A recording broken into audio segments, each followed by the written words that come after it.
Not throw away the man-up advantage. 2 rounds in a row. Successful this time on the defense. And now we're going to figure out what exactly do FaZe want to do offensively. Again, Simp with the bomb, able to get forward at mid thanks to nades and stuns from his ARs. Similar setup here in terms of the rollout for FaZe. Almost the exact same rollout, in fact, but Simp does get tagged. The trophy system doesn't keep him safe for long enough, so a little bit delayed on the information gain over towards the backside of boxes. And FaZe will bail out for mid and take their focus elsewhere. Show early presence through the middle of the map. Try to force Falcons to keep thinking that you're going on that side. Now stuns and nades over the top. Exit is aware the pressure's going to be over towards this B-bomb site. And they're uncontested, so you can get this down for free. Well, Exnid does take a long-range gunfight over to one, trying to be able to finish off and stay alive. 0-4 on down low. Trying to pop up to finish the kill with Simp, but he gets pushed aside. Abuza, angle, that's good. Opportunity to exit if FaZe want to, but keep your eye on Kismet, the pivot man playing behind the play. Yeah, he's just not going to force a one-on-one gunfight. You wrap back, you're going to walk right into my pre-aim with 30 seconds to go. He's in the perfect position to make something happen, but you're trying to isolate this guy on the bottom side of the building now.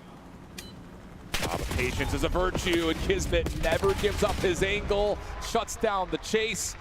And Riyadh keep us tied, now at 2. Yeah, I just don't understand how Vegas are set up there once that bomb is starting to get planted, because there's no way Pred should be able to preak over the balcony, get a kill, and get away with his life. You have him weak. That's the communication on the side of FaZe, so Sim tries to get that trade, but it's the bait and switch out of Pred and Celium to give them the early numbers advantage, to stand strong on defense and tie the game.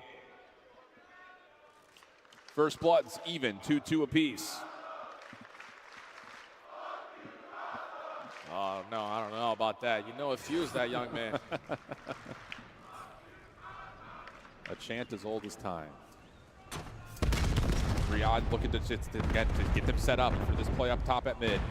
Cell and Exit, maybe team shots towards top window, but Drazo's not going to peek. He's just watching the cross for Booz at 0-4. Finds a long-range gunfight down through the boxes lane for first blood. That's all the timing play. 0-4. He's quite familiar with timings, especially in Search and Destroy. Gets the first blood and gets out of dodge. Now Falcons looking to make up for it. Potentially want to get this A-bomb plant down, but your bomb carrier is the guy at dirt. You have to need to switch the position there. Create something out of nothing here. And Pred, not quite able to capitalize on timing. Exnid will drop. That's not your bomb down. Cell. Pred trying to work together. And 0-4 almost whipped around himself. Drazo looking for the quick trade. Cell hanging onto a nade, doesn't land, and the follow-up help is there. Comfortable round for FaZe after the first blood from 0-4. Oh yeah, as soon as that first blood goes down, it's an easy setup there for FaZe. Just hold down the middle of the map. So you had no information early on from Falcons at that B site. They want to wrap back through connector, potentially someone sitting on tank. So you go for the push through. And FaZe are ready and waiting, throwing their shoulders, not committing on one-on-one gunfights. Now have a 1-round lead. One that easily shuts down the Falcons trying to play forward at mid, and that could change the dynamic of what they want to do offensively from here on out. So we'll put a pin in that and talk about that in the next attack for Riyadh, while FaZe, again, same setup, but the trophy system doesn't get down in time, so nades for the Falcons work out. Abuza will drop. Now you put a lot of pressure onto this man. 0-4's going to have to make a play, and he very well made. He finds the perfect timing on Exnid. The B site's wide open. It's got an extra AR to play with now. That's a situation where Exnid can't afford to get caught. You found the first blood. All you're doing is playing for the information, but now you give FaZe a chance. Bomb being planted. Everyone from Falcons looking to retake quickly. They've got numbers at this reapproach. 0-4 smokes himself to a bit of safety. Simp trying to watch underneath it. Here comes the timing. 0-4 somehow wins one, Simp another, and he's able to find the final on top of that. A desperate smoke gives 0-4 just a little bit of space and time, and his first allows Simp to re-wrap the play and find the last 2. Just when the chaos is starting to brew, Simp is not afraid to be the playmaker. 0-4 gives himself some cover fire, like you said, with the smoke, but it's Mr. Simp the Pimp. Gets the objective down, spawns back up, closes out with the final 2. Because that's just a round you can't afford to lose at this moment if you are Riyadh, man. Exnid cannot get caught there. But I understand it. He's just looking for a shoulder to see if there's any aggression after that first blood comes through. You just don't expect that FaZe are already there. But that's just, again, good initiation from Simp, understanding the situation after the first blood comes out. Kismet, scope in hand down towards Dirt. Haven't seen one, at least not directly from Abuza yet. And FaZe, this time defensively, are going to try to do something a little bit different by playing through the B side of the map. Riyadh will be aware that this is a possibility. It just comes down to, do they read the timing of it? It's going to fall into the hands of X-Men. He does spot one, but he's not ready for the second kill, and that also is going to be your bomb carrier. So 0-4 gains all this info. Both the ARs on the opposite side just back on up. Abuza locates kill number 2. And Kismet, you got to keep in mind, he's got a scope out, so he's going to have to do this the hard way. Simp pushes him off that initial attempt. Cell trying to work with him. Can they get isolation? Oh, it's just so tough. They know the bomb's down, do FaZe. And as Cell will drop, so will Kismet. 5-2. Well, we've seen this story before. It happened in map 2. It was 4 rounds in a row for the Falcons. But this one feels a little bit different so far, man. FaZe just taking the game to them. You know that Falcons love to try to take mid-map. The only successful offensive rounds they had was when they were approaching towards Dirt. So the adjustments come on in. We're pushing right through B. And when X-Net puts himself in position to watch the flank, just doesn't spot the second player and the bomb carrier. So that's a GG on the round immediately. And now FaZe at game point. We saw when FaZe were up 5-2 on Colossus, they tried to hit hard and just rip the map away. They're not making that same mistake now. No. Not on the offensive side, especially with Abuza scoping. Damage though onto Simp. Have the Falcons moving up and taking away space at B. Confirmed though by that stun by Simp. So FaZe will be aware of this situation and they're looking to make a wave towards Dirt and up to A. Lots of pressure on the Selling to hold this angle as long as possible while his help is on the way. Yeah, he just has to make sure that A bomb plan is not going down. So get a trophy system that can keep you alive a little bit longer. But watch the way that you peek this, because Abuza with the boomstick is just waiting for you to overextend. Usually doesn't miss shots, but you give Celium a chance. Time ticking, 45 seconds on the clock. Falcons have put themselves in a really solid defensive position to watch over this A hit. It looks like FaZe are going to rewrap this over to B. Abuza, can he get control at panels? No, maybe not. It's just a rewrap quickly. Someone makes a call saying, no, I want to keep this at A. So Pred on one corner, Selling up top in the window. And Kismet's still watching over for a possible Dirt play. Here comes the plant. Abuza trying to get here. Has the angle, but the shots from Kismet push him off. Now here comes the hit from the Falcons right outside a window. Kismet for first blood. Draza trying to shut all of this down, but there's kills from Simp instead. Does he win it by himself? Sure feels that way. Down to the 1v1 with X-Dead, and Abuza hits. They have taken a while, but he connects with the Manners post, and FaZe will send Riyadh packing. A map that they don't usually find themselves playing. The first time you throw it in is on the main stage. In a moment where you potentially lose it and go home top A. But the strategies couldn't have been any cleaner. The constants, show pressure through the little map, force you to always stack and be prepared for an A push. And then those adjustments is what FaZe have been known for. You got S&D players from top to bottom putting in non-stop work even while the season is going on.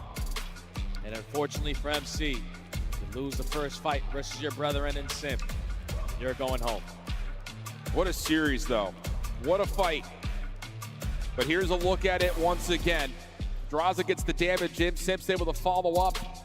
And we'll finish things on 6 in a row. And then the final shot from Abuza.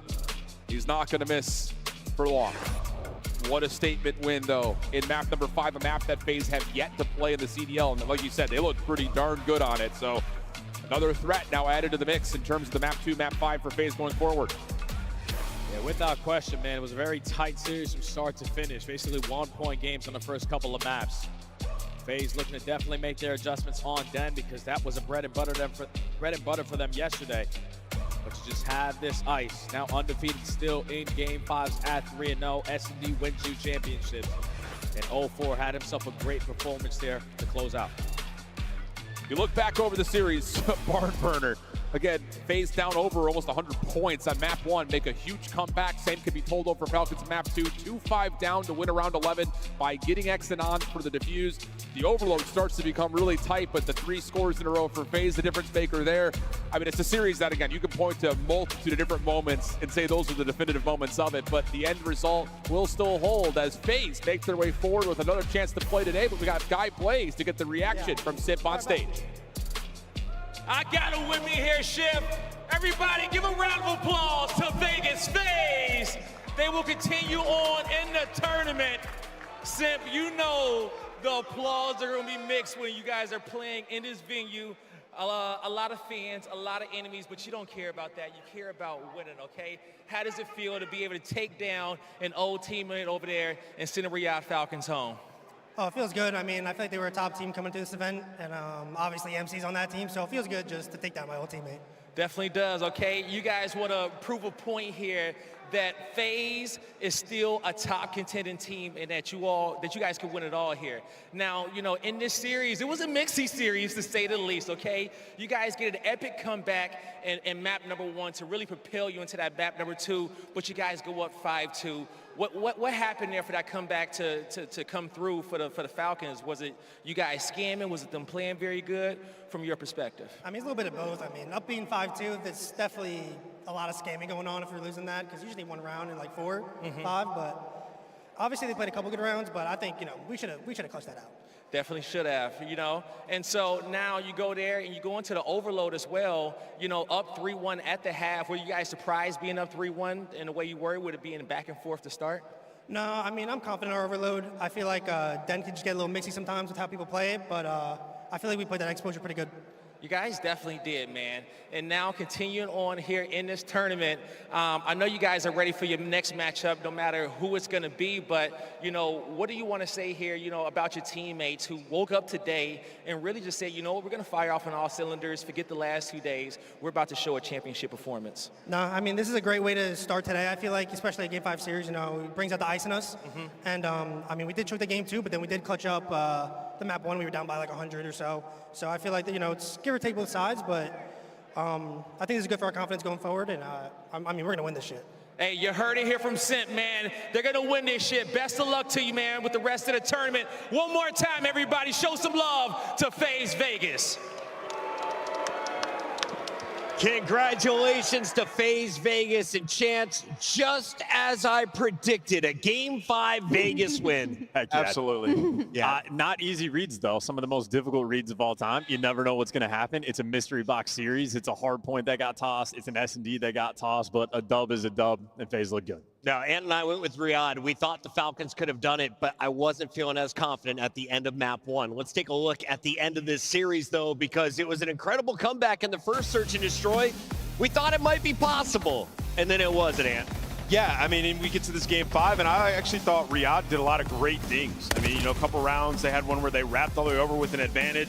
You see Kismet a little bit of an over. Chow puts them in a tough situation. They end up losing this. And then another round on defensively where they get a first blood with a nade, and Exit just dies on B-bomb alone. So you've seen some of the, like, small mistakes that define you in a series. Just get away from them. And FaZe is such a solid team in Search and Destroy. Both these teams, respectively, in S&D. FaZe is a better team today. In the final round, I saw a huge play from Abuza. He was going up against Kismet. He wins the pistol fight. That enables him to hit the final shot in the game. But who was your star throughout this series? Who do you think deserves the MVP for FaZe today? Easy answer, Simp. Obviously, I feel literally all the eyes on me at this desk. Of course, it's going to be Simp. The numbers he was putting up was ridiculous. Not only that, I mean, in the gameplay, I mean, you go back to that Blackheart, it was literally a Simp miracle plague when he goes to try and re-pinch P1, and then you go to P2, there's 2 guys rotated. He slams both of them. So what was like, okay, this is kind of a mid-play. He turns it into a fantastic one that then they chain off 7 hard points to steal that map number 1 that they weren't supposed to. So for FaZe Vegas, when you have a guy like that, and then you have a guy like Abuza dropping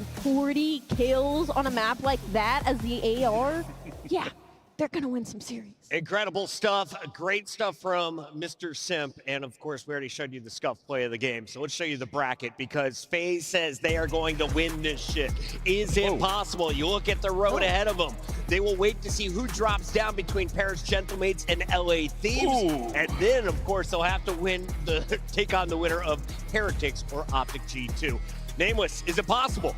Oh, it's entirely possible. I mean, we've seen FaZe, beat some of the top teams in the game. It's always been a gritty series, and for this FaZe team, they can do anything when you got a guy like Sim. Chance, before we go to break, you got to showcase your octopus. The Heretics fans hooking it up. Big shout out to Christopher and all the fans who came out to Texas. Thank you for the gifts, my guy. 3D printed gifts here for our crew. Chance, go ahead. You can have it. That's yours. Oh, thank you. Yeah. I appreciate that. That's yours. I didn't listen to anything you just said. Good. Sorry, I'm just happy to keep it. We're going to break. When we come back, we're going to that winner's bracket battle. You don't want to miss it. Lock in and find out who goes into the top 3.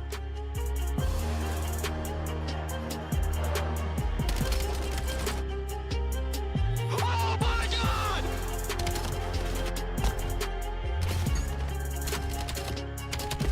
Nice, bro. Come on.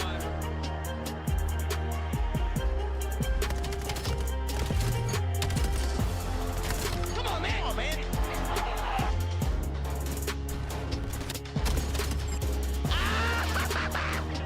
What can you do? What can you do? He can't do anything. Monster Energy, the official energy drink of the CDL. Scuff, official controller of the CDL. Start the season strong with the 2026 Call of Duty League Pack. Grab yourself the CDL operator by scanning the QR code on screen or check it out in the Call of Duty store in-game now.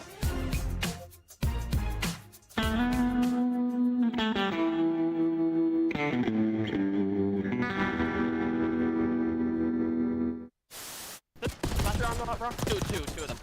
Two of them. Say something, Marco. Nice. Yo, maybe finching mid? Could be out of it, me. Could be outer bush. Could be checkers. Probably just hitting checkers. Not nice. Yes. Wow. Come on, boys. I literally shot you. Applause, man. Scrap follows up with another one.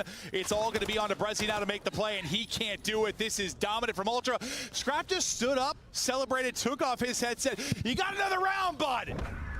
He's locked. Yeah. He said, my bad.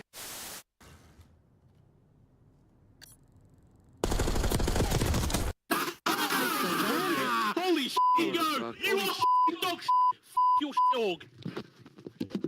Oh my fucking Leave him on the right somewhere for sure. So he's car minus. Back right. Office and outer, last guy. Come on, one shot. Yeah, my bad, bro. He's absolutely on me. He's running. He's running. I feel like Chris. I grabbed him. Yeah, you took me again, bro. He's weak to an 8 though. I don't see the game again. He's outer tower. What's the top light? Slide. Man. Nero dead. SGO this time. No. Yeah, what was What the hell ain't going with me? In cubby, I'm Sean. Stay up, bro. Man. Nice, man. Stay down. Just lay it. Live. I can help. I can hold the front. You're good. Stay down now. Already front. Let's get in time. What's up that?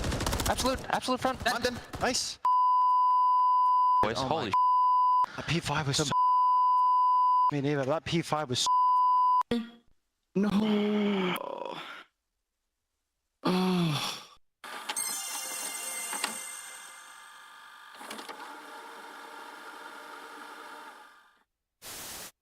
Oh my God, what a play. Coming in from old time, and I love this. Well, now shots Can't read this. Yeah, what a play. He should let one walk past. Right? Yep. Here comes the first. Good play, two-piece. Great play. That is Yeah, I mean, that's just gorgeous. And is that going to flip spawns? Yo, that was beautiful by Ant. The Falcons and Optic are starting to figure it out. And you know what? That ain't going to show up on the scoreboard. But what a play. You stay L-triggered, Merc's there for just 2. broke the hill basically there for the by himself. Kill. This is perfect. Just funnel them green. We have this grandma rotation. 10 seconds left. I think it's certainly right now. Well, Hex is claiming this is going to be the best champs ever. Well, for these two, it absolutely was. Just a moment ago in the venue, the green wall and the rest of the venue, of course, giving the congratulations to that lucky couple. Heck of a way to set a proposal up, I'll say. What a fantastic weekend, man. Like, it's all about the love, man. Congratulations to both of them. You know. Now, as hot as the game may seem, I know one thing that won't be that crazy, and that's the comms of Toronto Ultra. We kill him?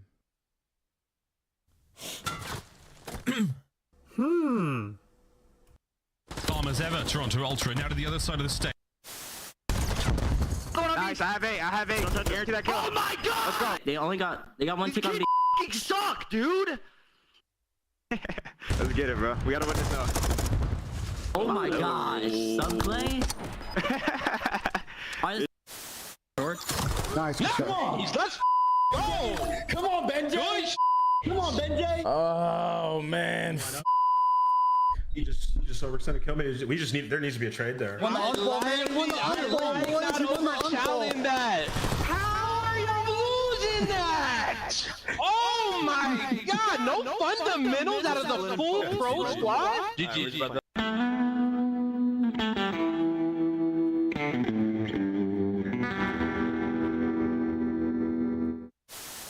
If I leave, do you guys leave as well? Do you remember me from TNT? No, I don't think so. Oh, if you're leader though, I don't know.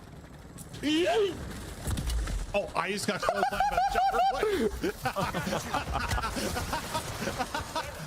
No! Jump! Get it!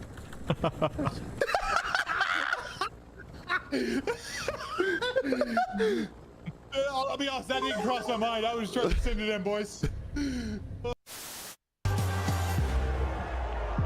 Creo además que Pikul tiene unas palabras especiales que dedicar. ¿Qué les quieres decir a la audiencia en el día de hoy? I just want to say, I lived 2 great years in the league. I love all of you, even the Greenwald fans, you know. Love all of you. We make COD so much special. It's so nice to have it aquí en España. Vamos a todos, hola a las familias. Vamos Enetis! Oh, we got Fame here. Fame, how you feeling, man? I'm feeling good. Happy to be here. Fantastic interview as always from Fam. Wonderful lad. Router, ayúdame. Yo estoy muerto para izquierda.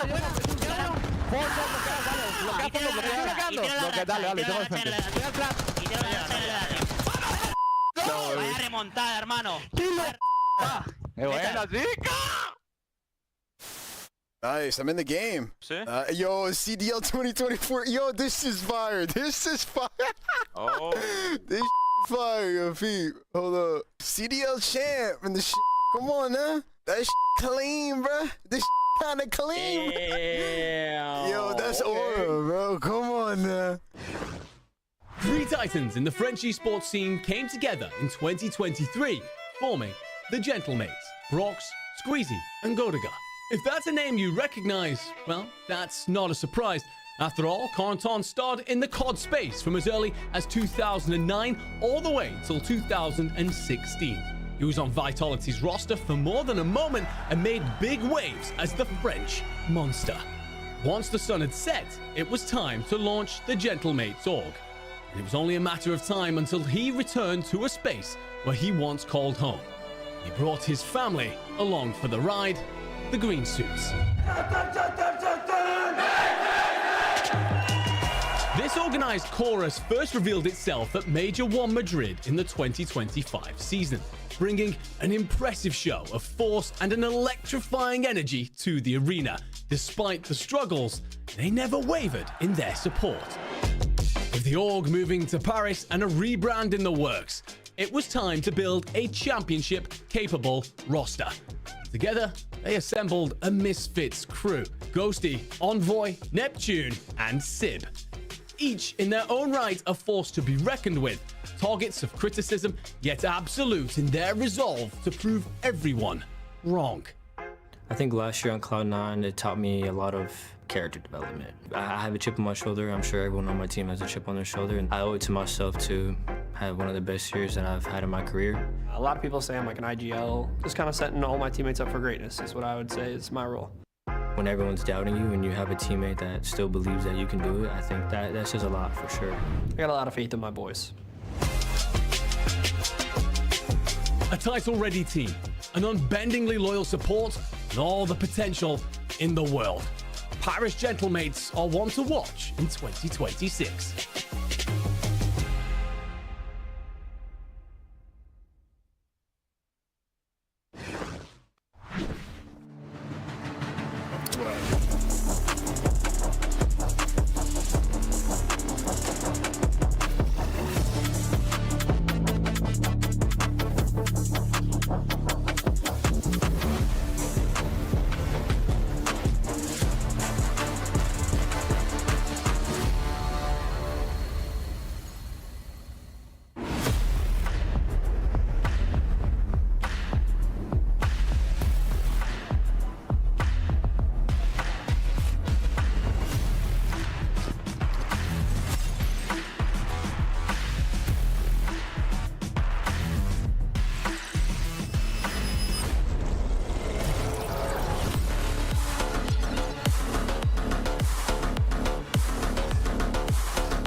Chug that monster and lock in because we are moving back to the winner's bracket. We fight for the top 3 as we go toe-to-toe with 2 juggernauts. Paris Gentlemates taking on LA Thieves. There's former teammates, some bad blood, and a big rivalry brewing here in Texas.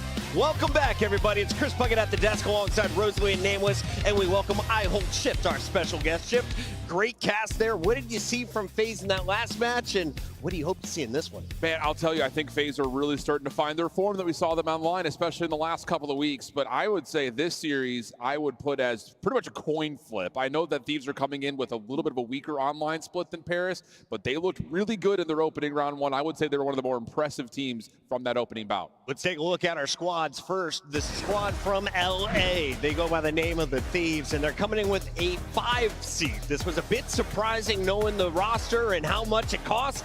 Allie, what have they shown you, though, here on land? The sub-duo has shown up what we expected when we saw BZ and Hydra's name on paper, right? You got a 1.25 out of BZ and a 1.4 out of Hydra. These are championship numbers, so that's going to be big for LA Thieves. The biggest thing right now is their S&D, their defense is fantastic. Their overload, very solid. Problem is, it's going to be in that hard point. They can't win a map 1. They are bottom 2 in the league when it comes to those map 1s, so they're not setting themselves up for success early, which is surprising considering the talent on this team. Yeah, and I'd also say, this is a star-studded roster, but there's a lot of holes in their game currently. They've been working to become the best version of themselves, but you talked about the search. Like, all 6 of their S&D map wins have been on either Den or Scar, so they have to make some strides there in this series because, in particular, you got people on the other team that can match every player on your roster, and you see right now, Neptune has been unbelievable in this game, but you saw Hydra had an electric performance in his first series. Man, I can't decide who is more impactful on a roster. Who would you rather had at Shift if you had to choose between those 2? I can't pick just one. I think if you're a Thieves fan, though, you're happy to see Hydra in his takeover mode because he maybe was not exactly living up to the same fueled performances that we saw from last year online, but that opening series versus Carolina, he was absolutely 100% the Hydra we want to see. Scrap pretty dialed in. He's really good at darts, and really he put me on chaos. his team because he's a genius. Let's take a look, though, at his opponents. On the other side of this fight, we have the Gentlemates, and they are #1, not just in seed, but in all these categories. Yeah, I mean, in all of our major stats that we have access to, they're literally #1 in hardpoint. On a historic pace, 12-2. And when you watch them, like, they're beating teams by so much. Plus 75 margin in HP, and that's why it's such a tall task for a team like Thieves to beat them. And we saw this matchup already. Gentlemates pulverized them 3-0, so you know Thieves are going to be out for blood. And then on top of that, like when it comes to Gentlemates, they're kind of the opposite. So they've really strong in the hard point. The search and destroy is where they're really going to struggle. Their attack just hasn't been great. Worst in the league in their post plant right now. That means they're getting the bomb down, and the setup after that is not good. It's getting picked apart. And this is a LA Thieves team as the best defense in the game. So the search and destroy is going to be really important for Gentlemates in this one. But as you can read in the pregame, how to start the series 7-1, like I said, and they beat LA Thieves already, a Major 1 qualifier. So this is already a matchup that they're comfortable with. And on the flip side of that, these are 2-6 in map 1s, and we know with momentum what you can do in this game. Yeah, I also have to say, though, like, the only thing not showing up on this slab here is the overload, which has been, I would say, a little one-dimensional for Paris. They don't play Scar at all, and I will say their exposure has been good, but it just, like, since the turn from December to January, they've shown that they've slowed down quite a bit. They're not really finding the same kind of quick scoring success that they had in December, and that could be a vulnerability for them. They needed another map. I mean, they were so frustrated by the park the bus strat, and you saw them vocalizing it on social media. Well, they figured out their exposure and they won their last 2. So for them, in a better spot in overload, still not where they want to be, but the hard point's so good, it just makes up for, their overload game. For the Thieves, a lot of fans were calling for a roster change, for a blow it up moment. Instead, they then hand Optic a 3-1 beatdown. And Kenny says what we changed was the pacing. They started waiting for each other. Can you wait for each other against the pace of Paris Gentlemates? Oh, man, it's going to be tough, right? Like, keeping pace with these guys, that's the #1 question. But I think you get that version of Hydra and Abizi that you saw in that series, then it's going to be fireworks. I mean, what a treat. Like, these are 2 teams that we expect to make multiple finals throughout this year. Yeah. We're going to see it in winners round 2. And I will say, like, this series look back from when they played in December is not representative of where both the teams are right now. I think in particular, I'm looking at 2 specific head-to-head matchups. Can Hydra do what he did like he did versus Carolina? Where on the other side, knowing that Thieves are going to be playing a heavy AR setup with the BZ flexing, Sib is always going to chow you in a head-to-head AR battle. So I think it is Hydra and Sib, the 2 players to watch in this series. It's a really good show. Allie, as we take a look, this happened way back in December. As we mentioned, the two teams have shown some different results lately, especially this guy, Dan Ghosty, with a takeover series against LA Thieves. He's been able to stay top 10. Where is he at right now in your power rankings when it comes to the ARs in this battle? Oh, in the ARs, he might be the best AR in the game, in my eyes. At least with the way that he's been so consistent. I just can't think of anybody from online and on land that has been replicating it, except maybe Mercules. Yeah, That's probably that top 2. No, I'm not talking 2, but outside of that, like for Dan, I really loved in that little like clip that we got that he was like, I'm not an IGL. I just want to set my players up to be their best. And I think that's a really good line to who he is as a person and why his teams have been succeeding the way that they do. What is the identity of the Thieves in your eyes right now? Yeah, I mean, for them, they haven't had an identity so far. I mean, we saw it yesterday, superstar squad where anybody can take over. Legitimately, it's their identity. That they're just well-rounded. But up until that point, they have not had an identity. The subs did not have chemistry, not making the right plays in HP, and that's why their map pool has been so small. In Search and Destroy, we hadn't seen a BZ have the takeover S&Ds. We saw it on Thursday, so maybe shifting back into the superstardom that we expected from them here. I was just going to say, they're superstars that haven't played up to their potential. That's the LA Thieves identity. It's a championship-built roster that's supposed to be absolutely dominating everybody else, and it hasn't happened. It's been lackluster. So, yeah, the talent's there, but they haven't been playing to their potential. That narrative changes with a win over the Gentlemates today. We find out, do they get it done in the best of 5? We will see Scar raid Exposure for a double dose of Overload and Hardpoint, and then Scar to close it out. Shift. Looking at the bans, do you like what our coaches decided on the back end? I'm a little surprised that Parrish decided to get rid of Blackheart. I thought they may want to try to force Thieves onto a double SMG style map, maybe even a 3 SMG style map. We're getting a lot of AR focus. So again, it really does come down to, can Sid be like he was on Thursday? And on the flip side, can Thieves continue to show their flexibility, putting a BZ on that third AR? Allie, I know you had a note on the maps and modes, so answer it in your Scuff Pick'em. Who do you got and why? I was just happy for LA Thieves because it's not that bad, and I was shocked that Parrish Gentlemates didn't pick Den. It was open, they're 5-0 on it, so maybe they got something in the back pocket, but I'm going to go with Parrish Gentlemates. I just think they're the stronger respawn team right now. Parrish Gentlemates? Well, Nadeshot was hating on my fit on Thursday, No way. and I have a little sore spot for that, but I really like this series layout. I think Kenny comes to life. I've got a BZ as one of the best players on the weekend. I'm thinking Thieves. It's going Thieves. I'm going Thieves as well. Valid. Yep, I got Thieves taking this one. The version of this Thieves team that we got in round 1 was unbelievable. I think this is going to be a fight back and forth, but ultimately Thieves take it. As well as they played, they didn't play against the Gentlemates. No one has looked better than Dan Ghosty and Sim backstage. They are full of confidence and ready to go. Ladies and gentlemen, it is time to find out who powers in to your top 3 as we send it down to the stage.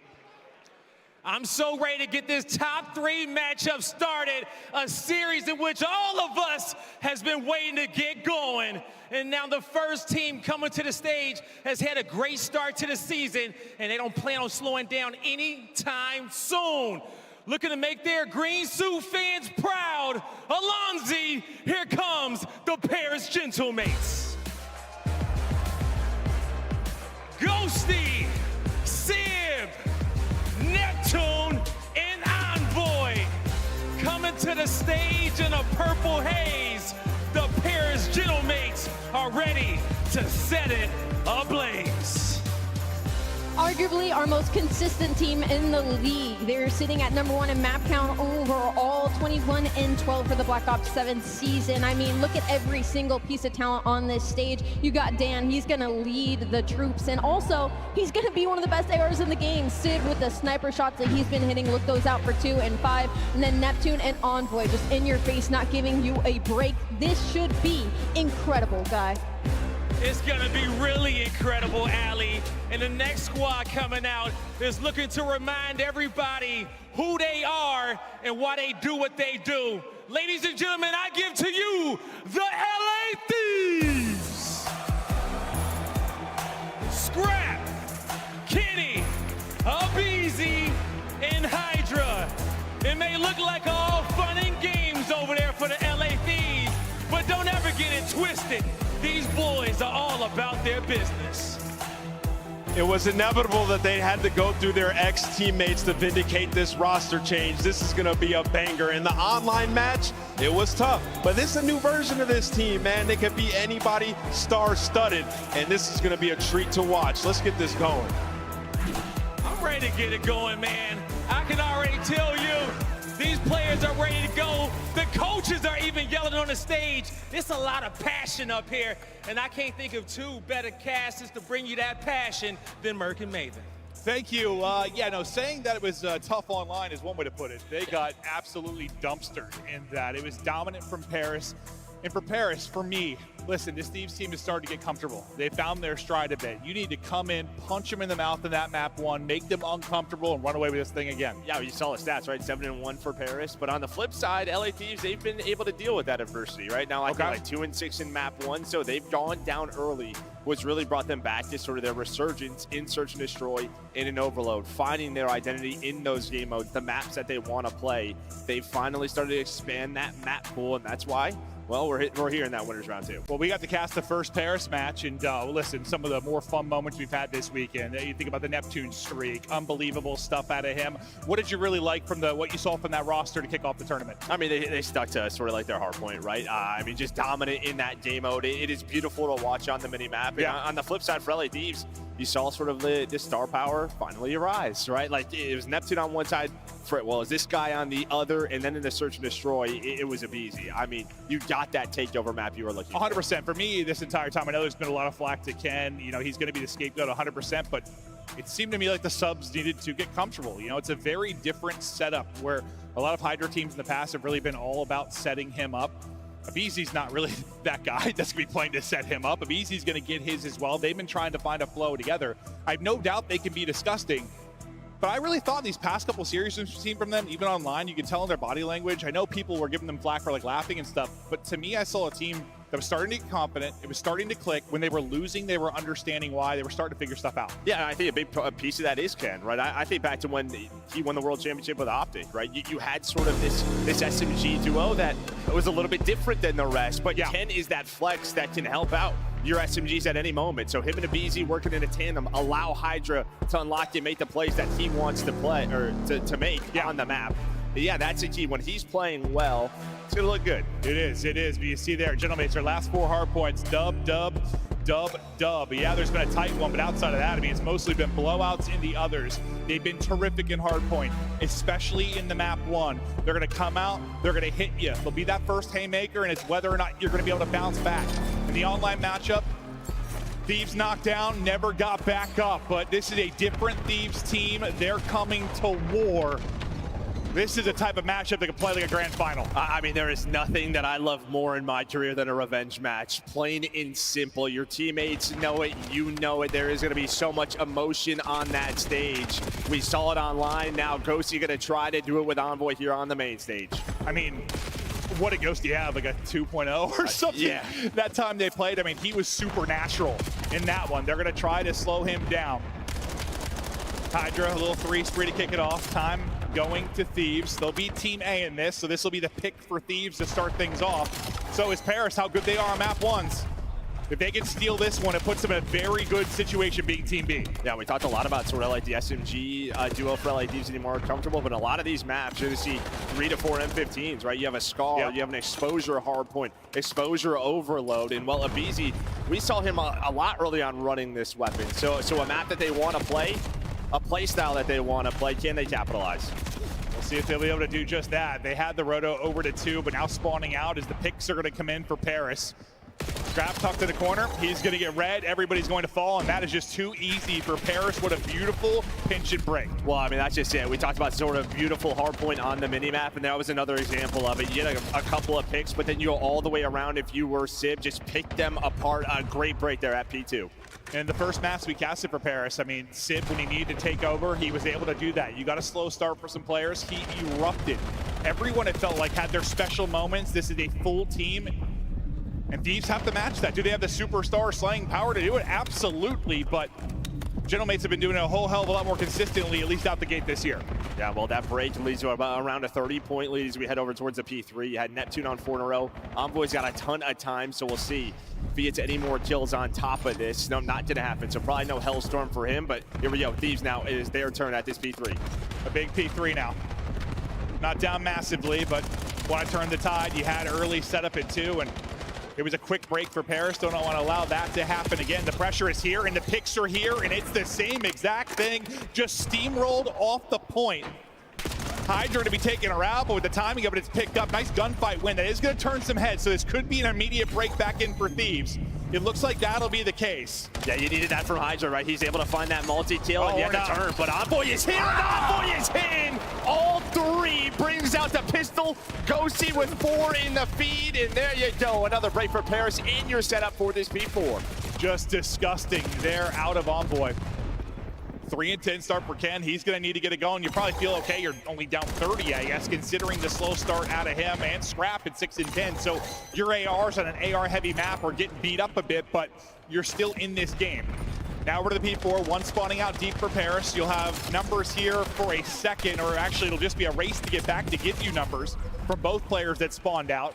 The gunfights go the way of Thieves. They'll have the setup, good positioning there, good wins, and now try to enjoy some of this time. But the spawn's not out too far for Paris. They're going to reinforce this quickly. They got to deal with this first wave. That has been the problem. They had setup at P2. They lost it right away. Setup at P3, lost it right away. Abizi, he's on 5 in a row, but there's immediate pressure. Close spawns, why this is a money hill. Envoy, though, going all the way around, should be able to block it, so parallels are in. But so far, Thieves have hung on, only down 11. Staying in the fight. This one looks like it's going to be a battle, but a nice sequence there, a nice movement from Ghosty. They still take it, and they'll look to rack up this final 20 seconds or so. We'll focus back out to mid-map. Maybe Scrap's starting to heat up. They're going to need that on a map like this. Scrap can take over on any map and mode. One of the best players we've ever seen at the AR position. Just so much talent. We'll see what he's capable of here. But next one is up in position. Again, it's Thieves. One's going to spawn with them. One's going to be tracking back. The player tracking back is going to get caught. That'll be Hydra. That'll get shut down. So pressure to the other 3 now around the point. It seems they're up to the task. Yeah, you see, right, as soon as that hill spawns, he has to back up. They're taking those long routes, nice. But Abizi pulling out to drop it. He's on 3 in a row. So really heating up is Abizi. But again, if you are Paris, you have just made this not easy for LA Thieves. Every single time it feels like they're getting to a comfortable setup, a multi-kill is coming into play. It's just immediate pressure on the hill. As much as I talked about making Thieves uncomfortable, like coming out and winning the map, but it's just been in general too. Like, they have been more comfortable on the map. Make them uncomfortable. Play with a pace they can't match. Don't let them get into their setups and get comfortable. And yeah, I think Paris have done that very, very well so far. Yeah, absolutely. Yeah, because you have had your initial setups at 3 of those 4 hills. So, and now you're going to lead as we're going to head back towards B1. Let's get into our second set. 30 points, about the biggest margin we've seen. That's growing up to 40. We'll see how much Paris can push it out here, but in the early going, it'll be Thieves inside the point. They're going to lose 2 players early, though. Kenny's struggles continue early on. He's going to look to turn it around. Too many people going to swarm this and clear it out of the point. Dude, Paris take control. Again, you spread the map. You're taking the long routes. You have sort of like these 2-on-2s, and you're winning them, and then you are just sort of, pinching the hill. But LA Thieves are going to respond with 3 of their own. Just a beautiful break early from Paris again. But now Thieves are here. We'll get back in. Neptune, lovely double, 18 and 12 out of him. Seems like every time you get a good sequence just in the kill volume department for Thieves, it is answered almost instantly for Paris. Ghosty is trying to stay up with 26 HP inside the point. Inside market, it'll be Envoy that's looking to cover him. 10 seconds remaining on Old. We'll look at the fights that'll now go down in next. A big double for Kenny, maybe a moment to propel him forward. He's gonna drop, but they are in position. But the guys that have been breaking over and over again and keeping this a mess and keeping the lead has been Paris. I want to hear the comms from Gentlemates. Take your time, take your time. Inner SWAT, guys, inner SWAT. Inner SWAT, on team. Inner SWAT got me. Where's he going? He went still inner SWAT, he's reloading inner SWAT still. So there, hit once, scrap. Take your time, guys.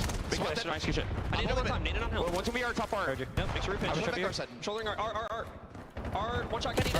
No, only one there right now. He's still inner gens. And then P1 after that, P1 pitch in. I feel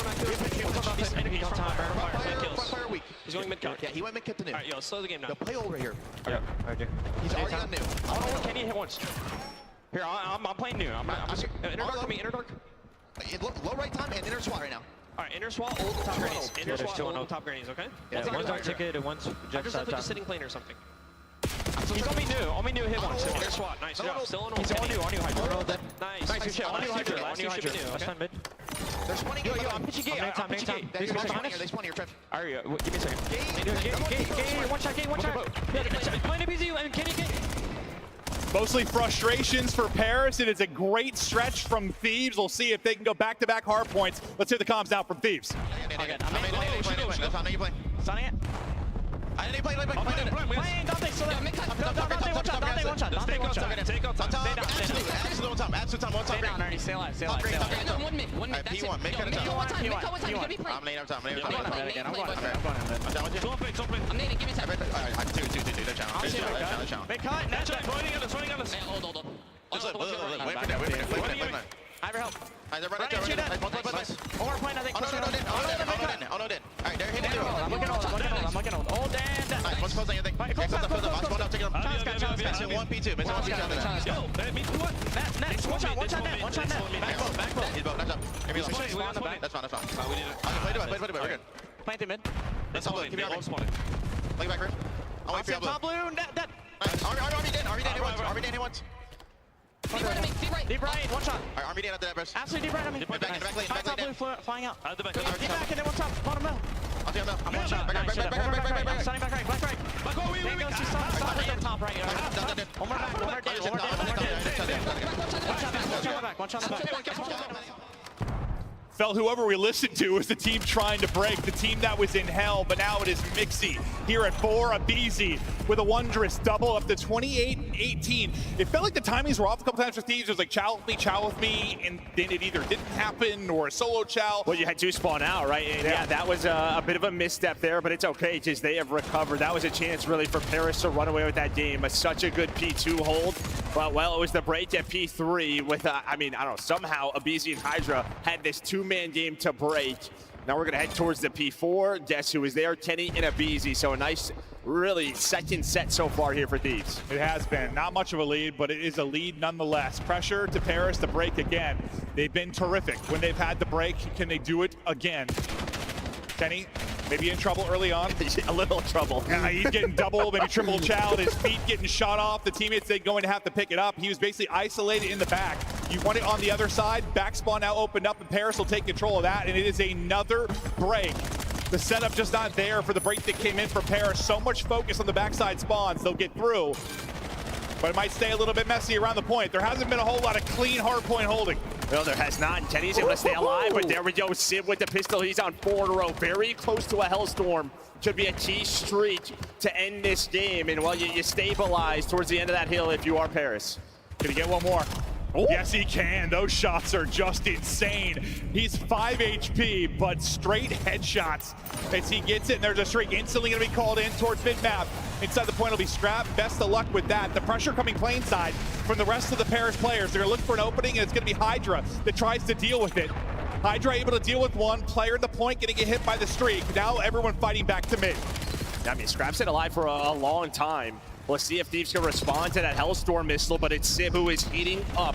Well, he stays on 6 in a row. Still that same life from the P4. They know now where LA Thieves are spawning. And this is a tough thing if you are Thieves. You have to pressure this with rotating towards that P2. Sib had an incredible map 1 on Thursday. It was lights out. The best map 1 team in the game. Looking to close it out, but some nice kills come through for Thieves. They're able to get the tail into this time, but on rotation then, Gentleman's like, okay, fine, take the final 10 to 15. We will get set up. And that's exactly what they're going to do. They're going to get the clearance outside of the point as well. So you're in hell right now if you're Thieves. Basically a tie score.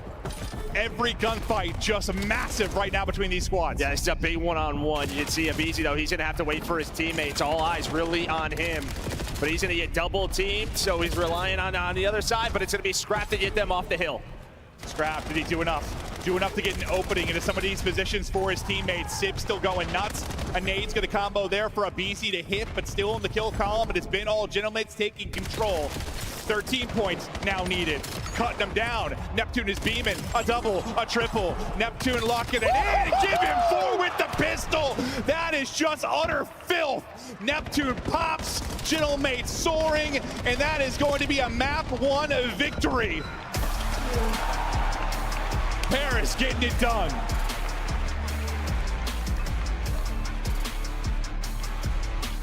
Well, that is just very reminiscent of the scar we have seen the last couple of weeks in the league.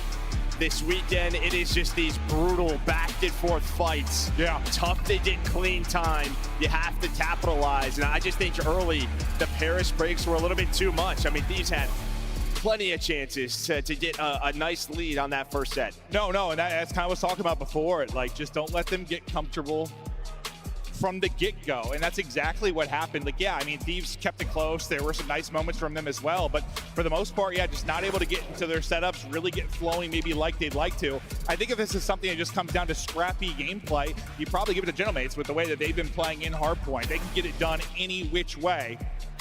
You look through the stats, Ken started slow, continued that, and this is like when Ken was struggling, when he's having like most deaths, that to me is when he's trying to overcompensate, maybe trying to play a little bit too fast. Leads the way with deaths, and that may have been what was happening. And on the other side, I mean, that's about as well-rounded as it's going to get. Yeah, I mean, no doubt. Nobody negative. Everybody, you know, right around positive, even if you are Envoy. So, yeah, just a great team effort there from Paris. Fantastic team effort. They will get the win. Well, like a 30-point victory. But really, yeah, I think you're absolutely correct. Like, there were so many chances for Thieves early on, being ahead on rotations, where they could have turned that into a ton of time. But the breaks for Paris were not even coming on like the second hit. It was the first hit through like the first 3 hard points. And when that's happening, yeah, you're just not splitting hard points, you're taking advantage. And yeah, they were only up like 30 to 40. The lead wasn't that big through the first set, but it's one of those things just starts to chip away at you. Yeah, and then early on, or right towards that, with that last P1, I mean, P1 on this map, it is a hill where you can actually earn a ton of time. It is tough to find angles to deal with the player soaking it. And I mean, you just have middle, but you have the Hellstorm, sort of messes with the setup again for LA Thieves. So Paris do a great job to close that game out. And there's been, I mean, I just feel like we've had so many close hard points this weekend. A ton, especially the map ones. Like, I feel like the map ones have been crazy. Like, every series, we've had some blowouts, don't get me wrong, but we have had some utter mania down the stretch. And yeah, it feels like Blackheart Den, like this map as well. Yeah. All been so close. Neptune fired up. He gets that 4-banger at the tail end of that. The pistol shots were just disgusting. No smiles out of Ken. I'm sure he knows he had a stinker to kick things off, but he'll be looking to bounce back. And for Thieves, the bounce back really, I mean, it has been improvements in their search and destroy gameplay. It's something we thought would really click for them. It didn't really early on, but you would think when you have a BZ and Hydra on your team, that alone, I mean, that's sometimes in years past, that has literally been like your top 2 search and destroy players. No, yeah, and you know, at first it just looked ugly, right? Like there were just some maps where they were not on the same page. You could tell something was off, but they continued to work. They expanded the map pool a little bit. But this is one where on the side of Paris, this is yours, right? We've seen it a couple of times from them. They've looked pretty darn good on it.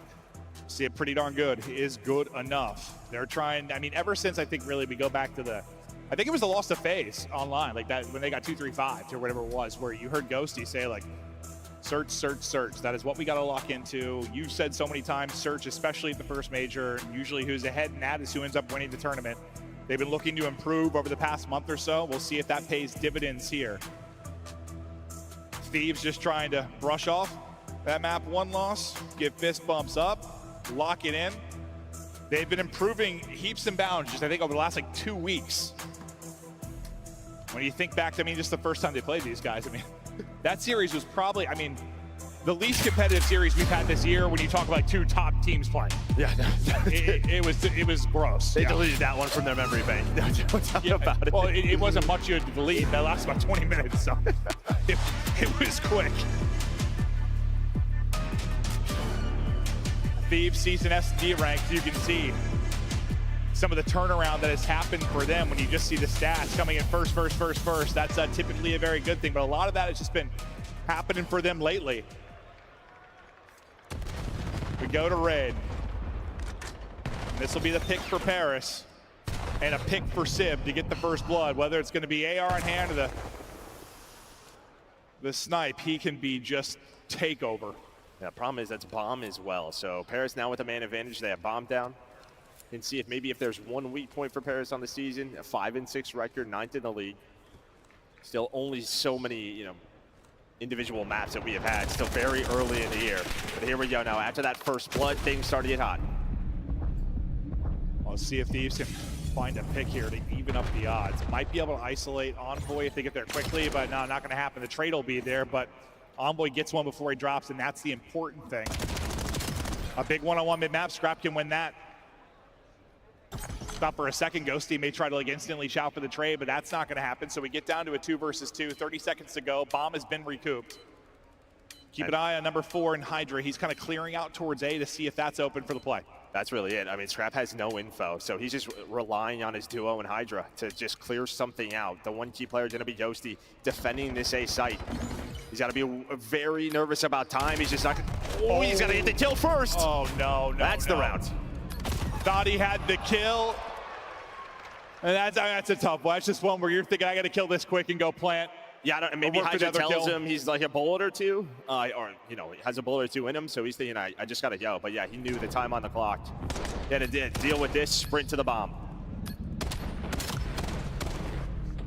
Hey, whatever that opening gunfight, I mean, I'm guessing that must have been a close one, because I Ken got picked instantly. He did 84 damage, so maybe it was on to Sid. Maybe they just squared up right away. We didn't see it from either POV, but I don't know if they try to double chow that and don't, or what ended up happening, but fact yeah, it was is, just kind of a solo chow. Maybe he was hoping like the players from Arches are going to chow in the kitchen, but maybe he saw like 2 or 3, so he's telling them to back off. You know, but he responds with one of his own. All right, I mean, that's a nade and a half from Ken on to Sib. So it's Ken in round 1, Sib in round 2. There you go. A little revenge. And sometimes it just feels good to see that on the feed, right? Like just get you comfortable if you are Ken. Yeah, not the best map one, but a lot of series to go.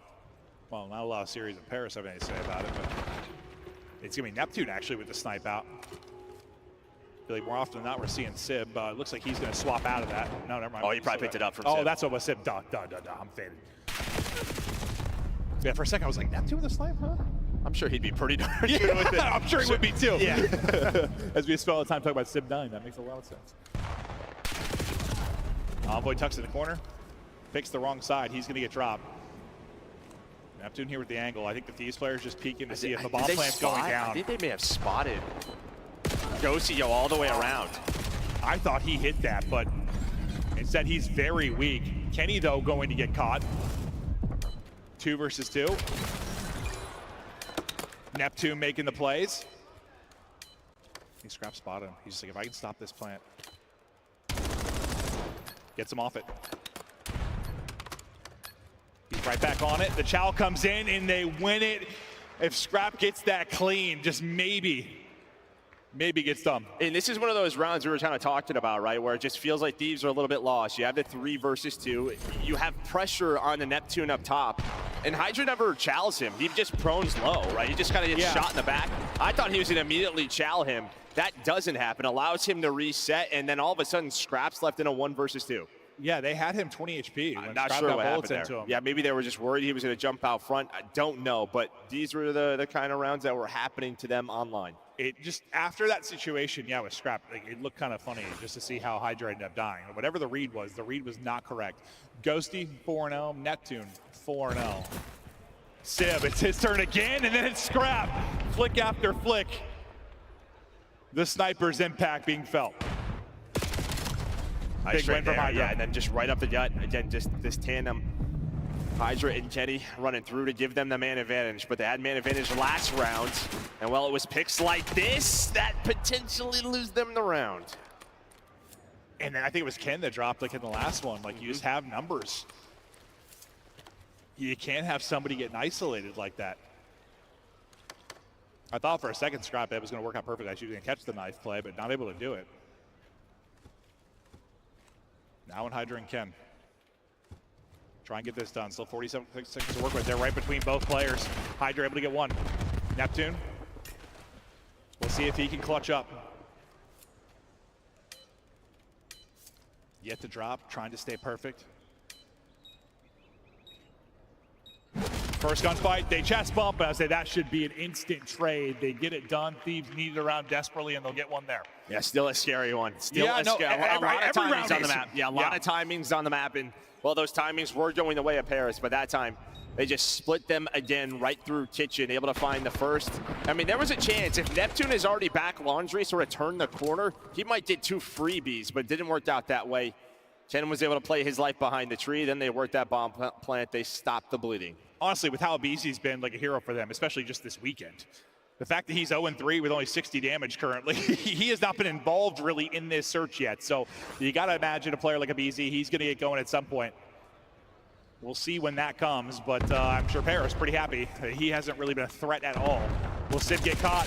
Those shots are insane. The fact he gets one before he drops in the wall bang from Ghosty, just beautiful. Hydra goes to push it out, but not before he's able to back away. So lovely job there from Ghosty. I think similar to what happened in round 1 happened again. Like his teammates are up middle. He's thinking, I don't know, they're not going to take the gunfight, but he ends up dropping Scrap though. Left in a 1 versus 3, turns it into a 1v2. It just has a timing thing off with them, comms thing off. Like it feels like something. They only have 1 rep on this map, so 0-1 right now for Thieves on the year. Well, Scrap's had a couple opportunities to clutch. See, maybe this is the one he's able to pull off. A little more time to work with.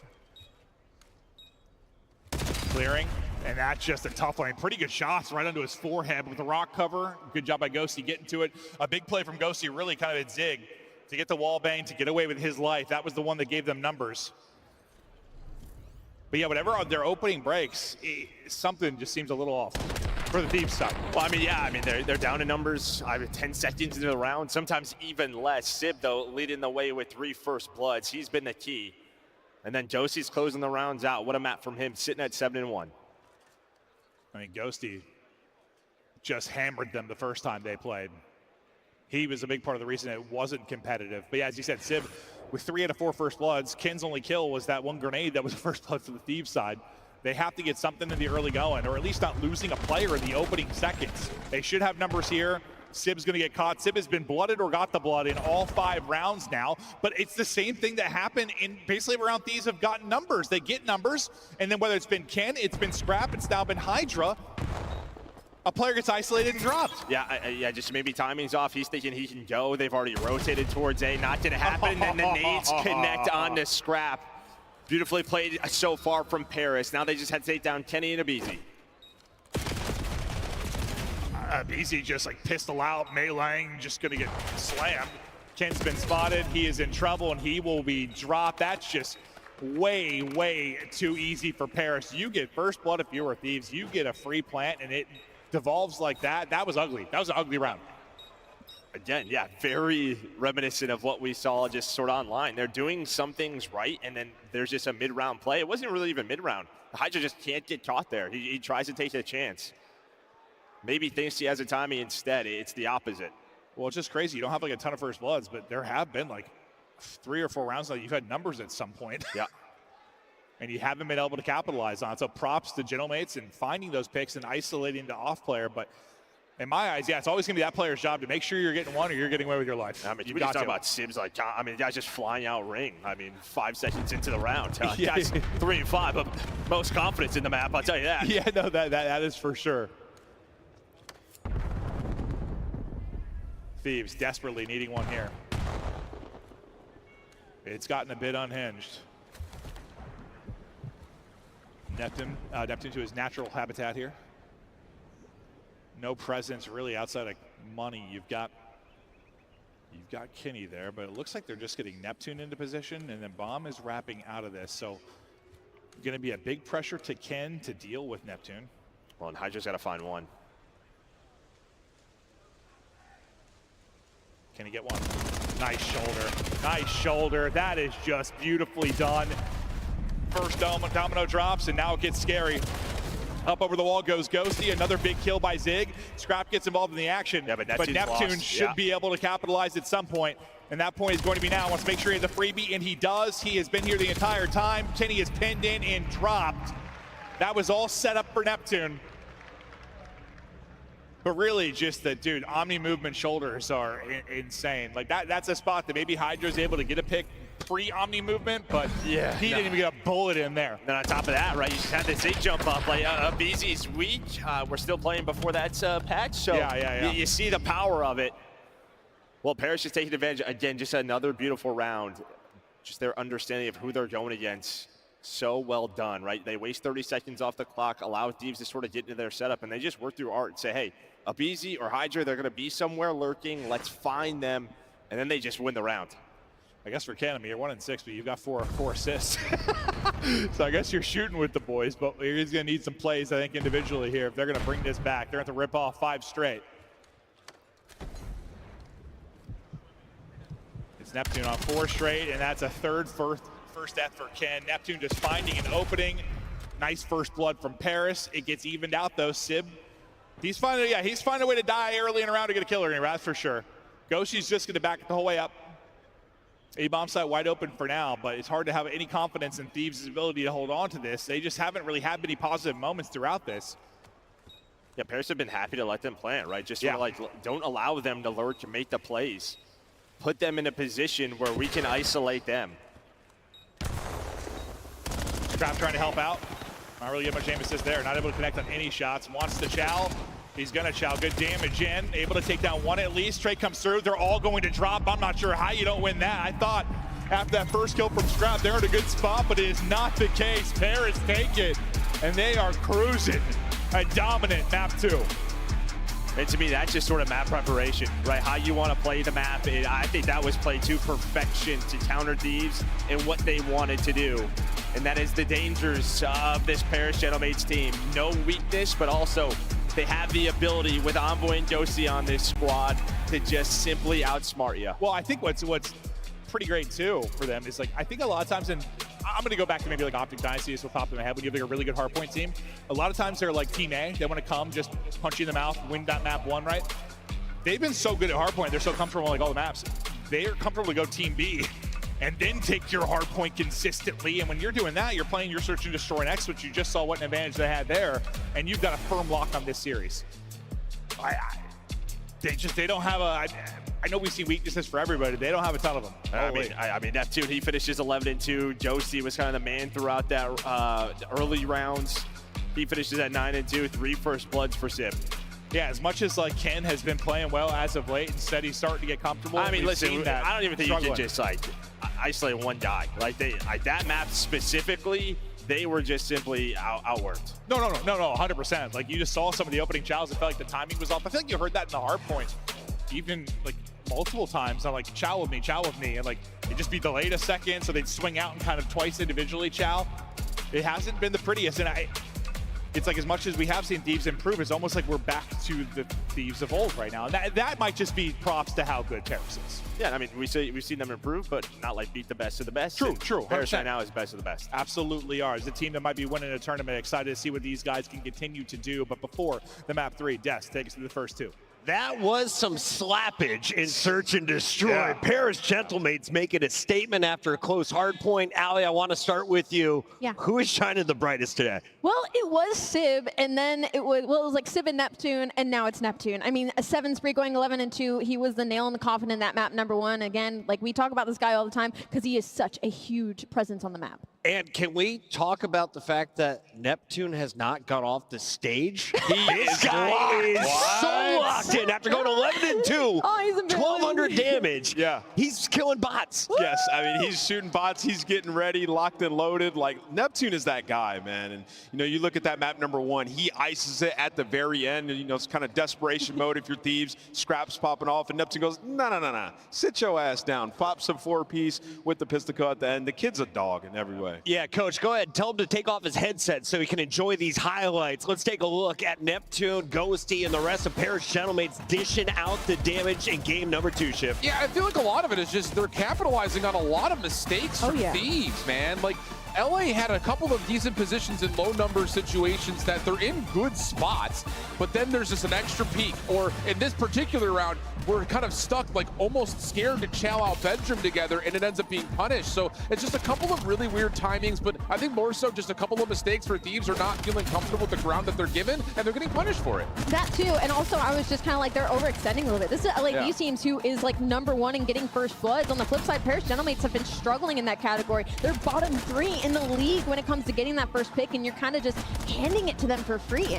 Yeah, round 4 and 5 were egregious. I haven't been able to use that word in quite some time, but they were terrible. I mean, it's a desperation play mid. You see Thieves send a couple through. Civ shuts that down. Then we get to the round 5 where they get a blood at ring. They're in a great situation. Hydra dies bedroom. Hello. Yeah. And from that point, you're down 4-1. You're just throwing stuff at a wall and hoping it sticks. Get the triple stack over towards ring. Gave up basketball. Neptune's like, I got bomb. You know what? Screw it. I'll just go basketball. And I'll shoot you in the back when you try to get toward bomb. So, yes, Genomates are playing great, playing phenomenal with a little help from the extra imposter and Thieves. Yeah, and Neptune's having another one of those career series where you look at him and say, what can't he do? I mean, he's doing it with both the SMG and the AR, of course, and the hardpoint, but you're also seeing how dynamic this Mates S&D can be because he can pull out an extra sub or an extra AR and change the tempo in the blink of an eye.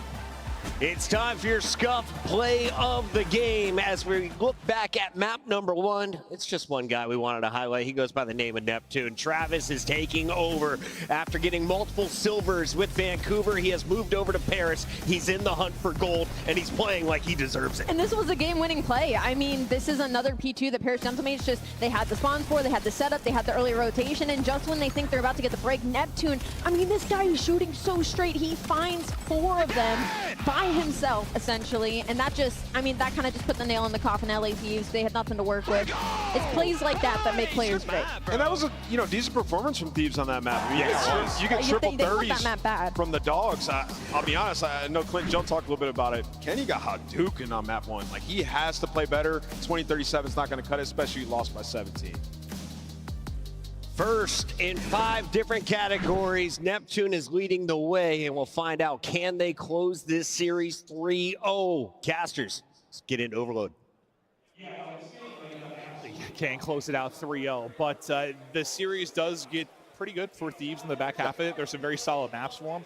It's also very good maps for Paris, but is the potential there to go 5? Sure. It's just hard to believe in that right now with how the series looks so far. Yeah, they don't seem all the way on the same page, Thieves, but I think that's just props to Paris and what they're doing on the map, confusing them. I mean, this is pretty much exactly what I said Paris should do. Just make Thieves uncomfortable, and they've done a really good job of that. Yeah, but I mean, listen, exposure overload, this is where you found some success if you are LA Thieves, 2-0 on the year, but it's been kind of your go-to for Paris. They've played it 4 times. They split it right down the middle. If you can get it to a game 4, the problem for them, I mean, Paris might be the best exposure hardpoint team in the game by a long shot, but that is where you have found some recent success if you are LA Thieves.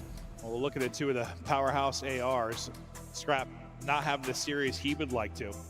And it feels like in this title, he hasn't exactly found his footing. I mean, so as far as being that lock, just no matter what, winning or losing, it felt like that guy's numbers were insane. That hasn't necessarily been the case with this particular title yet. Yeah, his damage numbers are always still up there, though. That's true. But like the JD isn't, but, you know, we don't show damage. Like, we show it, but... Yeah. Well, that's why I try to... We don't show far. it as much usually, or like talk about mid-commentary. So like we had like the data view here for us, so I could bring it up when you really notice someone's popping off in that department.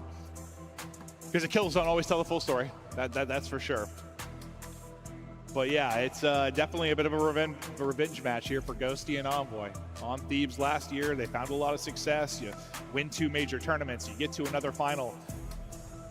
In many ways, surprised to see the changes happen. I think it just boils down to who was available. You have somebody like a Beezy that you can get, and they felt like they had to do it, but... And it is a long year. I mean, if we learned anything last year, Major 1, you know, it's great and all. Early in the year is great. A major win's a major win, but it doesn't necessarily translate to who's the best at the end of the year. Thieves trying to get dialed back in. Real quiet right now on that side. They gotta get fired up. They gotta get some passion flowing here for this map 3. Now we'll just see how their that teamwork is looking on Overload.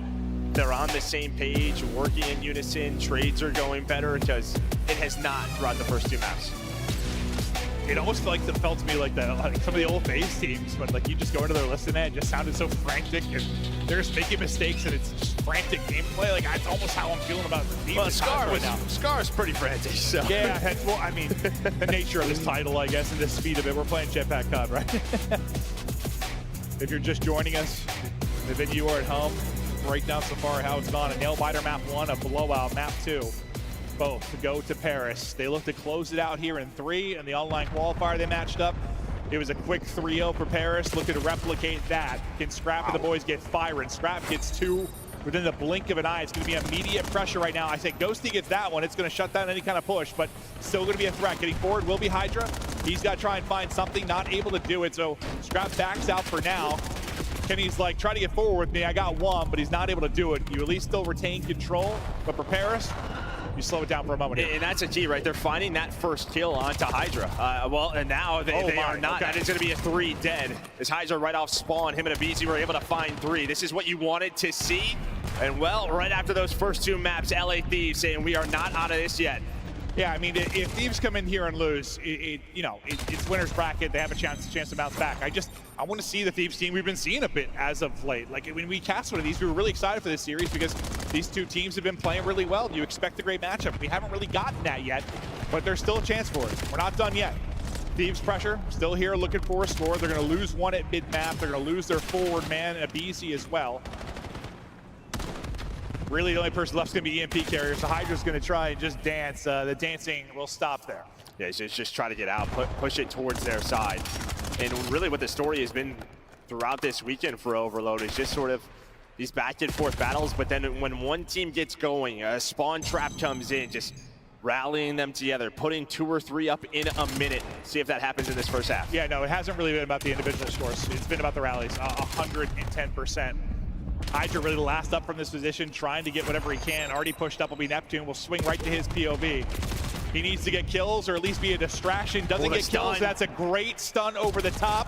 Lets Abizi get 2, good defensive clearance, and yeah, your tax, your nade, so important towards the goal line. And well, just that first kill, right? We saw the importance on the Hydra early on from Paris. The same thing there on to Neptune. Abizi with a massive 2. Hydra behind enemy lines. It's going to be a 3 dead. Neptune the last one alive, but he gets the important double onto Abizi to stop the EMP.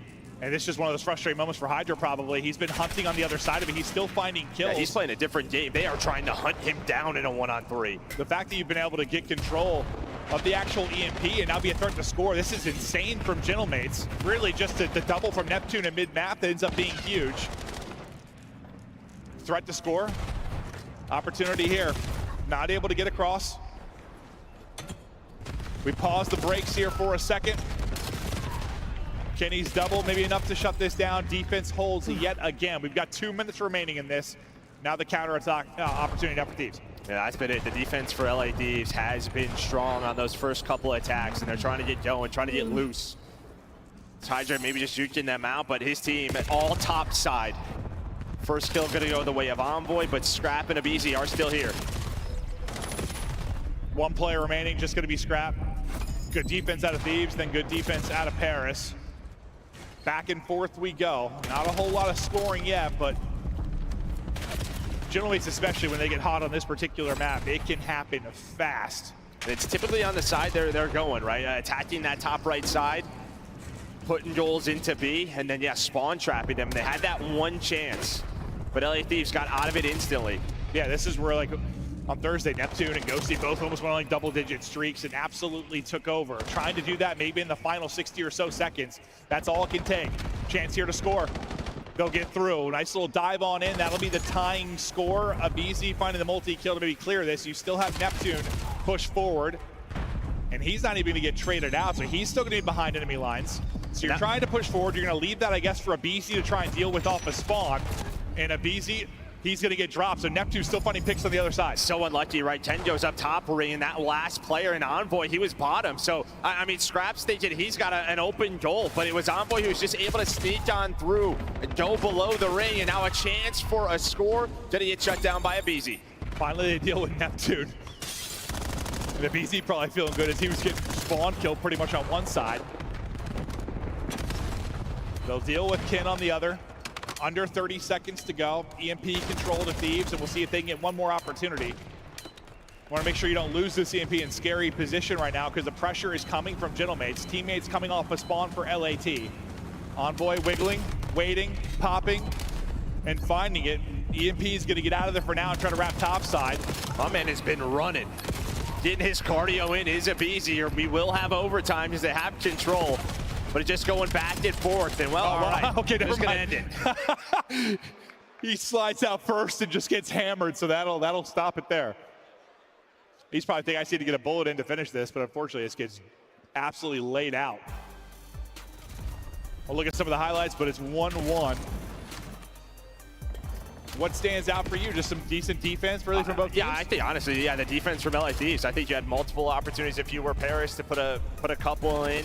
And then for Paris, I think they had like one good quality stop. But I think if you're LA Thieves being tied up 1-1 and what I think is the stronger side attacking this top B, I think you're happy it's tied at 1 apiece. They'll take that for now. Neptune. This is where he can go absolutely insane, though. Honestly, rather just pedestrian for how he plays the game. He's 8-8, which is just a weird stat line kind of for him. Just expecting him to have like more engagements a lot of time, just maybe because kind of how that half played out. Not going to be the case. Thieves down on the side where you think they can really get rocking and rolling, and well, it's a good break off from them to find some control early. They're going to get EMP. They're going to start moving. There's still a player here, though. That's Ghosty. That really finds 2 throughout that sequence to shut things down. He grabs EMP, though, and then doesn't really have a shot. I just already threw. Hydra, can he get one? Utility coming in, putting in damage, trying to snap back and help. Now has to worry about the other side of things. There's still a threat here. Scrap's going to be out of the play for a while. It's on the 3 to get this done. Nice pick from Abizi. Hydra going to get caught from the heady. Abizi's turn to go ahead and chow out. But there's the reset, and that is going to make all that work not matter for much. Yeah, I mean, they don't find the kills, but yeah, that reset would have really hurt them if they won those gunfights. But now you have mid-map control if you are Paris. Their turn to attack. The last player here is going to be Abizi alongside Ken. Sib's trying to get lost behind enemy lines, and he has. The problem is all his teammates died, but can he slow down LA Thieves? We'll see if he'll be able to do that on one side. You've got multiple threats on the other end of it as well. Sib kind of playing ring around the rosy towards the B goal. He's going to be flanking this, so Kenny's going to likely be in trouble here in a moment. See if he can get any kills before he gets traded out. He's at least able to find one now. Sib's position given up. I thought pretty quality shots onto Scrap ring, but Scrap, who started slow at 9-15, able to connect on the headshots there. And this is kind of similar to the first half. I mean, we got 2 minutes gone. It's a low-scoring affair. This feels like an early scar. You can see what both teams are really prioritizing, right? It's getting pushed up into their enemy base, just trying to get lost, putting the pressure on them when they come off a spawn, but both teams are doing a good enough job to find those players, not let them make those extra plays. And well, for LA Thieves now, it's to find Envoy. Before he can do something, they do just that. So here we go, a chance. Everyone off a spawn for Paris. Your best opportunity. Unfortunately, you take EMP directly into Neptune. Neptune's just gonna go. That is a big kill from Scrap. If he just gets across the gap there and you don't have an angle, that might have just been an instant pick and go. Are you a little bit shocked that that just ends up being the case? Did someone not call a name? Or? Yeah, I mean, I don't know. Yeah, maybe you're just thinking they all spawn like B-side or all the way back middle. But yeah, they try to maybe trick them and go towards bottom A. Instead, now they have to play more defense. And Ken, he's able to find 2, but Envoy is here. Envoy on 5 in a row. Paris Gentlemates up 1. That is a frustrating moment for Thieves and a brilliant one for Paris. 2-1 game, 2 minutes to play, but Thieves go from 4 dead and pretty good control to suddenly you're getting capped on 30 seconds later. They've got to answer, and they've got to answer soon. Time against them, pressure building. Otherwise, they've got a date with the losers bracket, and they'll have to continue their fight later today. Envoy's streak finally comes to an end. I don't believe any crews earned for him. EMP topside, some key fights going down. Thieves got to be clutch. Utility good behind Hydra. Trying to swing out and chow, but Sib still just tucked in a pocket here. His teammates looking over him as well. Yeah, I mean, all pressure is on LA Thieves, right? So Paris, they're just playing slow, playing for map control. You have to take that first chow. And now Ghosty, if they want to, they can play a little keep away. Nice trade onto Kenny, pistol in hand, but Abizi's got a knife. Knife maybe stronger than pistol in that type of range. Just over a minute to play. Clutch time here. Scrap can't get the touch. 2 are going to be dead for Gentlemates. They go away. This is a scoring chance. They got a chance here. 2 are going to spawn up A, though. I thought maybe they'd spawn out B side based on where the teammates were, but you're going to have 2 people here to deal with it. Those 2 that pushed out going to be dead. Big gunfights now going down. Sib, incredible damage in, but eventually will get traded out. You still have pressure here, but Envoy with a beautiful job from the back line. Kenny finally traded out. Yeah, they're going to play it. And you're just able to hold. 45 seconds now to go, and they can just play keep away. Yeah, I thought they were going to go all the way to the back, right? That's what we've been hearing on this map. Is if they want to, they can take it all the way to this back van. Hold up. One player is through, though. That's going to be Hydra. But all right, you get the kills. Someone else is here. That's Scrap. He finds that first kill. Envoy just spawns. Oh my God. God. Scrap's doing it all. Scrap trying to get every single kill. The vehicle is going to take him out. No way. Scrap thinks he has the opportunity for the hero three-piece and tie. But it's a vehicle explosion that takes him out. 10 seconds now to go. The bus has been parked. Gentlemate's in control. Sib lining them up. And just like the online qualifier, the result is the same. It's a 3-0. Paris get it done.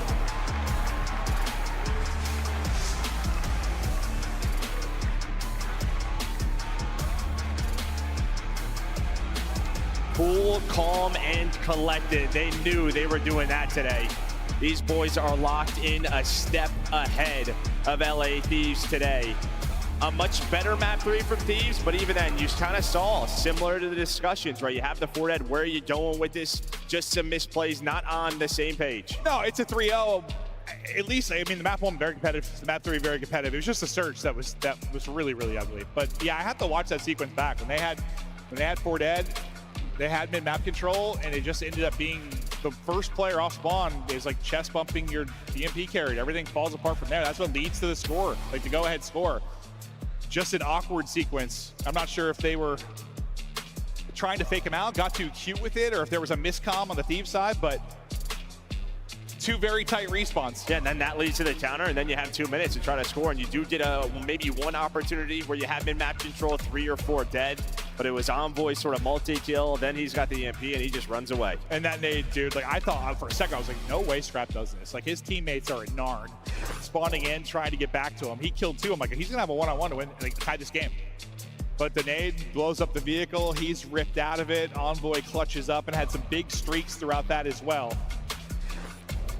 Thieves, I mean, far more competitive than the last time they played. That is for sure, but not good enough to look like they're going to be winning the tournament this weekend. Still got a chance to talk about things. Still have some Call of Duty to play today and maybe tomorrow. Yeah, I just think overall, in general, like you're still seeing sort of these mistakes in crunch time for Thieves, right? Just not all on the same page of how you want to play specific situations.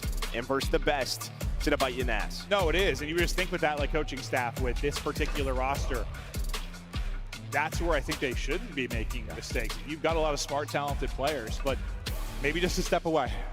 I think this roster can do it, absolutely, but not doing it right now. Just simply not good enough. Paris were probably the favorite coming in. Paris continuing to look so good. Pick, yeah. Who's going to slow them down? I mean, you still got the world champs, right? Back to back. You got the home crowd, so we'll see. We'll see what happens in that next matchup. Envoy clutching up late, making the big plays, getting a little bit of sweet revenge. We've got him on stage with Blaze. He definitely loves that revenge. Everybody show some love to the Paris Gentlemates. They stay perfect in this tournament for now. Envoy, what a big win, man. I know you guys feel good being able to replicate that same victory online, on land against this team who was trying to take y'all down.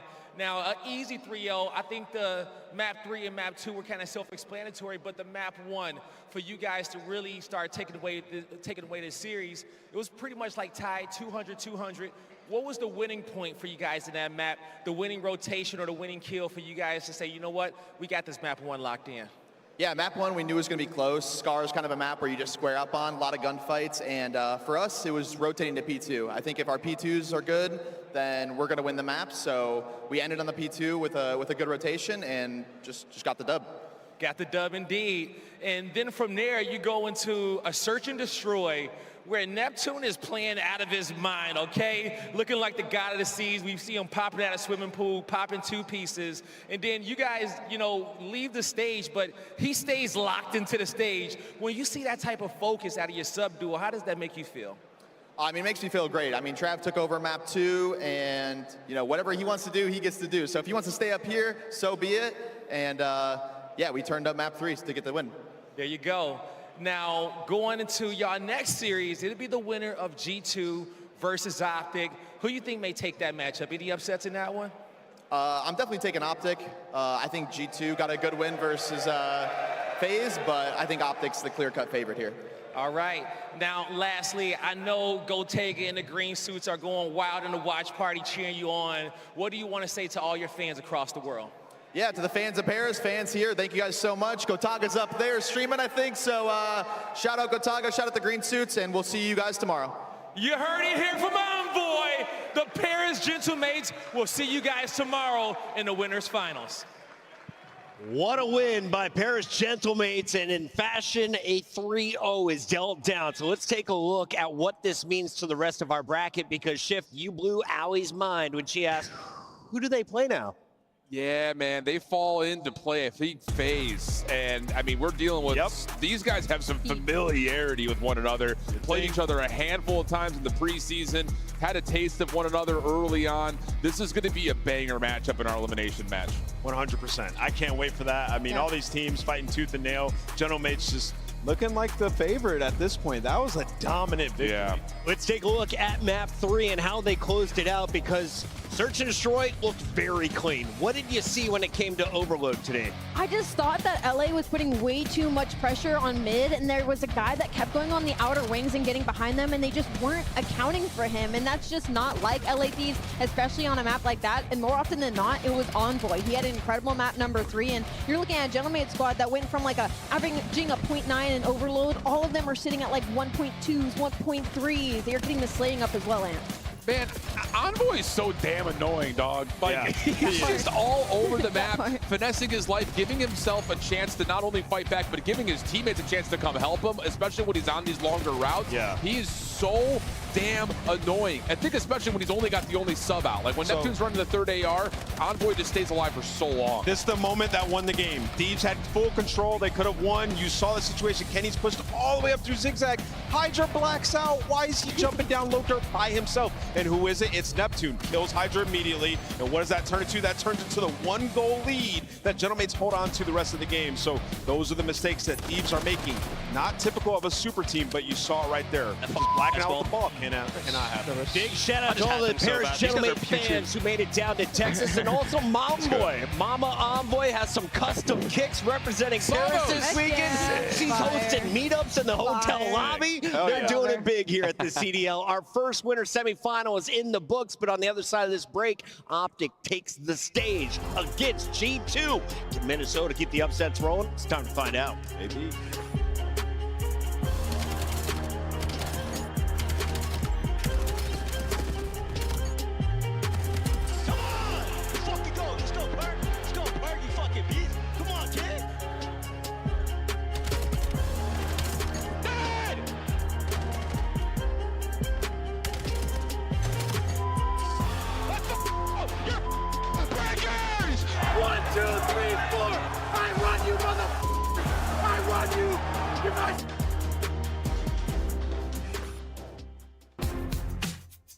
Monster Energy, the official energy drink of the CDL. Scuff, official controller of the CDL. Start the season strong with the 2026 Call of Duty League Pack. Grab yourself the CDL operator by scanning the QR code on screen, or check it out in the Call of Duty store in-game now.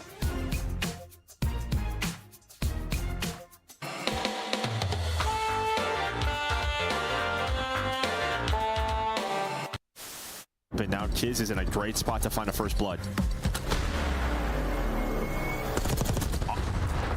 That was insane. Oh my God, why did he just do that? Joe's face was comedy in here.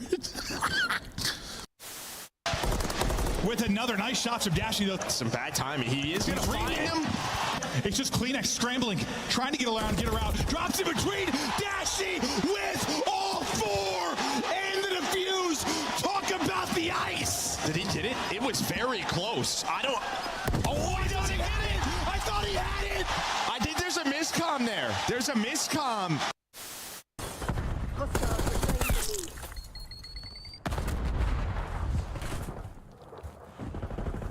No, spin controller. Oh, yeah. Low motor strain preset.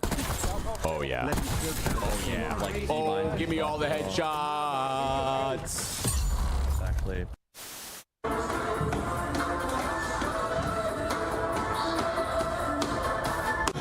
Absolute love of the Rio edition to the asset. And you get into the Karachi S&D just so might, the whole team might. I think they are. They're going to get a quick bit of a workout in. Come on, Vikal, get up there, son. They're going to get a workout in here in round 1. There we go, team. Up we go. Oh, Vikal, for God's sake, he's choking on main. God, dude.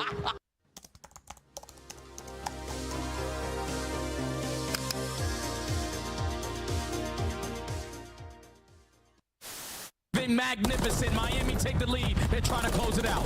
Cell first kill's good though, but Miami battle back. They've got themselves the trade. Oh, it's just down to Cell with the what? Oh, he's gonna get all 4. Atlanta are gonna reinforce the hard point first. Miami, no trophy systems are locked in place by stuns. Oh, it's an absolute breakdown by the end as Cell finishes on 5 to steal away the map.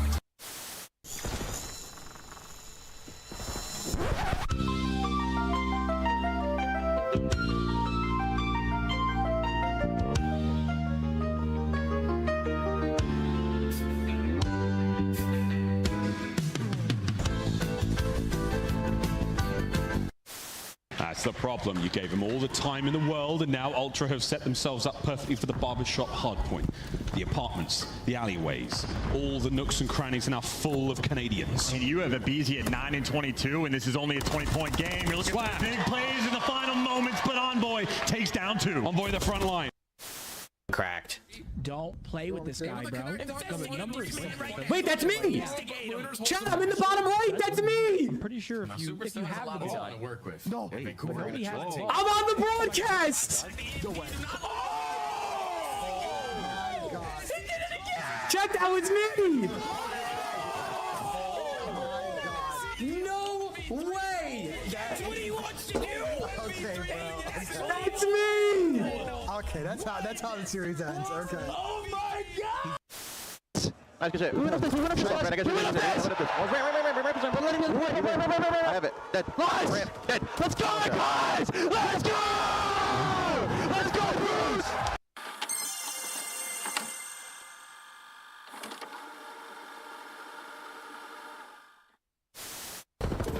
All right. Well, I look at it, it's guaranteed. Well, actually, well, talk about things that are easy to do. If you're having a knife holding, that's unstoppable. I'm trying to cut. Perfect snap cut in shot top. Oh, you can't trouble this? Well, that's right there. At least let him middle. Oh yeah, I forgot. I think that side. Nade hit one a couple times and stunned mid cut. What am I doing, bro? One guy's a mid cut. He's in our soul. I went left. Oh, pitch left. Yeah, this one they back. Wait, Renko did one more left. I'll try. Nice. Go. Go. For the game. Boom. Holy what exposure. 8-0. Billy, lie. But what the hell? What the hell is that? Wait, that guy's bowling. Wait, he's watching bowling. Look. You see, he's watching bowling. Yeah, what the fuck? I gotta throw, bro. Wait, is he trolling? Wait, is he trolling? He has to be trolling. Wait, is he trolling? He's gotta be trolling, right? Wait, he's gotta be trolling, right? Nah. That's not right. That's an Easter egg from the CDL. Man, Wixels is just gonna have to slide up with ARs. Nice little deep shoulder coming through. Oh! Wow! No way! He gets the one through the drop, and then all.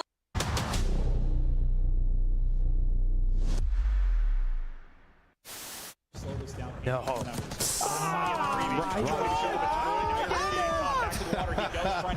Oh my gosh, here it comes. Out this map. Get out of there. Come on, Ant. Where you at, Ant? Too late. Yep, now Ant activates. Oh, I love it. Just over 20 seconds to go. Where you at, Ant? Activates behind him. They isolate him. Yeah, get him. Take it on shot. Hey! Go!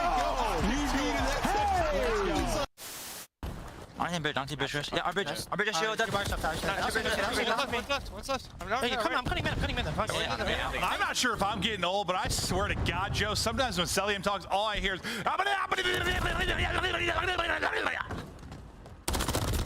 Yeah. In Call of Duty, stars are made while pursuing greatness. They channel legendary performances through the sound of a ticking clock, a high-stakes situation, or an unfavorable scoreboard. One such star is Mason Mercules Ramsey. He's a soft-spoken lad who stands toe-to-toe with the league's very best, but when the time comes, snaps into deadly form. This Spawn playing his life, and this man is gone! Behind each player is a story. But how did he arrive here? So I started playing challengers, and about halfway through MW3, we made it to the last chance qualifier. We had to win one match to go to champs, and we lost them both. Mercules, the new guy up, looking to earn his way to champs. Stun is out. Assault sends home. Yeah, that kind of sucked. But thankfully, BO6 came around. I got to start the season on a better team. Cross from on top of the Lambo. He has a chance at this. Count. Stop takes it. some space, but Mercules is able to catch him. I'm not sure if we're really bringing this up just yet, but I think Beans is going to be involved, which is a beansless meal here at the major. Is it officially no beans? I think it's The circumstances were definitely unexpected going into the Toronto major, but Merc is a slayer, right? He's been getting crazy gas, Chris. Like, he's been going off in challengers, so he's just got to come in and find those kills. just made the best out of it. Initial gunfights, but the young gun. Ultra. Plus the shots on the cross. Remember the name. It's Mercules. Storylines like that write themselves, so it's easier for us to sort of follow. But when that kid went on there, and obviously like the amount of people talking about him, immediately had him on my radar and sort of kept my eye open. After a crazy series of events, the rookie finds himself on the roster of Optic Texas, and it is there that his newfound legacy would be cemented. It's history in the making. Back to back. World champions. He understands the game really well. He kind of just does him, honestly. Usually when they're new, like they have like a little ego, but for him, for whatever reason, like he just trusts us, and I mean, this kid is a generational talent. From a competition standpoint, his future is bright. From everything else, the ceiling is, who knows.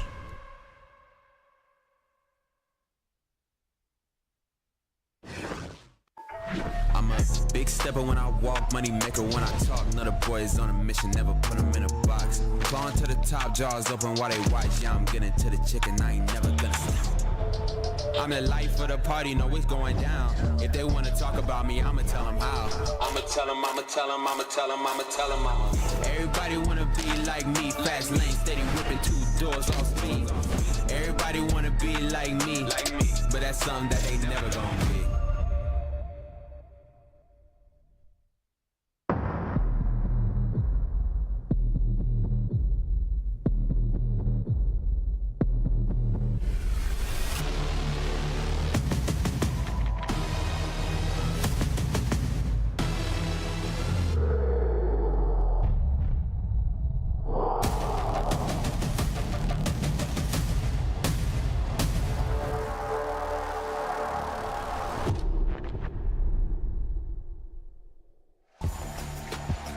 Earlier this morning, we dished out 4 more rings as Optic claimed their 2025 trophies in front of the home crowd. Maven, an excellent moment for Mr. 3 Rings and the rest of the crew, including that guy, the MVP. It's awesome. It was so fun to watch the crowd celebrate with them, see how hyped they were for this team. Yeah, Shotzi, unreal, 3-time world champ.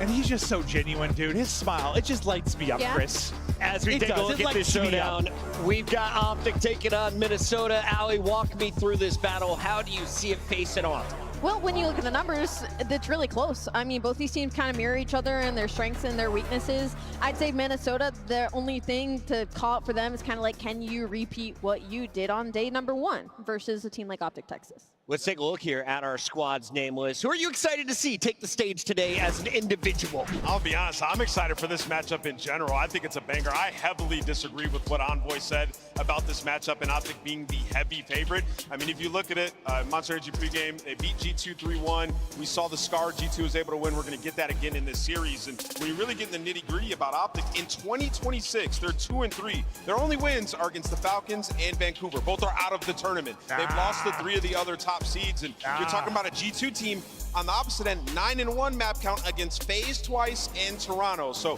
if we're setting it up, this is about as equal as a matchup as we can get right now left in the tournament. We are in Dallas. This crowd's insane. Throw There's that a bump online here. out the window. is all you need to think They're about. going to smoke their shit. I mean, I just watched G2 beat FaZe on land. 3-0 pass. Y'all are What do you mean? sleeping. You beat Envoy FaZe. sleeping. FaZe- Everybody's FaZe- sleeping. Bro, FaZe get booed every time they play. Guys, it That's doesn't not what's matter. going to happen Guys, with it doesn't Optic. matter. Crep has 111 angel number. They're going to win. There's definitely a possibility Optic turn up with the crowd. But if we're talking about this G2 team, they've been gritty. They've been so much better. This series can go the distance. Mercules versus Kremp. Those are two superstars to look out for. And you heard Beans warning folks. He said, don't talk trash to Kremp. He'll walk away with double birds and a W. Let's take a look here at this G2 lineup because they are the underdogs. If you watch them in the qualifiers, we never expected them to be able to close out series. They got to a number of game 5s, but here on land, they have cleaned up their game. They've been unbelievable on land. It looks like almost a completely different team. I mean, slang was a really big issue for them. And right now you got Estriel and Kremp rocking 1.2. Same with Skies. That's 3 players with 1.2s that came in with like a 0.9 overall. So already huge difference there. And also their search and destroy has been fantastic recently. It isn't their strongest game mode, but they're on 3 wins in a row and they've been pretty dominant. You're talking 2-6-2s in around 11, and it's been on Scar and Raid. You're going to see Scar in this series. They're undefeated on it. And then CDL Best, 13-7 map count in January. They are leading the rest of the squad. This is what we thought Carolina was going to do when they came to land, when I look at G2. No, I mean, I love this G2 team. I want to root for them this weekend. I want to see them do great stuff. This is not like an online match. This is just a Optic co-major. I expect this team to be so much different. All their issues, like for Optic, all the problems they've had, when this crowd starts roaring, and you played in front of a crowd like this, like it can fix some of your issues. It absolutely can. I mean, the battery gets put in your back a little bit, but you know, in Optic, obviously in front of this crowd, when they get that energy, they can slam anybody. But G2 have shown us the pressure doesn't really matter for these guys. Like outside of online game 5s, you get to land though, they dominated FaZe Vegas, so I'm comfortable in Let's G2 take a look at our maps and modes for this one, Nameless. Walk me through the numbers. Who has the edge? I mean, they got Colossus. If you're talking about G2, they love this. I mean, Colossus, they're the best Colossus team in the game. They beat Optic on Scar Hardpoint before, and Allie, you said it. What are they on Scar S&D for the game 5? 3-0. Undefeated. So yeah, G2, if they have to go to game 5 in franchise history, they love to do it. They're feeling really comfortable. Do you feel it, Alley Cat? It's time to lock in our Scuff Pick'ems. You are still the Pick'em leader. That's cool. I'm going to go with Optic Texas. I can't deny the 5th man, dude. I got to go with Optic.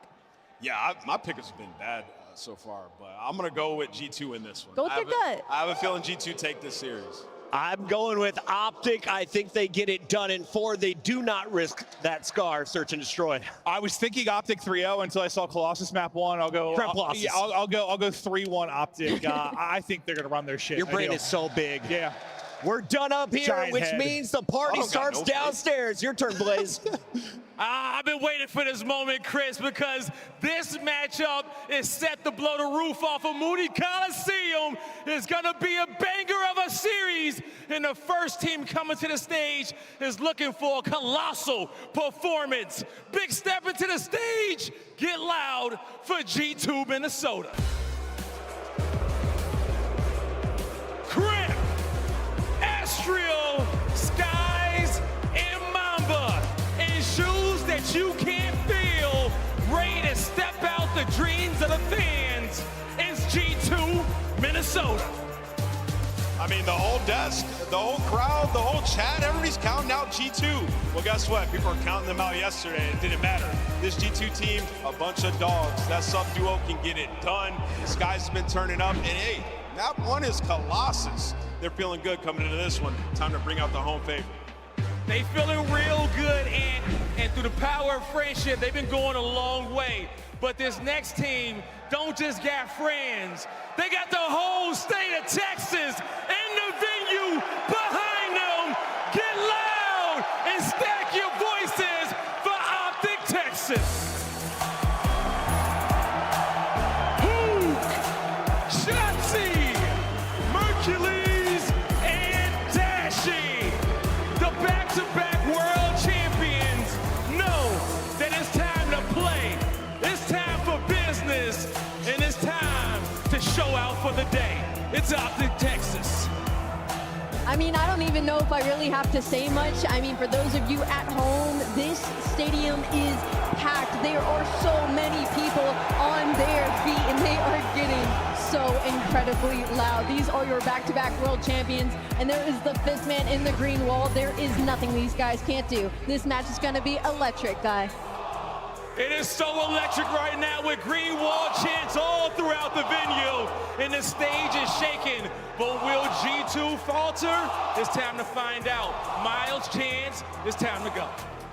Thank you, Blaze. Pressure on for G2. Will they crumble or will they become diamonds? A stacked house here in Texas for a big matchup. Mate, I'm ready for a party here. How you feeling? It's going to be a fun time, and this is going to be an aura-defining series. Optic, they haven't had an incredible online stage just yet. It is a bunch of world champions. They live for this type of environment. On the flip side, in January, G2 have been monsters. Their map count is ridiculous. The series we have, they love the maps down the line. Question is, does the aura diff break them? Well, they've got to get through Krem losses first. Again, both teams looking pretty solid so far. Optic, they've given us the goods. A nice run thus far in the winner's bracket. A little nervy coming into the start of this tournament online, but seem to have figured things out. Also, you brought this up in the walkout. The submachine gun players wearing the shirts. The AR players wearing sort of tracksuits over the tops. I love it, man. The boys are dressed to impress. Got to get ready for the right pace. And, well, Looney, the coach on the right side of your screen, trying to get the boys ready for map number 1. Happy for them to see that Krem Colossus in the mix. He's got aura on it, but this is your X-Factor player. When Mamba is going positive, especially in hardpoint, undefeated in the game mode. When he struggles, well, G2 struggles as a collective unit. That is the person you're paying attention to. Keep in mind, never forget your first time. Now this is him in front of the massive green wall crowd, shooting against 4 world champions down the line. Mamba, this is his opportunity to rise to the occasion. I didn't have nearly as many people watching me on my first time. For Mamba, it is going to be a test of the mental, a test of the resolve. He's got to go big on a very, very red stage right now, but there is a serious sea of green that will be cheering his every downfall. We're gearing up to get to map number 1. The coaches have departed the stage. It is nearly time to get this one going. G2, the underdogs coming into this matchup. Optic, your hosts. But will it be familiar territory for our red team? Let's find out. Map number 1. Let's get it. There's your first strike. Shotzi takes down Kremp on his own map. Optic in the hill first. A thunderous roar as the kills go the way of Optic. And Krem gets himself onto the board in a quick way. Mercules from the top time. All this going great for the green team. Got the time, they got the kills. Yeah, you love that. The spawns flip, and it is all those green arrows instantly turning. Mercules soaking up on the time right now and happy to make that his home. Trying to swarm with the Dropix, his skies, and well, everybody in the kill feed getting the mix, but Mercules handing out the goods. But Kremp, it is his map for a reason. In the time, 4 kills in a row. At least Minnesota have stopped the bleeding. Yeah, Chelsea knows.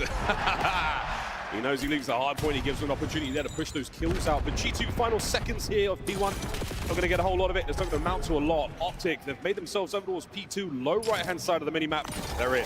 First break opportunity for G2. 2 players working. It's Kremp and Skies together. Dash is the one trying to lock it down, and the AR support is there. Couple trades rolling through. Murphy, Skies, or maybe Estriel, the lone man able to sort through. G2 have the spawns, and G2 will take the time. Here comes the next wave of Optic, though. It's a conga line forward. They're trying to find entries, but it's Skies with a pistol. Oh, and he finds a bit of a trade there. Estriel over the top, over to Bueno once again. Toe-to-toe against his old teammate, and he finds another coverage from Mamba, and G2 holds. And listen, Skies has a lot of pressure on this as well. He is the one world champ on his team to match the energy, has to bring the fire. You can see Motormouth in the comms and trying to play aggressive. A force free in the time when you need him, but it looks like Optic overwhelming. There are no trophies just yet. Those nades impactful to make the break. Incredibly strong. P3 now up. Chelsea the first man in. Mamba, the X factor right now for G2, and he sniffs it out. What a read. On the backside though, Mercules is going to give a little bit more pressure now for Optic to make their way forward. G2 are on time. Well, Mercules making the impact, trying to work himself down low. He's got all of his teammates on the top side of the map, but it looks like G2 dealing with all the pressure. Hook and Shotzi, the tandem though, over towards the time, at least playing a little bit of keep away in the kills. Goes their direction. 4-man wipe in the feed. Optic a rig. Got that iron on his hip. Poop finds a big one there as Optic's still soaking away, and it's Dashi. He's the man on time right now. All bases covered right now for Optic. This is the hold they want. Identifying the attack wave. Oh, and down and out they go. Over towards the G2 boys. It's Hook, though, trying to hold the line alone. He's got a couple of kills. Brought down through the middle by Estral. And a big trade there from Merc. I mean, Optic right now, they're just managing the pace. They're losing some of these initial gunfights, but holding the line towards the end. They've never flipped the spawns, but they have built themselves a sizable lead. And this is what you want to do against G2. Set the tone early. Optic have done exactly that. On the rotation, though, will be G2 with the left side spawns. They're set up around P4. You're down by 50. They're looking for their impact here. Big row now. Once they get G2, they're going to be first in. Can they hold it? Dashy catching a few out on the entry. Oh, wow, and Mercules backs him up. Sky's now fighting to keep the hard point as G2 as possible. It's going to change hands, but you've still got the numbers here for Minnesota. Oh, spawns might get weird. Yeah, players over towards P2. Take a look at the minimap. You never know on this hill, but there you go. It's the wipe in the feed. Estriel for 2, and G2 manages to hold on. Still, though, only just now chipping away at the lead. Optic made the impact early. They're trying to do so again. 3 through front. And they have the initiative on the front, and they find the kills. One man on the backside as well. Optic flood on in time. Mama alone. He gets 1, but it's a 1 and done. Optic with a break, 20 to go. And this is huge. That was G2's opportunity to get back in the game. Walked into the hill down 50, and that's exactly how they will walk away. And here's your spot check. First set of rotations, every single player on Optic Texas is getting theirs. A beautiful start for the green wall. First set of hard points complete. We now go back over towards P1. As the rotation now done. Optic with a strong start. G2, they weren't fantastic on the holes. The breaks were decent, but it was scrap time, keeping them afloat here. For now, Optic with a solid lead and a big 7 spree for Hook. Let's go for a listen in. I got time. I have a choke on you. I have a choke. Bump left. Watch out, bro. You want tunnel. One tunnel, watch, I guess. Okay. Holding the door. One's the door. Two the door. He's already statue. He's already statue. You got the door. Shout out the door. Shout out the door. Their door. Another one. Their door. What is low statue? Okay. He's probably gonna find you in RP2. Nice, good shot. I'm nading time. Hit time. Make sure you hold this road, though. I didn't need him back. So much on time. Dead. Another one on time. Flying statue. Close right. Okay, close right. Dead. Okay, I'm pushing left. Block back, guys. Top mid for you. That's the door. I have all left. I'm gonna trade you. Hard block.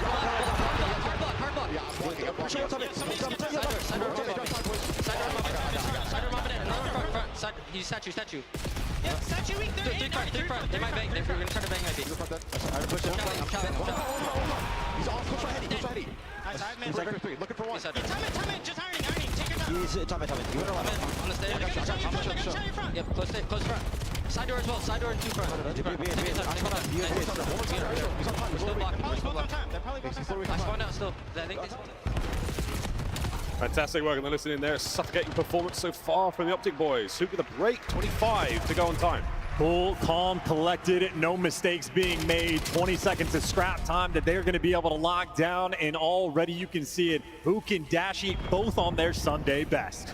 But it's Saturday, the chat says. That's right. They're looking good. Hard point number 3 in the second set, about to burst open. Mercules at the 18 and 14, but it's Hook leading the charge right now for Optic. Fantastic kill time from young Mercules, but a nice 2 dead there for G2. Opportunity now to hold on to time. You've got eyes on the remaining Optic members, and you know the spawns. Oh, they're desperate for the hold. Need to try to get back into this game. Losing your map pick to start the series would be devastating. Shotzzy's taking the long route. Hook managed to find 2 in time, so maybe it's a front break rolling through, but at the very least, Shotzzy has flipped the spawn, so you trade away the initial long-term Optic in a good spot, but G2, at least they're fighting back. Yeah, Merc hold it down. Get as much damage as possible. Skies and Mama tremble and the guns blazing right now. That G2 red looking fine indeed. What a battle this has been. This hardpoint superb now from G2. Hook sending it forward. The trades are good. There's going to be a pinch on time here, but you're worried more about the rotation in Hook. Frankly, Optic happy to get those final 10, just bump up the lead a little bit more. They've maintained it the entire time. Mercules, though, does get caught. Shotzzy now trying to play some entries, but he's in a tough pickle. He gets overwhelmed, and for the back spawns, Dashy here to fight for it. Multiple players to take down, but if Optic get this break, they likely get the game. Yeah, G2, oh, wonderful work there. Sky's a creme. That's a massive moment. Shotzzy, though, managing to bring the fight a little further forward. Here comes Skies. Just trying to sweep clear this interior section of the map. That's a good read. And now through the front. Mercury's trying to get Estriel down now. This is a good hold again out of G2 and another 3. Yeah, and they get all 4. That's a scattered push that is dying one by one, and G2 slowly crawling back into the game. Sky's going to hard block in the stun. Not there to check it. So Shotzi, as is tradition, is behind you. Sky's though, what a catch to find him. That's 3 in the feed. The spawns are going to get weird. And either way, for this final 20, G2 had a beautifully orchestrated P4. What a P4, holding it down, watertight here on Colossus. Mamba the last man left standing on a 3 spree. If he gets this, which he doesn't, it would have been ideal on that run towards the Hellstorm. What a comeback there from G2. Third hardpoint set, here we go. And it's a reset from Optic trying to stabilize. They're even reading the Mamba spawning on the old time. 2 players in towards P1, but in the kill feed, G2, there's 3. Estriel delivers you 2, and G2 in this initial time. Statue control from where Skies takes his shot, so important. Eyes on the next man as well, but he just pinched. Nice work there at Adachi and Coda. Attack hard point. What a win from Krem. Holding down time. Once again, G2 fighting from the back foot, but starting the 3rd set right. Oh, look at this kill feed. Now this G2 Minnesota gun starting to heat up. Krem looking for the extra kill. Hook there, good for 2, traded out, but that's the entry for Optic to make it in towards the time. And we're at the point of the score now from Optic. Any bit of chip score you get is wonderful for them. Another 2-piece though from Estriel. Mr. Consistent this entire time. G2, they are bringing the battle. Oh, wow. Hook hold it down up top mid. Skies to the side. I'm no good. Mercury's going to hold it and keeping the kills going, but Estriel missed it. Consistent still on time here. Final few. And a big run now from Mamba. He manages to get in behind. And will he strike? Another read from Shotzi. The backline open. The 1v1's won again, but over the time, it's Krem up high. No good. Hard point down. Optic are in. Overwhelming. They're going to make it all 4. Shotzi now gets the push out. Shotzi to the front. Mercury's now holding it. We're starting to get towards the very end of our opening map. 25 for the win now for Optic Texas. Here comes G2. Mercury's brought down. It's a good for 2. The 3rd man shots, he's in. Doesn't check the right corner. Hardpoint changes hands. Yep, Optic let him get close, and they were overwhelming on the break. Nail biter though. Optic 23 seconds away from winning map number 1. G2 though, 25 seconds worth fighting for. Mercury's takes the route. He's gotten through the back. 7's going to turn for it. The reads are there, but the kills are not. 4 in the feed from Optic, but they cannot win it here. We're rotating to new. It's a massive win.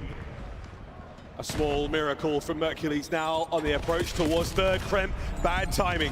Can he make something of it here? Here comes Merc once again. Hook joining him in the feed. Mamba trying to get something going, but it's a coverage from Skies, and the break is there.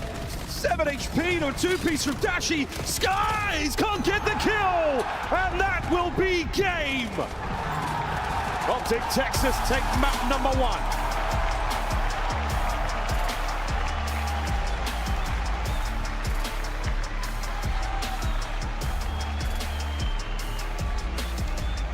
They squared up on Krem losses, and they were able to take him down on their very best map. Optic starting off this series right. An ideal performance. Big one there for Hoop. All the boys putting together some insane assists. Same to be said for G2. What a square up it was. Minnesota taking a task on one of their finest. And Krem not necessarily has to concede the title just yet, but Krem losses not exactly paying out there for G2. A big win for Optic to start the series. And really what that map felt like to me is just G2 a bit of a slow start. Optic come out of the gates hot, and well, typically throughout this year, Mercules has been that guy in the map ones that dominates, but this time it is all 4 players down the line, especially Hook and Dashi. That initial pace they were setting, the comms, the vibes, everything for those guys were flowing. They're professionals now. They know the online doesn't matter as much. They are ready for LAN, setting the tone. That might be, you know, the real tone setter of the match. You two already on the back foot. Diabolical start. A wicked work there, get across the highlights. Big moments like this. Hook missed a swap to the sidearm. That boy has got it down. Unbelievable work from him. A lot of the highlights actually going to be him. He's run on a solid spree. No Hellstorms to be found there, but Optic didn't really need it. Quite a frantic, very frenetic trade fest. They were winning their fights as a squad. A couple of individual plays towards the end there, but otherwise great cohesion. Optic certainly working together well after their stunning start to the tournament here a few days ago. Yeah, and really a well-managed game from Optic as well. They built themselves that 70-point lead, and even with the G2 eventually starting to mount that comeback, just a heads-up job on these rotations. We can play the slower game. We can trade 20 seconds for 40 as long as we're still getting that chip. The game just gets that much more difficult as time goes on. The Hot Stars really set themselves apart. Great.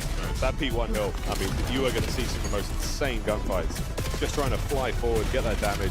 This was one of the individual plays. Merc with a big 2 there. He does have his teammates to help him out. Big Brucey shooting hot as ever. What a 3 there towards the very end of the game. Sets up Shotzi and Hook for the absolute finish.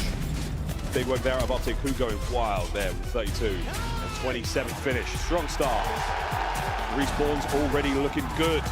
Now we go to search and destroy. Big Bruce and Hercules, the 2 AR players there to call game. Crowd firmly behind him now, but again, right from the jump, you get that 70-point lead by the first set of rotations, and it just becomes almost insurmountable. And then once G2 finally getting close to bringing it back, that battle over towards that P2 time, that's where Optic dialed it in. Hercules nice and comfortable blocking those back spawns, doing the fundamental things right in high-pressure moments like that. Might just be that world champion. Exposure has to deal its way, first to 6. And then a triple dose of Scar. Scar. Excited to get to that portion of the matchup. But Exposure coming on now, Chance. I mean, we've seen some great Exposure games, Hardpoint, Overload, you name it, across the board. How are you feeling about our team's odds in this matchup? Well, I think Optic is going to be a team that's a little bit more difficult to play against on Exposure. I know Dashi right now is not top of the league when it comes to the sniper kills or that impact, but what we saw from him on this map previously, a little bit more aggressive. He's playing up towards the middle of the map. He's not going for those primary power positions. He's trying to throw a little bit of those atypical looks that is difficult to adjust for.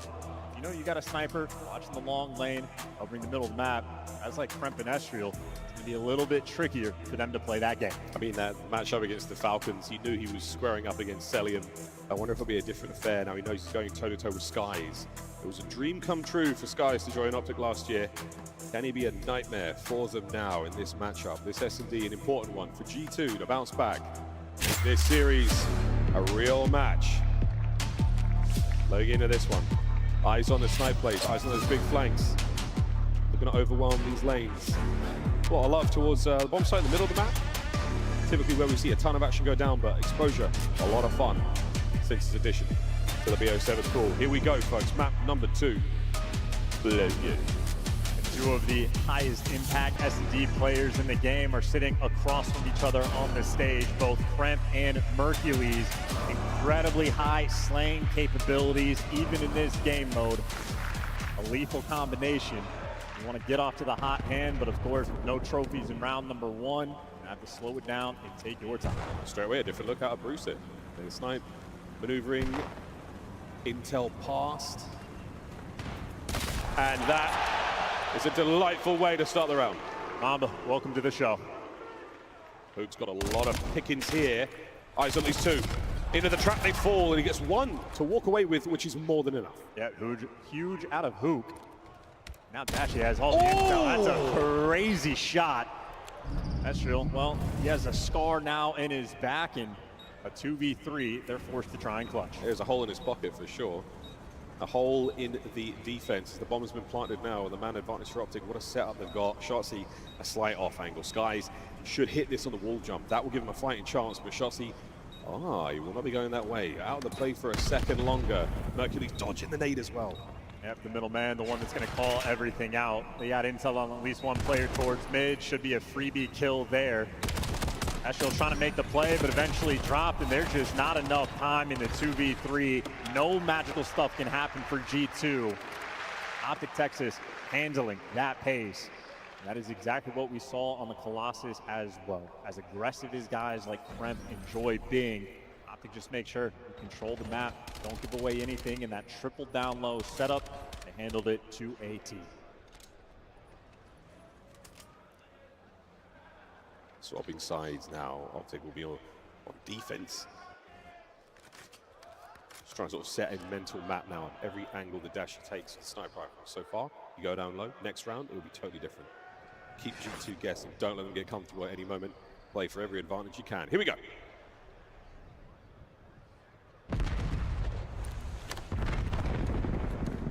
Mr. Bueno over the top. He's going to connect with that stun. How many players are caught in blast radius? We will find out another time, but for now, they've pumped the brakes. Sky is hoping for something there through the smoke. I mean, that's 4 players on Optic basically standing on the B site. That's enough show of fortune to back those players down. Mamba has taken space, but this is a lot of Optic players he's dealing with. Yep, just needs to stay alive. In the meantime, Kremp try to get aggressive. He gets dropped, and now Mamba in a tough spot. Those Optic players running straight at him, shoots one out of the sky, and there's no follow-up for the trade. But he's held them back. He's made those 2 players retreat. Mamba showing some fierce play on the skies now. Catches the tail of one on the retreat, but Dashi! He's showed him a little bit too much, and now Hook picks up the man in the middle, and it's all down to Mamba once again. This would be for the ace in the round. What a special moment it could be for the rookie here. Less than 30 to go. I mean, this is just a nightmare situation. Dashi in the back of the map. He'll take a freebie on Hoop, but still just 20 seconds. And Merc drops you instantly. No open avenues of attack, and Dashi with the separation.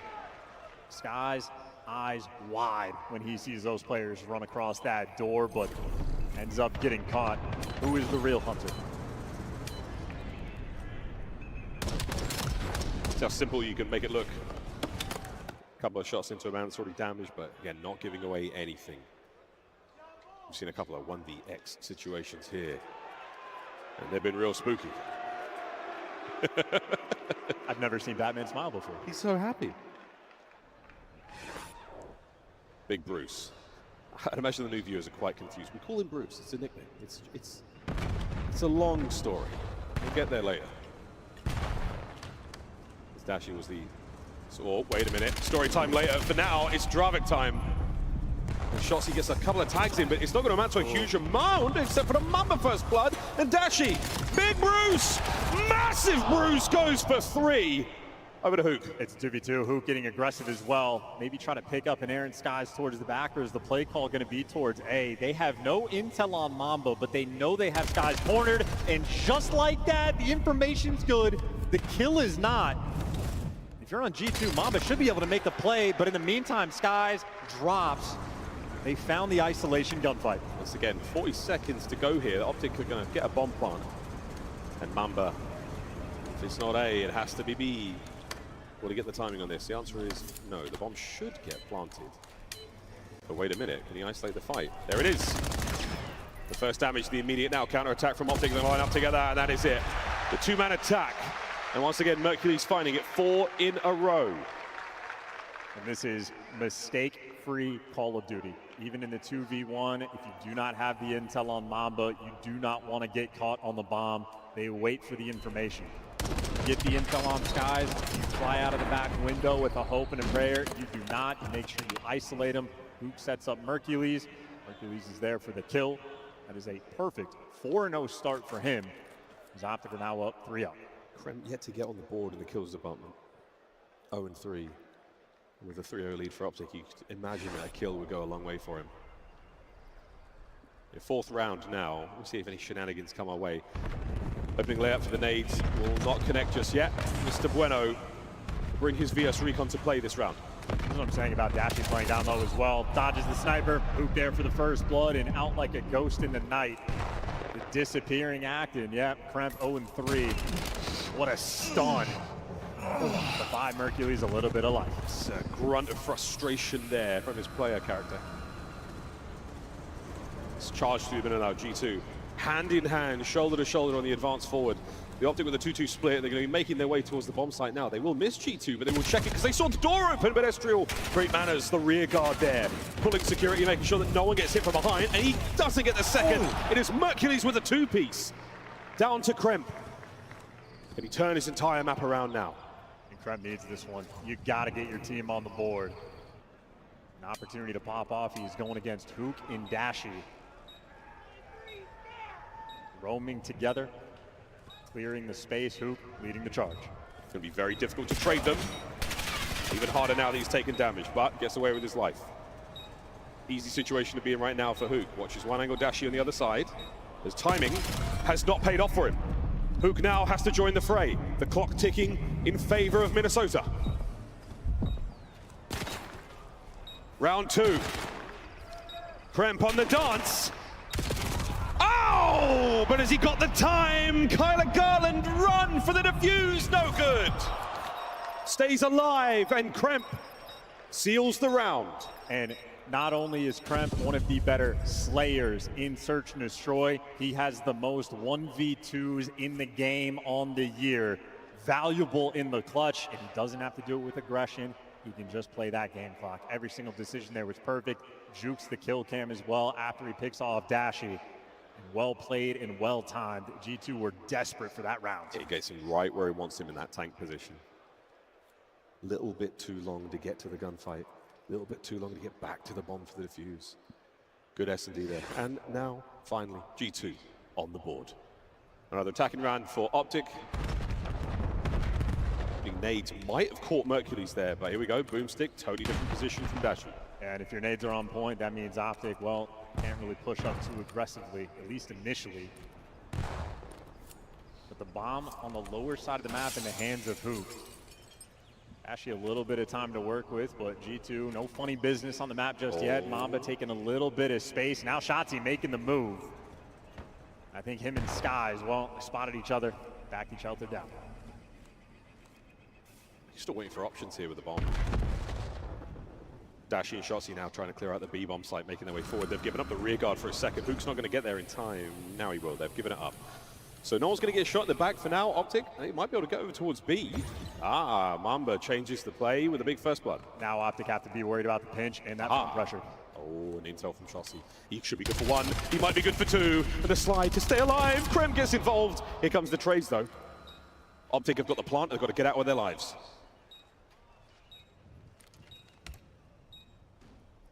Peek that balcony at your own risk. Down low, the gunshot rings out. Mamba strikes a coiled spring, and now immediate attack. Hook coming from over the top, but it looks like the defuse should be good. But wait, he's flying forward.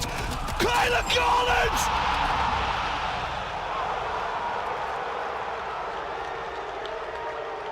The defuse was successful, but my goodness. That was nearly one of the greatest 1v3s you have ever seen. If we're being honest, though, not even close. Play was absolutely filthy, but the defuse comes through. Wouldn't have had the time. Make no mistake, Hook is a monster. You always have to be fearful, but Estriel heads up gameplay to instant hop as soon as they had the 3v1. Back-to-back rounds there for G2. That is as close as it can get. Hook's 5 spree to walk away from that round, though, with the round loss. No consolation on the kills. Big presence there for Optic and mid. Wide open B side as well, but that just means the stuns are not going to be connecting. Skies with the initial positioning, but Optic sent 3 players back on the defensive end. They are ready for the fight. Yeah, seeing a lot of fights now towards this bomb site. Great damage there in the initial. Duke's going to find a first blood on the other side of the map. Oh, and Dashy's managed to catch another. Numbers are still here from G2. They are not relinquishing the play. Dashy gets another. And it's a clean sweep. A bastion of defense by the bomb site that Optic do not give up one of a round. And when Optic has been playing virtually mistake-free Call of Duty, very methodical. If they get the man advantage, well executed. Well, for G2, a little bit too squirrely. Get the players weak and you start chasing a guy like Shotzi, you'll die nearly every time. 4-2. Managed to stop that G2 train rolling after the defuse round. That one was so fast, you barely had a chance to catch our breath. Hook not far away from the Hellstorm at all. And that could be devastating here on exposure. A bomb plant should do it. Mamba here on the outer lane, but Hook, he's also been on point for the first bloods. How about the timing on this one? And it was Mamba that got the jump. A huge kill to shut him down. It kicks off the trades. Advantage G2. Well, big advantage G2. They put it all down to Dashy now, and he is totally alone. Goes for the rechow against Estriel, gets the headshot. It's going to give him a little bit of space to play with, but a strong challenge, and they've got rounds to burn right now. 4-3, and an essential save from Mamba. And how about that out of the rookie as well, playing that aggressive on the defensive end, taking the fight towards Optic, and of course, the follow-up from the team was there. Yeah, from Mamba. His kills and deaths right now, about 6 and 7. I'm sorry, but it's true. I'm sorry. 3 first bloods as well for him. Optic still with the advantage though, 4-3 up. They'll have defense. He's not really being deterred again by a rowdy crowd on the bright lights. This has been a solid game from G2 as well, Mamba in particular. Optic flying forward out towards the B side of the map. That's where you've seen a lot of G2 love. Dashi v Skies now. Is that enough to pull the attackers back towards A? Hook stalwart now on the defense, watching over the A bomb site. And now you can play a lot more aggressive towards the middle of the map because Dashi, no more sniper for him. And Krem instantly finds his spot. That is the difference maker. Still does some trades. 3v3, bomb collected. Now a squirrely moment. You do not know where these Optic players are. They got 2 players working the pinch. They got Hook in the depths of spawn. So Sky's a massive responsibility, but from Optic, it is long routes being taken. G2 completely unaware. Oh, Mamba's definitely going to take care of here. Oh no, Mercules, that is a massive win. We don't count out Skies though. It's not over yet. Dashi checks it, doesn't get it, 1v2. Merc up close, finds his 3rd of the round, his 10th kill overall. Did we cut away an intimate moment between 2 players? I think we did. You'll have to use your imaginations, fans. Map point Optic.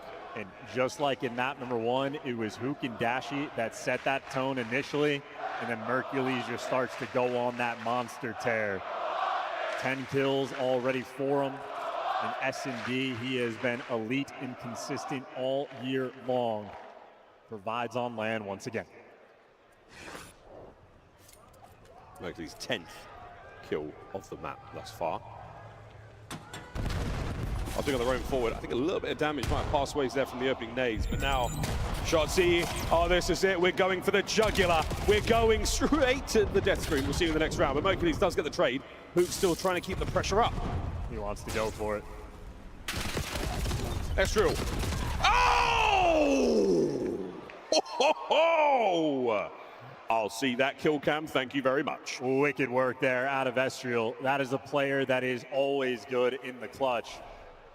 He plays at his best. The better the competition gets, the better Estriel gets. Quick movement, solid round. We talk about that mistake-free COD from Optic Texas. Well, that is a round maybe just a touch too aggressive.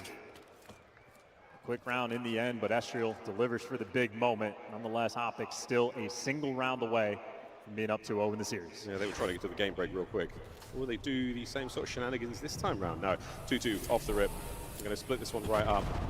Estriel there from inside his bunker will stay safe and sound from the onslaught of nades that not many connected or even were heard. So heavy pockets for Optic. Well, Mercules had the time to get through on the pinch, so now the job for his teammates is give him the intel and let him live. And Mamba versus Merc for the pinch as well. Might settle in for the round. Mamba delivers. That is 4 first bloods for the rookie. Is this going to change the play from Optic? Yeah, they've got 2 players in mid. Shotzi saw at least 2. Kremp with the heads-up play, and the dance is on, and he gets wrong. It's electric stuff from the generators, and it's Hook now joining the fray. Estriel keeping his spree going as he gets right. Has he caught Dashi on a bad timing? No. Mamba fighting forward in a 1v2 to stay alive in the search. Save your lungs, Dallas. We've got a bit of time, don't we? Here we go. Mamba fighting in. Big Bruce goes high.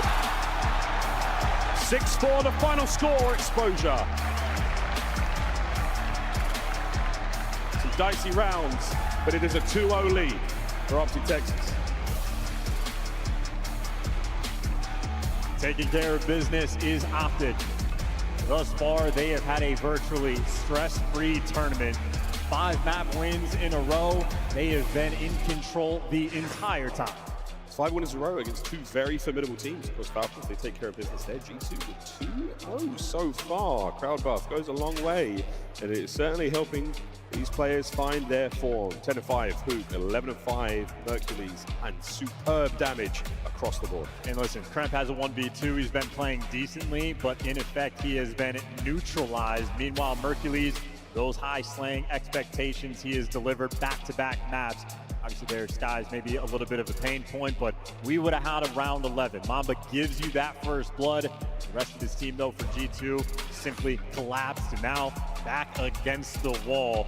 In terms of the map set, G2 happy to see all of these stars, but again, Optic right now on land have leveled up. They are playing very high-level Call of Duty.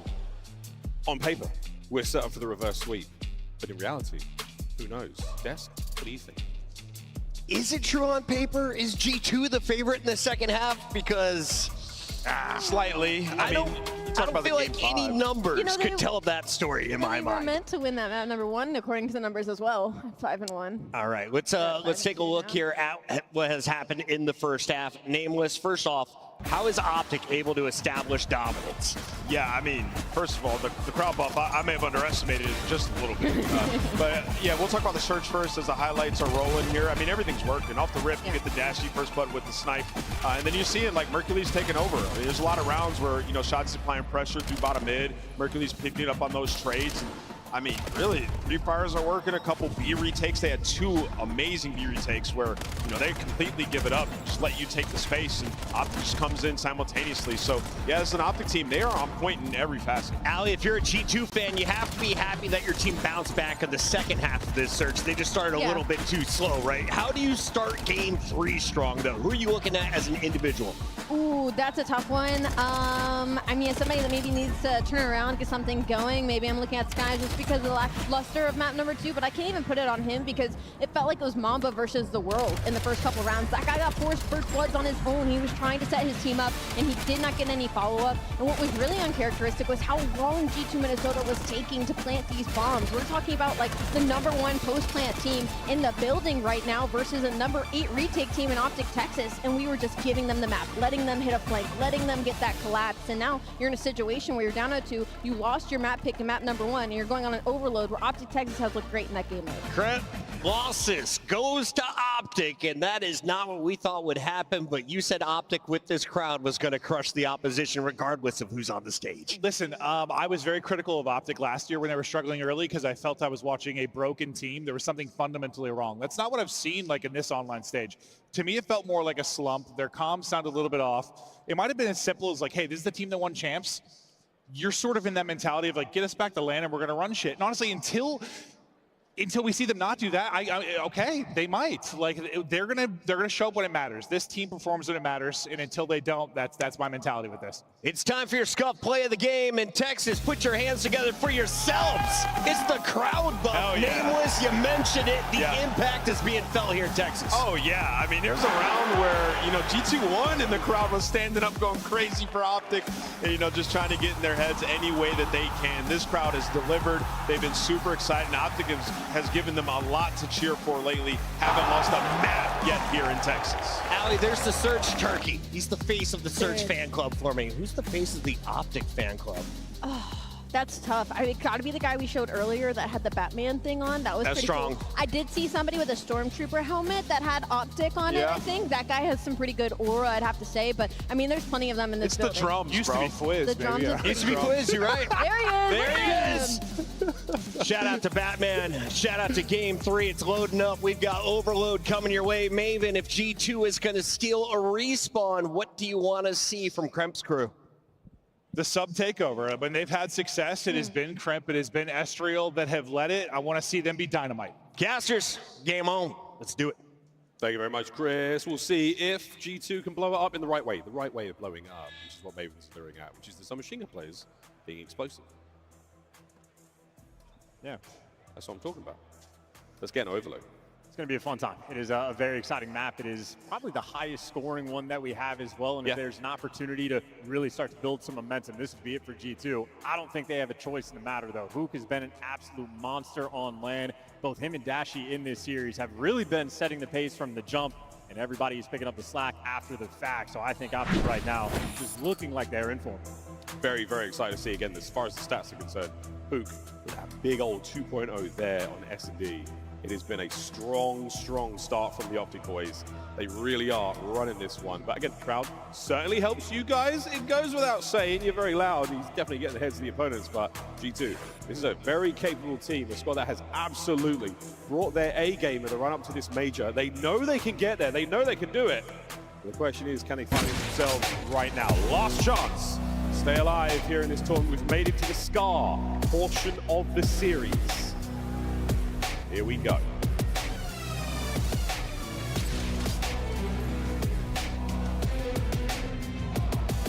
How happy Optic must be for a moment like this. Finally settle back in to their comfort place.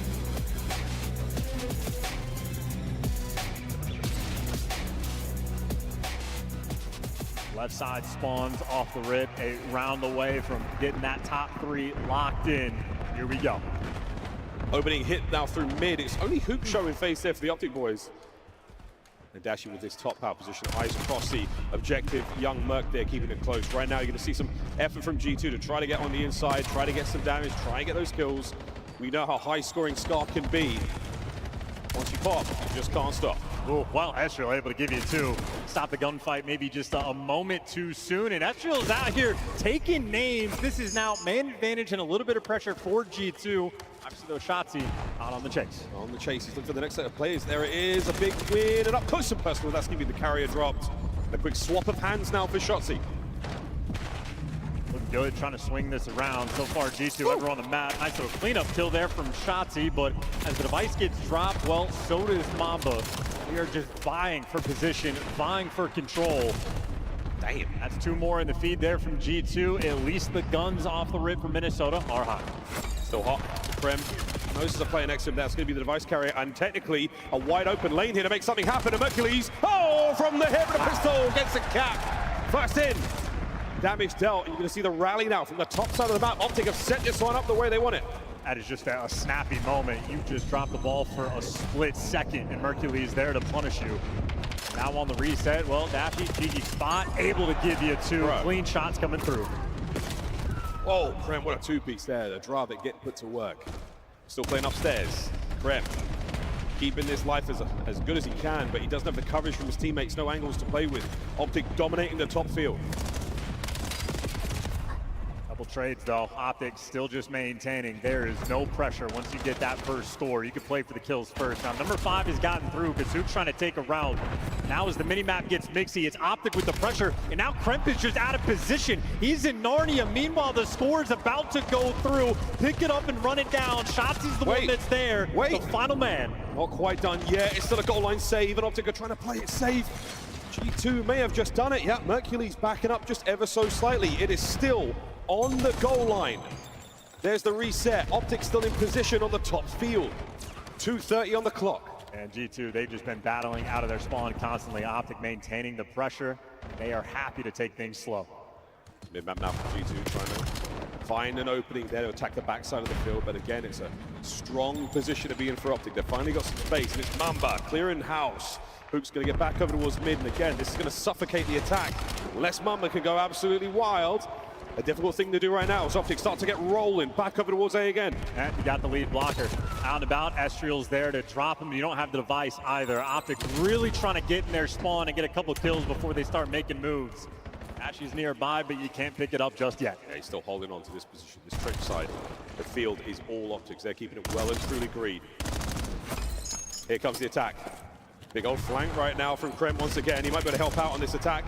You're drawing some of those players back, yet you've got Optic just off balance enough. An opportunity to make something happen. Here we go. Mamba's won some key gunfights, and that's going to set you up. G2 can finally breathe and start making moves, but get dropped immediately. Now you're trying to work the top side of the map, but the arrows from Optic Gaming, everybody's here. First solid amount of possession that G2 have had. Sneaky Skies gets one. Still trying to keep this play towards the top side of the map going. Mercules in a perfect position to slow this play down, and he does. Another man to kill. Mamba finds another, and it's not enough legs left in the play right now. The G2 get recovery. It has yet to turn over yet. It has yet to exchange hands. Well, Optic's defense has been holding so far, but G2 the most pressure they've had. Kremp able to stay alive for a moment. There's the opening. Move from over top, but he's going to drop a swirly moment. Escher with the pistol to hand it to his boy. Skies gets it through. G2 tying things up 1-1. Yep, Optic are set up on the bottom side though for the next spawn. The 1-1 here with 45 seconds left to go. Trying to sneak one over the finish line just before the whistle blows for half-time has been a wonderful thing to see. Pressure now on the motel. Estriel trying to clear space. He's in position to try to make something happen towards this goal. His teammates are going to win the fights as well, and win the fights they do. Last man there, and now a bit of a grab, but not enough skulls in place. Get moving, boys. You've got to try to get it happening. 20 seconds to go. Crimp trying to make a dash for the goal. Estriel down. It should be safe. Yeah, Hook saved him on that one. Picked up a two-piece over towards B2, and he was the last one alive. 10 seconds as well. I think Optic don't want to touch the device yet. Let it reset, but you still have to play keep away. And this is one final try for G2. 30 seconds for this attempt. Extra time now just to get one in. Clock ticking. G2 slow but surely. Mercules might be able to cut the play out here. What a play, he's done it. That's the end of the half. Great 3 out of Mercules there. Swapping sides at 1-1 here on Skull. And for 5 minutes of gameplay, that felt like Optic were just in control of it for 3.5, 4 minutes. G2 extraordinarily happy to get the one capture that they did, just as Mercules was. Finds the timing, finds the route, and just slips on through. That was a long battle to make that happen, and clutch kills on the defensive end as well. G2, how desperately they needed this moment. This feels like a scar. Sometimes the map can pop off. This one right now on land, it is slowed down so much, and everybody's keeping things under control. Little moments like that. Dashy on the defense there. Imagine you get 2 of those players, including Estriel, the carrier. For G2 not to line up and take extra shots there is a miracle, a brilliant amount of discipline from them. Just that little play there got them the goal. Well, second half now. Optic had tremendous possession in the first. G2 barely able to get their capture through. We'll see how they fare now. Dash with the first blood. Kremp less aggressive than we're used to, and now he soars out, but everybody's already healed up. That is Optic 3 in the feed. Mercules device in hand, and he is leading the charge already. Information on a few, it's enough to drop Mamba. Backline now completely full of G2 Minnesotan players. Looking for a bit of a pinch here from Hook. He's trying to get something. Looking for the window, looking for the angle, and he's in. Oh, and he's cut him down. It's all down to Kremp. It's going to be a capture.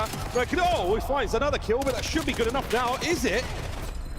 Oh no, Mamba saves it again. Optic are all dead, and G2 go forward. Yeah, good luck with all those spawns rolling through. Difficult to get a clean one, but the heroic there on the defensive side, trying to turn this into something good on offense. Well, Hercules in the feed strikes, and now those Optic players are soaring around. G2 stopped in their tracks. Keep in mind, Mamba, just the pistol in hand. Tough to force the issue. Very similar to what Optic had in the first half. This is what you want to go for, the rally. You capture this point, go for the A goal, keep maintaining that field pressure. That is the number with G2-1 right now. That'll set very pretty in this half, but Mamba's trying to make something happen. He's making something happen, but he's got to contend now still with Dashi. A big save. Are we able to get some G2 players up there to reinforce and maybe get a kill here? Hook's still playing the tight defense. Over the top.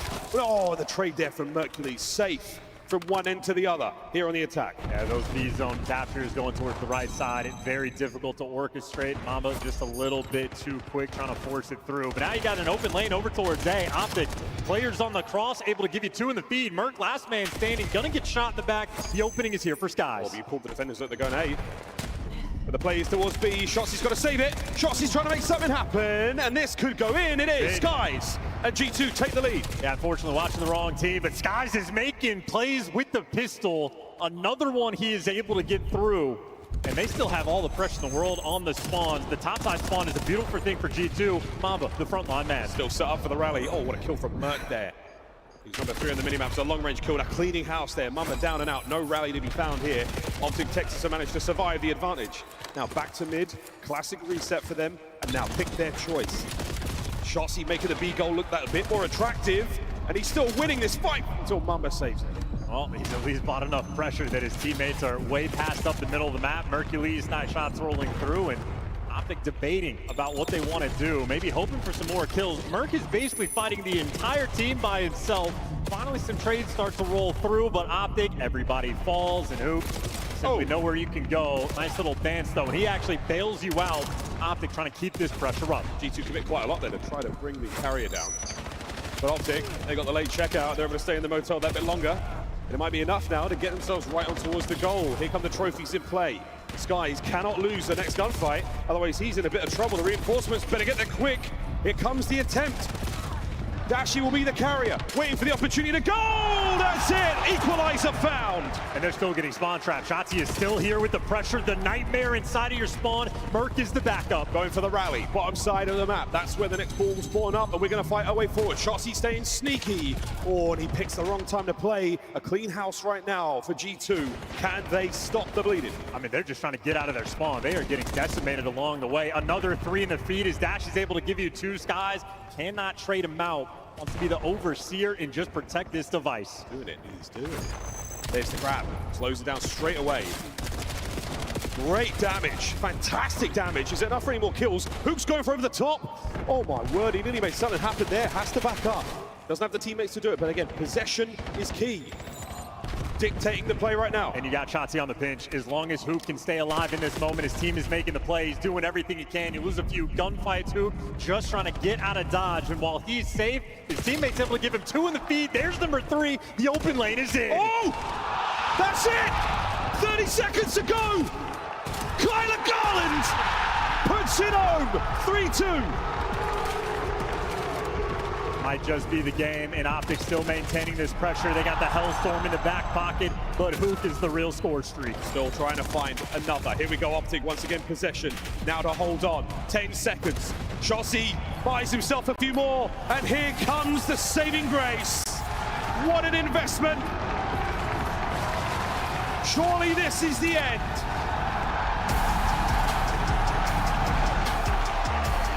What a play. What a rout.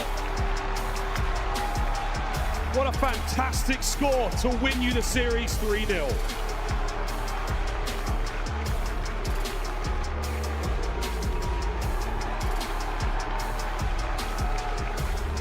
Cool, calm, and collected.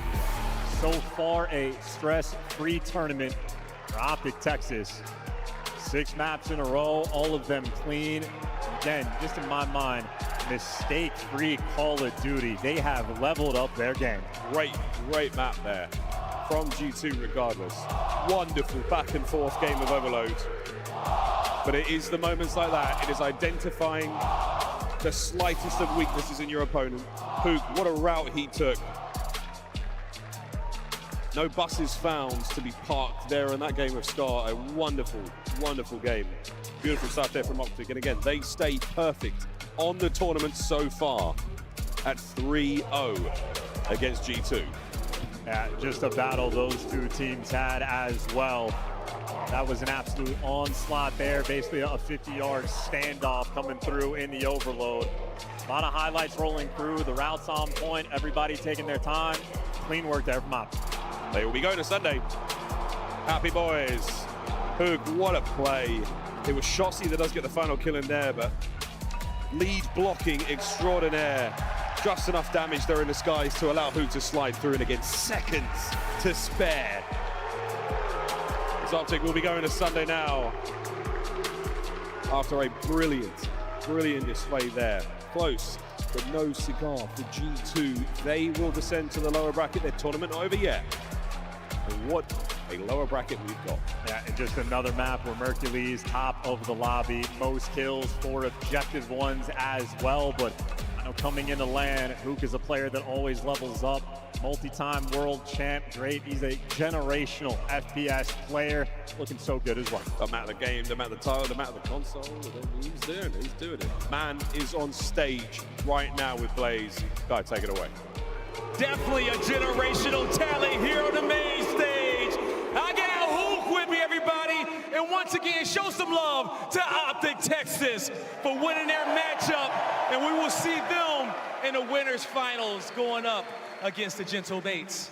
Oh man, Hook, starting off with this series, you know, when we looked at the picks and bans, it looked like you guys were crazy walking into the Lion's Den, playing on Colossus, but talk to me about the confidence in which you guys had, you know, picking that map, because you know you heard all the hype with them on it. So what was going on through your head to that? That was just trusting our practice, to be honest. We've been playing really well on that map particularly. We knew it was a strong suit for them, but at the same time, it's been one of our best maps, so. It looked like one of y'all best maps right there, okay? And you guys, I want to say, are the best team on the game on Colossus now. And then going to map 2, it was kind of self-explanatory. You know, Merc really popping off in the S&Ds, running all over the place. And even seeing him with a sub on some of the respawn maps, I could tell you and Shotzi didn't really put him through the ringer through some of those mini games. Can you talk to me about how Mercules has just kind of evolved here playing with the squad? Yeah, honestly, since he joined our team, he kind of just runs whatever. He kind of does it all. So not much to, I don't know if that was us, to be honest. He definitely came with a lot of skill. Yep. And now, you know, one play that was you was in that map number 3, just being in this arena, scoring the last goal, you know, scoring the last goal right there, and the crowd erupting. How did that feel, you know, when you guys were able to put that last point in the map number 3 to close this out? No, it felt great. The crowd, I mean, is very loud, so I definitely heard it. Just happy we got the win. Yes, it is. And I know you are still extremely happy with getting that big win and becoming a Call of Duty champion. And, you know, we saw you doing a ring ceremony today. How special was that for you, being in front of all these fans here and being memorialized in the Call of Duty Hall of Fame as a champion? I've never been a part of something like that, so it was pretty cool. Yeah. It was pretty cool here from Hook, everybody, okay? One more time, let's make some noise for Optic Texas. We're gonna see them tomorrow on Sunday in the winners finals. Thank you. Thank you, brother. Optic telling Minnesota to kiss the ring. A hot 3-0 sends them packing down to the elimination bracket, and Optic Texas is now guaranteed top 3 when they match up against Paris Gentlemates tomorrow. Let's take a look at this bracket, Maven, because not many people had it shaping up the way it has, but we are in store for a fantastic Sunday, and we still have 2 more matches to go. We absolutely were. I mean, the question was the Optic we expected and wanted going to show up? They did, and this is what you would expect if they did. Paris on the other side can't be all that shocking, but Optic have been terrific. It has been fantastic to watch them begin to evolve again on LAN. I still think Shotzi is the most important player to this team, whether it's comms, the information they get from his plays, the timing they make on his plays. When Shotzi is playing well, this team is a different beast, and he's starting to get the form again. Let's take a look at some of the best moments here from map number 3. Alley Cat, what'd you see? I mean, I just saw resilience, I think, from both sides. You know, when we were at this 1-1, it just kind of felt like a chokehold. Like neither team was trying to give any wiggle room. Optic Texas and the defense was huge here. There was a lot of missed opportunities by G2 Minnesota, but you could say the same for the other side, and then it's just Hoop. A couple of miracle kills, a couple of Mac pressure, and able to slip it in a couple of times. For Optic Texas, Overload is such an important game mode for them to be good at right now, especially with the way their Search and Destroy is looking. So for them to get this win over G2 Minnesota, I think is a really big feat for them coming into tomorrow. Yeah, just an all-time route. A lot of poise shown from Hook. I mean, he's evolved so much over the years, and you know, in this series, he was the MVP. Like, took over map 1, double digits S&D, and a crazy route. I mean, he's by himself, Motel. Whole team's looking at him, backs up, finesses, gets the pistol kill, and scores. Like, those are championship-level plays, and seemingly everybody on Optic can do it. And today, Hoop absolutely answered the call. I still think it was Shotzi, though. Like, they were pinned in deep for the first, like, 2.5 minutes of that second half. Shotzi's double at Motel, finally getting them out, was like the play, and then Shotzi ends up getting like 6+ kills just by their backside truck. He was massive. Don't get me wrong, they all performed really well, but I still just think he's so crucial to this team. He's really stepped it up, and they're looking like the team they were at the start of the year again. I'm so excited for this bracket. It is playing out exceptionally well if you are a fan at home, and we still have 2 more battles to go tonight. When we come back, it's one you don't want to miss. LA Thieves taking on FaZe here in the Moody Coliseum.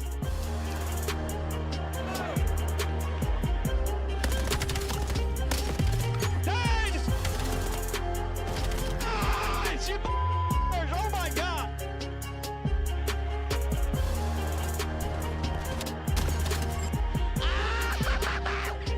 What can you do? What can you do?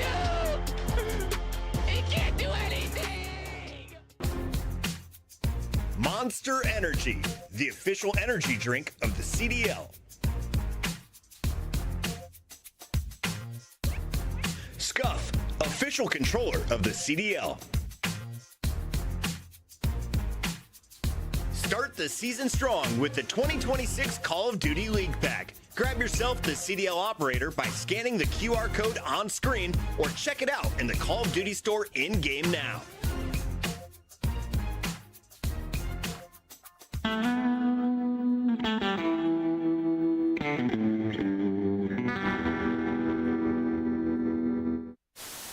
Solo season one shot. He's dead. Nice. That's it. They can go there deep. That's it. Yo, pinch. Nice. Let's get. That's above you. He went down. Down. Absolute, my bad. He's one shot. You guys got this. You got this. Money for you. Way better. Let's go. If I lose that, then just take the Porsche away. All right. Another car. Come on. Yeah. Listen, be careful with this one, all right, buddy? You guys shouldn't have. It's not double wrapped, you know. You should be able to get it in one go. Well, this is more for Chris or for the people at home. Oh, here we go. Young Christopher Puckett. 20-year-old relic. Can I draw some conclusions for y'all? I know some of you are about to take your senior pictures. I highly suggest the gamer stance. Put the elbows right there on the power thigh. Yeah, distant 90-degree angles. Girls, it drives them wild. All right, we have one more for you. Bickle now.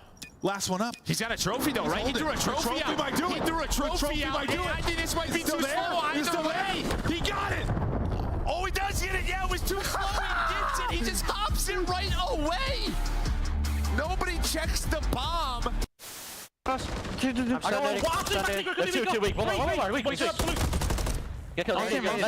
Back on him. There's two. You can refill your secret in a second. She's one more back door. I know your secret. Secret. Back door. Holy shit, Eric. Last one. Nice, Eric. Good story, man. You can't kill me. What the frick? I was sure. Ghosty doing his best to do it. Oh, here we go. 3 are going to drop. A chance to go. One person is Rods that's got to go clutch. From the position we saw Crip do it, he doesn't do it. Ghosty able to put him down. They get on the point. Everybody's up. That's not going to hit. Second minute progress done. They got to surge on forward. A BZ with one. Can't get through. Oh, and Sim connect. But you win it if you're Crip. Of course it's Crip. Time and time again, he wins his one-on-one. Nice.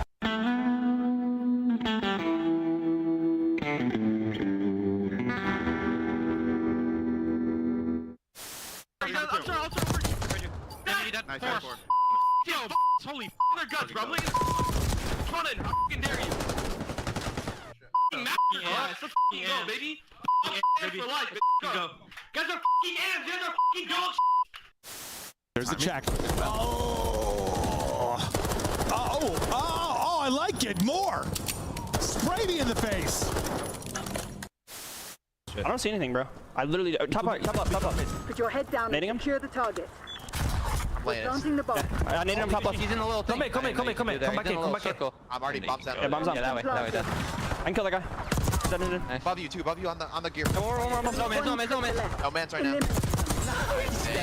Hit them again before they baby. Hey, bro, I'm on Mars, right? I'm on Mars. Record that you and Karma and crew at the top are feeling safe with 3 rings. Karma, Crim, 6, and Clay all with 3. Eggs, JCap, Apathy, and Arsities, as well as Symphon of Beezy with 2. And that list should stay the same. We're safe for now. Nobody's catching us this champ, so I'm happy about that. We do have quite a few world champions up on that stage. We got 4 of them up there. I had to bust the rings out. I had to bring them out back to their natural habitat. They were forged in arenas like this at Call of Duty Champs. Just grab on.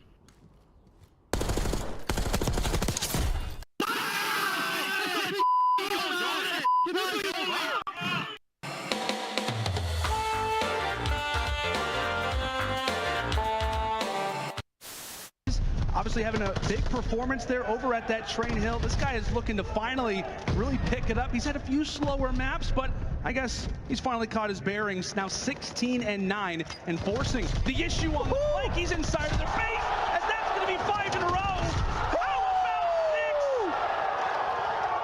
6 for Capsule.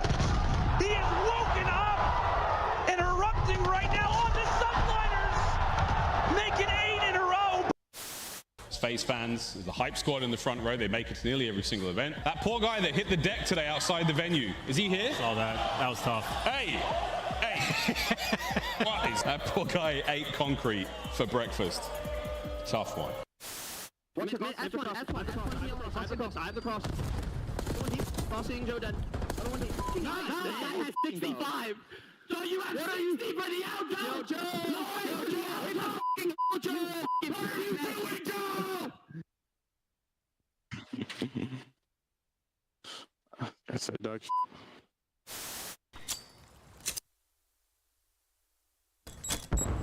Ya ha pegado. No deberíamos. Y ahora en la izquierda, tío. Hay una en la izquierda, no ahora, está por medio. Pícalo.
Ladies and gentlemen, welcome back. We have 2 more matches to go tonight. Before we jump into this next one, reminder, we are headed to Vegas, July 16th and the 19th at the Michelob Ultra Arena. Join us for the World Championship Weekend presented by FaZe Vegas. This is going to be a blast. And Allie, already half of the floor seats are sold out. Oh my so God. You want to scan that QR code and get active today. I need to scan that QR code. I don't even think I have my ticket yet. So make sure you guys get on it. You don't want to miss it. The weather's going to be great. The food's going to be great. It's going to be electric. Make sure you book it out. Everyone going to get their autographs from Optic, it looks like, as they will be filing back into the venue for this next matchup. We have a banger set up. Miles, you have LA Thieves taking on some rivals here. We've got some bad blood between these two teams and some disappointments for both squads. Today, you see LA Thieves hit with a hot 3-0, and you know that's going to bring some extra firepower for guys like Scrap. Nothing but fire. The tables are hot for this series without a shadow of a doubt, Chris. I mean, this is going to be a good one. This is 2 squads who have been going at it for as long as I can remember now in the COD League. It is such a delight to get them watch them play, not just because the games are great, but also because, yeah, there's that little extra sauce. There's Yeah, there's that little flavor. It's just a missed fist bump. Sometimes you skip them, right, Nameless? Yeah, you got to sometimes, especially when there's bad blood on the line. We all know Draza and Scrap, how that gets, so this is going to be as exciting as it gets here in the CDL. Let's start with the Zaza brothers. That is Draza and Abuza. They are getting the job done for FaZe Vegas as they took out the Falcons to start the day. Their record 5-2 in our overall online qualifiers. Here on land, they have looked fantastic.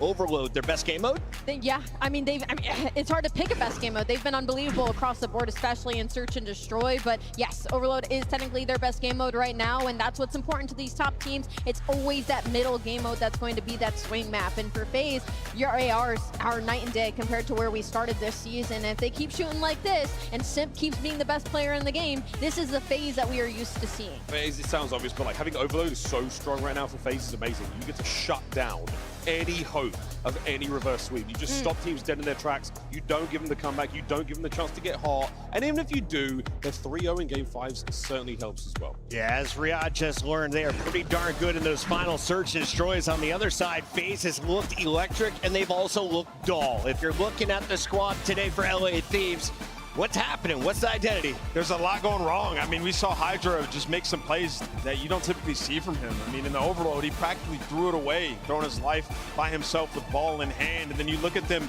they're running back the same hardpoint and Overload that they just lost in the last series because of how their map pool has been. So for LA Thieves, I mean, it's been tough, but you have a huge opportunity here against FaZe.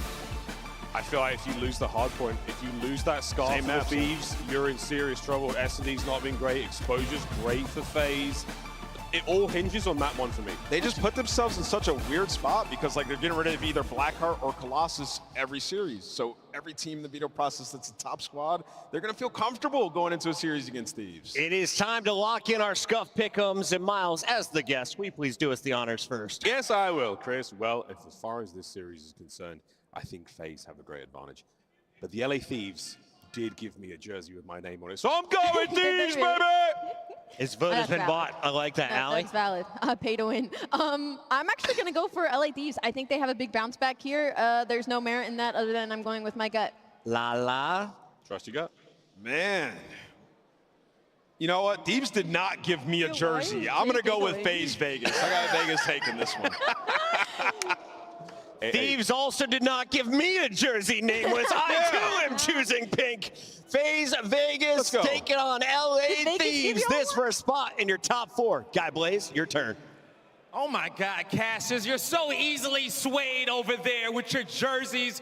But don't worry, I don't know if this audience is going to be swayed here in this matchup because this is a series and a rivalry that just keeps on giving the community some of the best matches we have seen. So without further ado, coming to the stage first, you can boo, you can cheer, but you're going to make some noise for FaZe Vegas. Simp, 04, Draza, and Abuza. They know that they can make it to a Sunday and that they can achieve anything in which they put their mind to. All in and ready to take it all. FaZe Vegas is still here to play. You can boo them if you want to. They started in losers round 1. They've been beating everybody in their way, and they get to play a LA Thieves team coming off of a L. FaZe Vegas feel confident. Let's get it started, guy. I'm ready to go, and as you said, their opponents coming off that L, but I'm pretty sure knowing that who they got to play next, that does not matter. Ready to give it everything in which they got. Get loud for the LA Thieves. Scrap, Kenny, Abeezy, and Hydra. All smiles and the vibes are high, but they know this is a serious matchup. It's time for them to lock it in. The LA Thieves, ready to get it done. I never thought I would say this, but the expectation for this team is so low right now. But the good thing about that, it means the only way is up. I mean, on paper, this is a star-studded roster at their peak, at their ceiling. These are players that could steamroll the rest of the league. It's just a matter of when. Let's get this started, boys. The expectations may be low for some people, but I know there are some smart individuals out there who are all in on the Thieves, but let's see if they're right. It's time to lock into the series, so casters, take it away. Maybe a little bit of a hangover from the last one, but don't get it twisted. Everyone knows what's about to happen on stage. A lot of pop-off, likely a lot of yelling.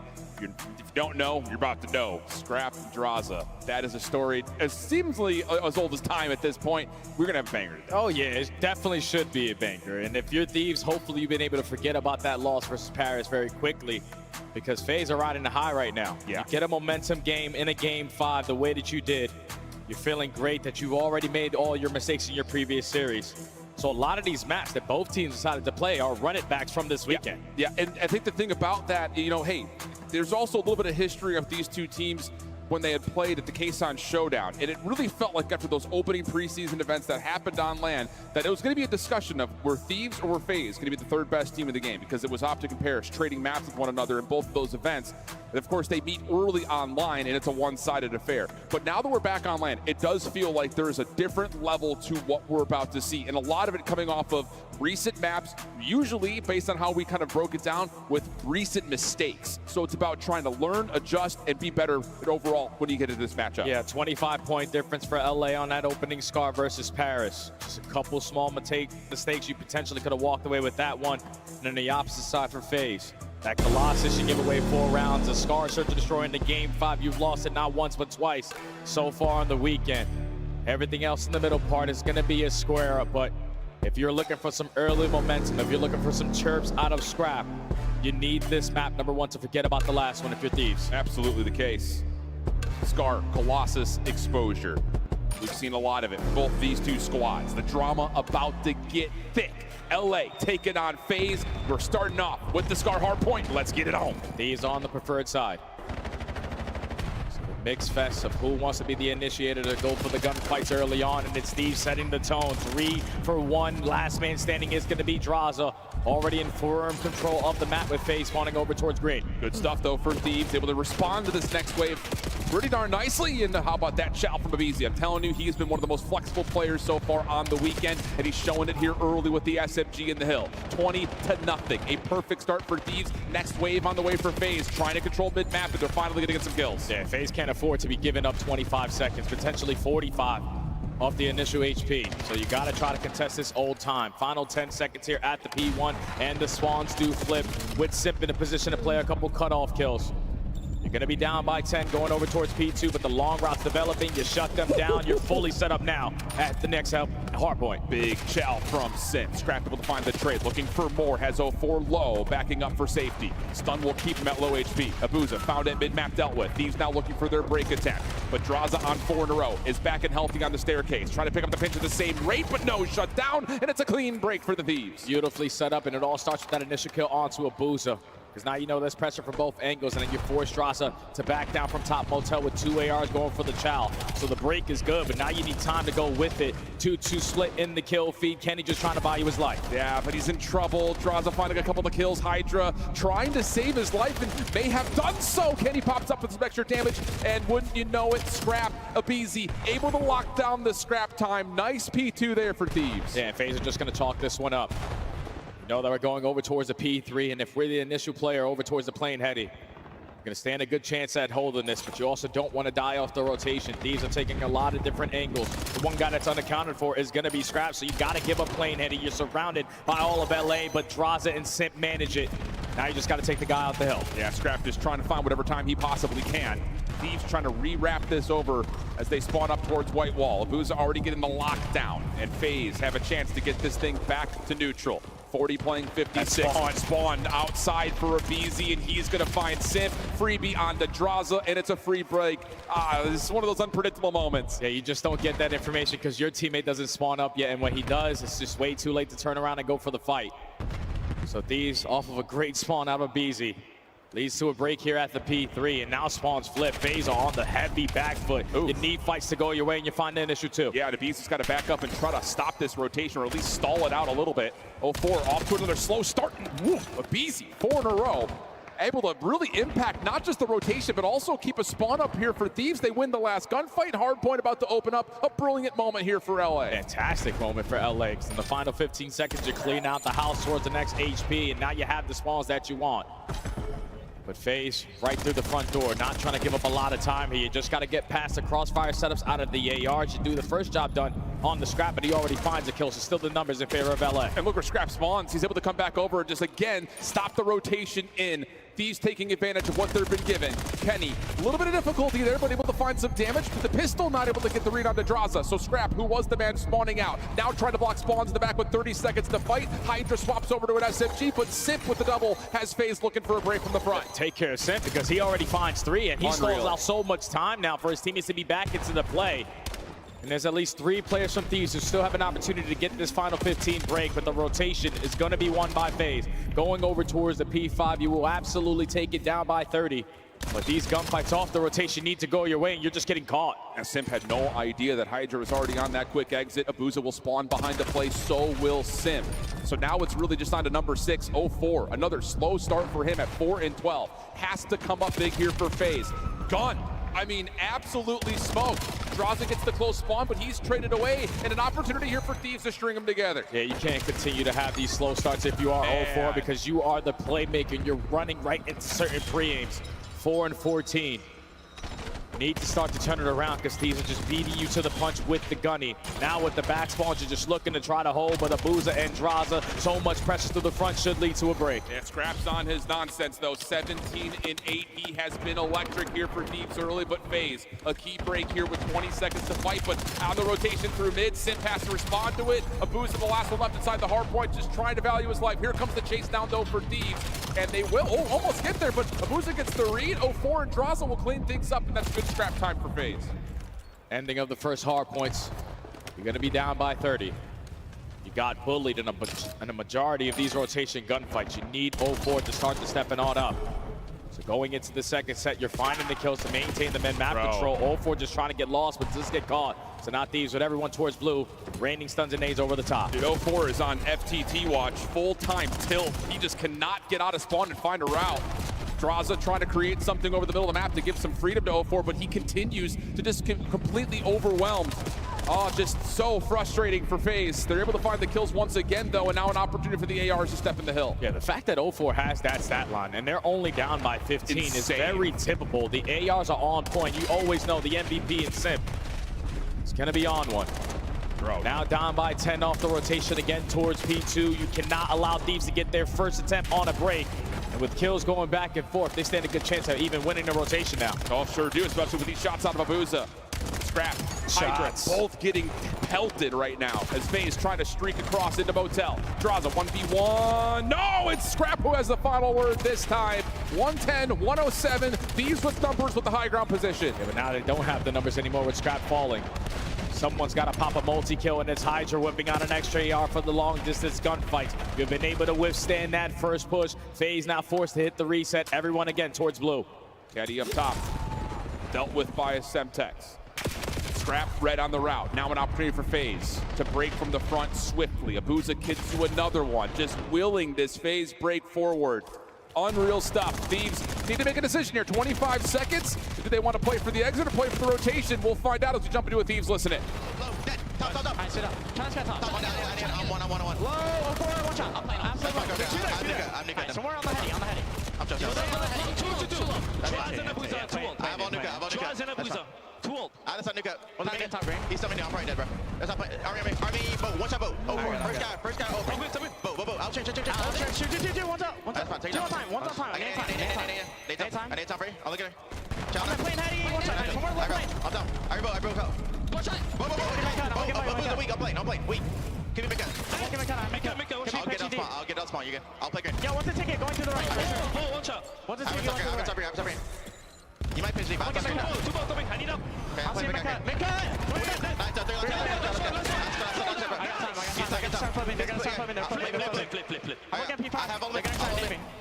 I have all the me, bros. I'll see him top green. Gotta go to top. I'll see him on the hop. Hey, one's right. I recross. Stay down. They're jumping out. Working on me. Acid working. Two make it. Hey, low trade. I have help. On the time. Zach. Nice, bro. Zach, chill. On time. On time. You went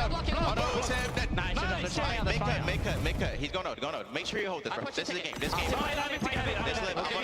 got it. I'm stripping you right. I'm gonna be right. I'm on the roof. Someone get. I will block. No, I got it. I'm on back. Let's go. Left side. Bro, we. Both weak. I'm repeating that. Front door. All right, top roof. Flying out. Okay, take it out. No shortage of energy from the Thieves, trying to lock down the rotation, but now FaZe, an opportunity with numbers brewing from the front to see if they can create a break as we jump into a FaZe listen in immediately. Watch out. Right corner. Back there. One each, lay down. Last two time. I hear you. Put pressure. I'll don't say anything, ACD. Watch it. He's not right now. Watch right wall. I'll go mid, watch out. Watch out. I can't stop it. Definitely need that. There's not. One gonna go through. I'm shooting right. I don't see anything ticket. That's all I have ticket, okay? I don't see anything right. I don't see anything ticket for now. I'll see you. I'm going top green. Outside ticket. I don't see him.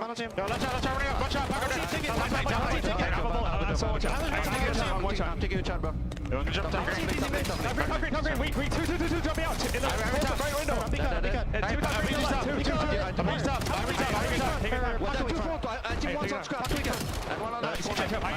I'm needing over. I think you're fine. Top lane. Just hold on. I'm getting it. I hear push his name. I see keep blocking.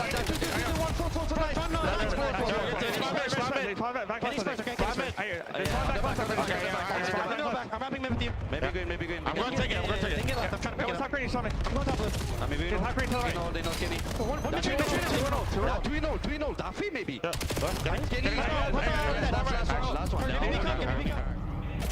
Decent exit kills here for FaZe. Down as we head back to our first hard point. Thieves all over the map and making the most of their 1v1s. Yeah, this is where 0-4 needs to turn it around. Right here, right now. You want to stand a chance of potentially this comeback.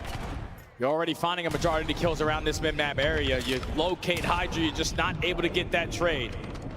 So you're on the time, but you're surrounded by LA. Abuza, again, another bailout double. You're still on it. He's just dragging this FaZe team through some of the most difficult moments as he gets to 5 in a row. Shut down, though, by Hydra. And again, that reluctancy for FaZe to run a fourth AR. Is that going to cost them here as Kenny cuts off things from mid? Nice shots on the Simp. Opportunity here for Thieves to get numbers and get some more time here on the first hill. They're just playing keep away, and just with that route out of Kenny, you know that they're swanning on the backside of Train, so they have to funnel their way through Delhi. And that's easier when you have the crossfires being set up. You cannot win here. It's going to be off the rotation when you have to get the job done, and FaZe are ready and waiting. Yeah, Thieves just making sure they cross their T's and dot their I's. Make sure no one gets behind you. A couple of staggered spawns, though. Has Draza with a double. Scrap once again. Best stat for a 1v1. It's 0-4 inside the hill. Just needs to keep his life. Help is on the way, and it's Abuza. Able to assist for 0-4 to get the team shots in. 190-234. Thieves trying to set up through mid. Yeah, you got to set up a pinch route. Going to turn this into a 3v3. Stunts and nades might not have an impact in case trophies are down, but 0-4 is going to switch up his spot. They're going to try to flood this. Abizi in the test spot, dealt with by Draza. Simp watching over the top, and they know Hydra's nearby. 0-4 able to get the turnover, and there's an opportunity here for Thieves to possibly find a way to rotate new, but 0-4's taken away 3 in a row for him. And they're still in firm control of the hard point, but now you're outnumbered when Simp falls on that crossfire.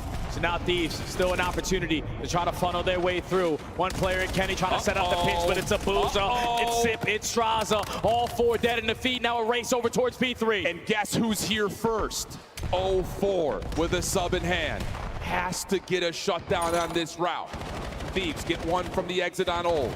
Dealt with. 0-4 trying to pop up. He's also met in response, but it's Abuza almost for all 5. Simp from the heady. Not quite able to get the win. 235, 226. Draws it down low. He's able to find a second. Abizi trying to clear the field. Not able to. It's a madhouse over the top of the hill. And now you're outnumbered if you are Thieves. You gotta let the stuns and nades reign supreme. Simp watching the cross. That's all 4 dead. The league changes it for FaZe. They always got life. You have to take Simp out of this position, and he finds his Tiny Terror duo in Abizi. Last moment here for Thieves. Oh. Hydra gets one, but you gotta get into contest. The Booze is watching it. He finds himself the first. No one else able to touch. And again, Abuza drags FaZe back from the grave.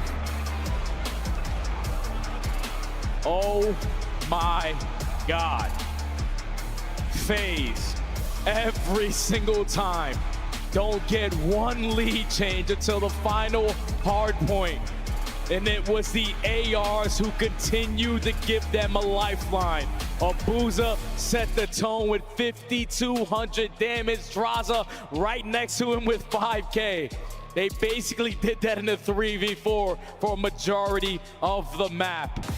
But for Thieves, we gotta take a look at this again, man. Because 0-4, I'm thinking, all right, you're pushing out. If you get killed first, you're low-key scamming. Yeah. But he finds the opening kill, still gives your team an advantage here with the numbers.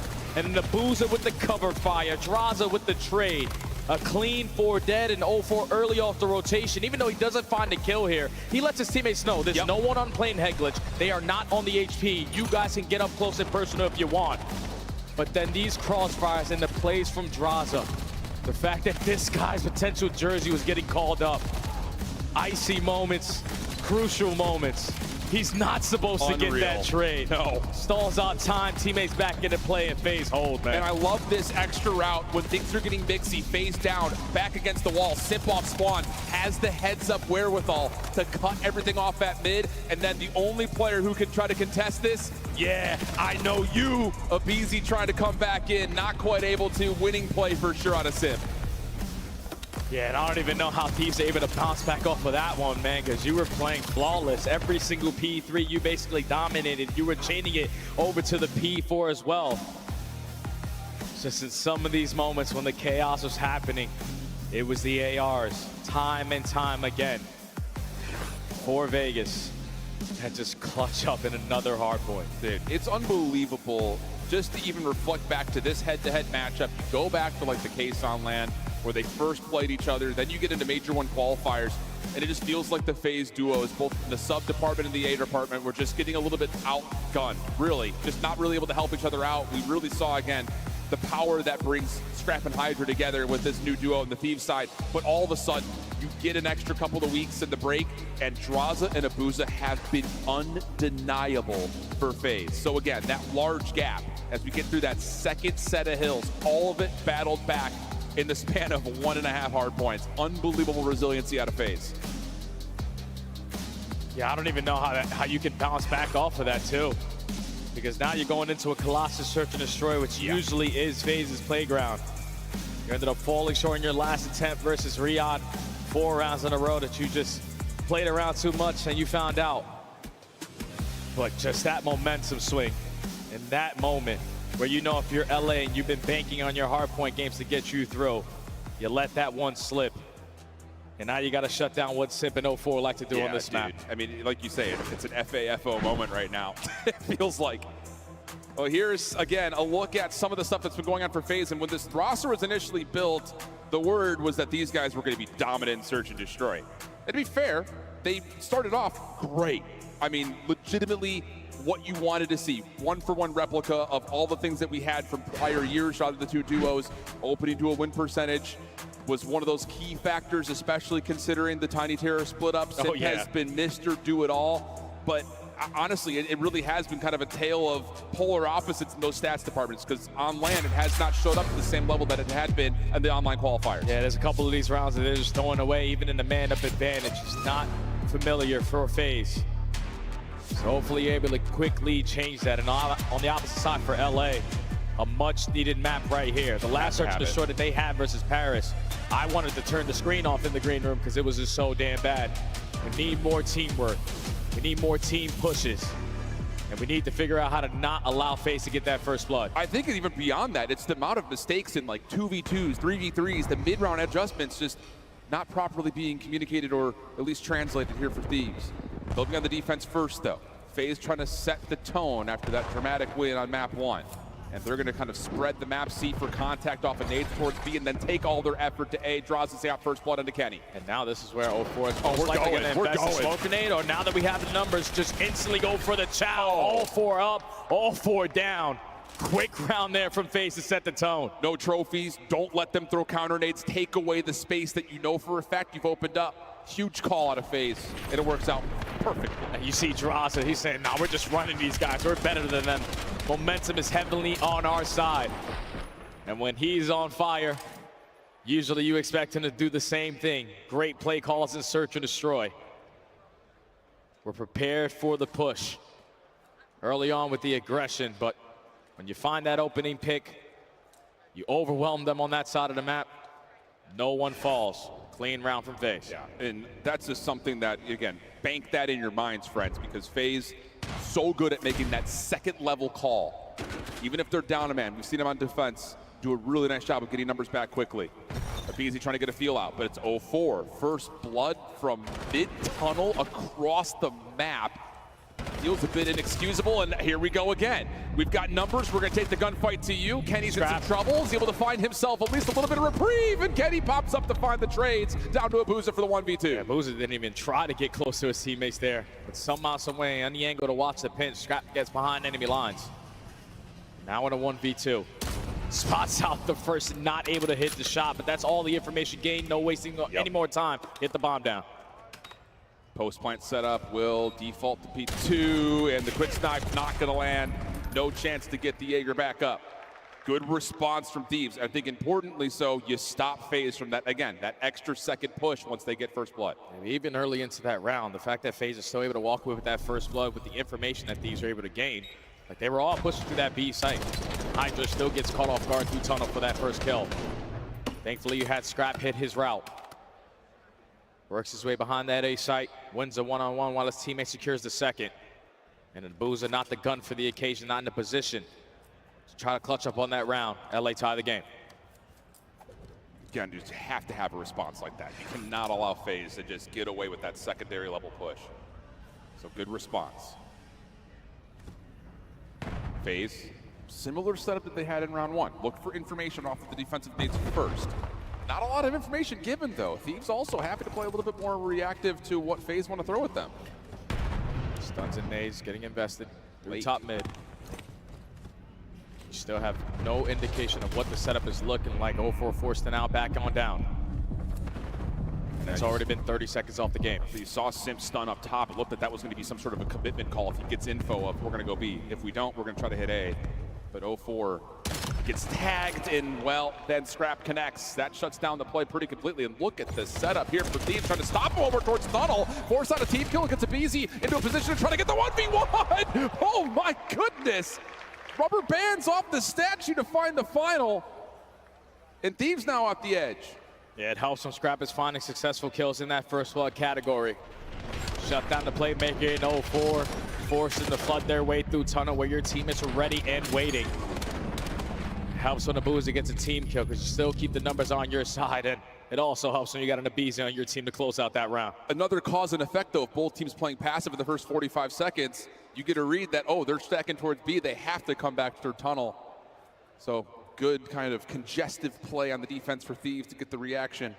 And that's what we need to see, mid-round calls like that, being aware of the situations to the highest degree. Early nades on both sides coming directions over towards this P4 position, but largely, say no tags initially, but a late stun does land onto Scrap, and Thieves will have to kind of take the time to clear out these close corners. Yeah, Scrap's just trying to be the island player now. Whoa. Scout out information over towards this A site. Nade not able to connect. Kobe. Tags. BZ just making sure nothing's over towards tunnel. He's got a deep nade set for Abuza. Not gonna land. Draws is able to still find first blood. That's on your bomb carrier. Not great news here for Thieves, a bit stuck. Yeah, he just was expecting it to be a one-on-one gunfight, not a 2v1. So the team shots for FaZe give them the early advantage. And a lot of information to go with it because time is ticking. 35 seconds to go. FaZe have yet to budge. But BZ does collect the bomb. Re-wrap back for the FaZe defense. Looking at something at mid. Hydra will drop, and this is that mid retake out of FaZe late in the round. Easy does it. No problem to tie us at 2. It's just difficult when Kenny's thinking, all right, one-on-one gunfight, yeah, I stand a pretty good chance. But when you slide off the head glitch, you give a different angle, and that's where the team shots come in. He's only allowed 1 player to fall on the round. So both teams taking the slow and steady approach right now. Have a tie game. The chess pieces are moving, though. How much can you condition one another? First blood battle, so far a small edge for FaZe, 3-1 there. A lot of it has come by way of their offensive side too. Again, finding that first blood and taking away space quickly. As once more, we just kind of spread the map a little bit and feel each other out. Just kind of throwing little jabs, see where we're at. Also trying to look out for where Scrap is. And if he's running that sniper, does have it in hand. No one has yet to give him any information, but Droz is going to peek this. Scrap's not going to have the angle, and he just gets that info and gets out. Yeah, Scrap's just playing off his trophy, knowing that if they can't get info off the nades, they might try to double jump that, but not the case. FaZe's going to try to commit early over towards B. Thieves quickly on the response defensively. A couple of nades will come through, and it will force FaZe back over to tunnel. Kenny is the defender nearby. Trophy system has been depleted on the Thieves defense, and Droz is going to reinforce this hit with one of their own, trying to get the plant down as Simp, and no, he can't get it planted. Abizi finds first blood. No immediate trade, but we get to a 3v3 with 30 seconds on the clock. And Abizi just has to value his life. Hydra tries to keep him alive, and now Abizi needs to get the trade, and a great finesse there out of Draza to still keep the man up. 1v2. Scrap with the scope. FaZe have to have the onus of planting, though. Oh, he's found himself a drop it to work with. And he's also guessed correctly. His first shot is in. They know it's Scrap, so you cannot shoulder this again. You know he's got a scope in his back pocket. And they're just going to double jump him. Yeah, why not? That'll work. 3-2 upper FaZe. Yeah, that's the way you beat a sniper, holding down an angle. Just give him too much to focus on there. Does not take a shot. Overwhelmed with pressure out of FaZe. Don't find that early first blood, but you instantly get the trades. You keep the numbers on your side. You don't allow Scrap to have an impact on the round. Advantage now, Vegas. Round 6, is this where you try to do something maybe a little bit more unpredictable?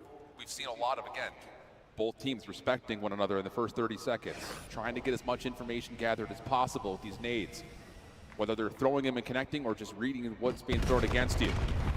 This time Draza by himself at A. Lots of nades going his direction. FaZe have shown us this before on this map, where you try to get both SMGs up to that mid-tunnel, but Scrap has pushed them back. Yeah, and you got to be able to read this time around. When they got aggressive left side through that B site, they most likely have to go with tunnel as well. Get some information through top mid. It's already 30 seconds gone away, and you're still in your base. Yeah, they're going to try to bully out Draza. But keep your eye on number 5 in white. If FaZe feel the pressure at A, they love to try to get a contest up top. And you got 0-4 down low, who wins his first blood battle. Trade comes through, but Simp again up top of the staircase shuts down Kenny. Bomb planted. 2v3, Scrap. Whoa, whoa, he's going to force a team kill to the pistol. Oh, not quite able to find Abusa. Hydra for the 1v2. And Hydra sitting at 0-5, man. A crucial round if you can clutch this one up, but Abusa's expecting the flank, reads it to perfection. And Thieves, even though they got the bomb down, they turned it into a 3v3. Every time one of those engagements go down, FaZe have a player in a position to always get the trade. 3 rounds in a row now for Vegas. 2-round lead now. Legitimately, I thought Scrap was about to just win that round by himself. What an idea. Not quite. First blood now telling the story exactly. 4 for FaZe, 2 for Thieves. And this feels like one of those rounds that Thieves need to show us something a little different. Change how FaZe are approaching this map, because right now they're doing all the stuff we've seen them do all weekend long. Yeah, and Hydra saying that 0-6 isn't helping. No. You need your aggressive SMG. Start to get it going. Tournament lives on the line. A very crucial round here. Look how aggressive Scrap is playing on B side. Yeah, Uza, the one playing over towards that Godheady. Double stack up for Thieves defensively on the P2 side of the map. Thieves gonna back off just a little bit, and there should be a read here from Abizi on that cross through tunnel. Scrap now. Going to keep his eyes open, but it's a track backwards, kind of just flipping the script just a touch here, but Scrap finds first blood on the island. Here comes Straza trying to force it forward, smoke covering for a plant. Yeah, no need to force any one-on-one gunfights. Just wait for your teammates to get right next to each other, and the double chow is good enough to take care of Simp. Yeah. Now with the numbers, just flood your way through the site, play the trade. Last man standing is 0-4 at a 1v4. And Thieves are able to stop the bleeding. All starts with Scrap across the map, winning that one-on-one gunfight versus the island player. Regrouping with his team, fighting guns with guns. But we got one extra. And Thieves now down by 1. Yeah, that's just what you want to see, legitimately. Small changes to what the setup looks like, but again, that quick commitment in the mid-round. Knowing that, hey, if Abuz is gone, we saw them running through tunnel, we can get our SMGs up, and like you mentioned, just take the extra gun. Okay, 3-4. Can Thieves find a way to go back-to-back? Can you get Hydra involved in any measure right now? Things to consider as we get pretty aggressive rollout here, but Abuz is able to find first blood under bomb carrier. They're trying to set up Scrap for a pick on this side of the map. And they may not expect that Kenny was the bomb carrier here, but that little jump peek from 04, that's enough information to Abuza to hold the corner. Does he want to take the ego chow? There wouldn't be a reason to do it, and no, not today. Yeah, no need to force any one-on-ones, but now you have the angle that you want. I thought he was overextended on that box, but the bomb is still down there for Thieves. All the way on the opposite side of the map, and Scrap does not have the gun that he wants. Yeah. Not looking good, but you have to make some sort of a desperate play. Here comes isolation over towards Straza. Help is on the way. Hydra backs off. You still have time to collect the bomb here, but Scrap is again trying to create an elimination, and it's not going to work out. So Hydra, there it is. The agency is called, and FaZe find themselves on map point. It's just these early first bloods keep on hurting them. Yeah. The fact that your island player this time on the opposite side of the map is Kenny with the bomb in hand. Abuza with the jump spot. Catches the angle, peels him, and gives him a haircut. Just forces you to be a lot more active. Yep, that's just a great shot out of a great player. Lines up the second onto a BZ, straight giving out headshots and taking haircuts. And now FaZe at game point. And that's so tough because Thieves don't even get a chance to execute that play, trying to send a fake to B. So now they have to trust and believe in the curse. 3-5 the count. And FaZe are looking for the full send at A. Straight out of the front page of the playbook. Smoke down, get the bomb planted. Yep, there it is. Got to retake now after Thieves. Trying from the front. Oh, Simp is knocked down to half HP, but thankfully you got the cover fire and Draza. Scrap through tunnel, so makes it a 3v3. It's a battle of the Bloods, and it's the last man standing. FaZe, Draza, putting on the bow here in Search and Destroy. And Thieves just way too late to make those mid-round adjustments. FaZe 2-0 up in this series. That's just page 1 of the playbook, man. That's that sploosh, that good. Hit it with the smoke, get it planted, take care of business. All you gotta do is make sure no one retakes up mid. Booza's got it. Your post planners have to worry about tunnel first. You got a trophy to keep you safe. Easy. And you got to think about how they've been setting that up all throughout that entire map. Every single offense is slow and steady, gain the information. But now we're at game point. The pressure's not on us anymore. The pressure's on Thieves. They're most likely not trying to make any mistakes. So we're going to be the aggressors. We're going to be the playmakers and make the play go to them. 6-3 in the first blood category. Draza and Abuza continue to dominate the ARs on the opposite side. And Hydra, I don't know if it's just like early game things, continues to struggle in Search and Destroy. Yeah, man, I mean, this matchup has been such an interesting head-to-head over the course of the year so far, because before Blackheart's in the picture, everyone's trying to feel out the meta. You still have this world where BZ's almost a dedicated second sub. It feels like Thieves have an edge in that head-to-head battle early on against this FaZe team, but now we're starting to get Blackheart out of the picture, Colossus out of the picture for the respawns in particular, and all of a sudden the AR matchup just continues to tilt in favor of FaZe. So it's a 2-0 edge for Vegas. Possibility though for there a little bit extra life in this series? I think yes. As we go to break, we come back with our overload right after this.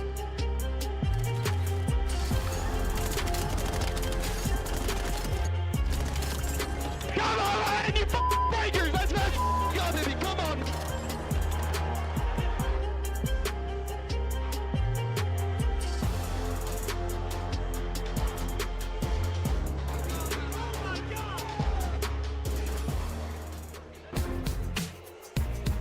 Black Ops 7 returns to the Esports World Cup in Riyadh this summer. Scan the QR code to be notified when tickets go live later this month. Look like the pros to play like the pros. The CDL team skins are available now. Scan the QR code or check out the in-game store now. Monster Energy, the official energy drink of the CDL.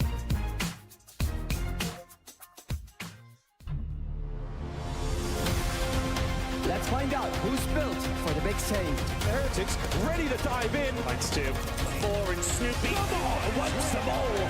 But Hydra with the switch impossible. He's making top room. So damn happy. It's Sykes. Down a bruiser. Dominance on the grandest stage.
Piss on him. Wait, try the bomb. We're playing the bomb. Oh my god. God, ball, come on, give it to me. Bomb his arm. I don't know if he gets sound. Behind you.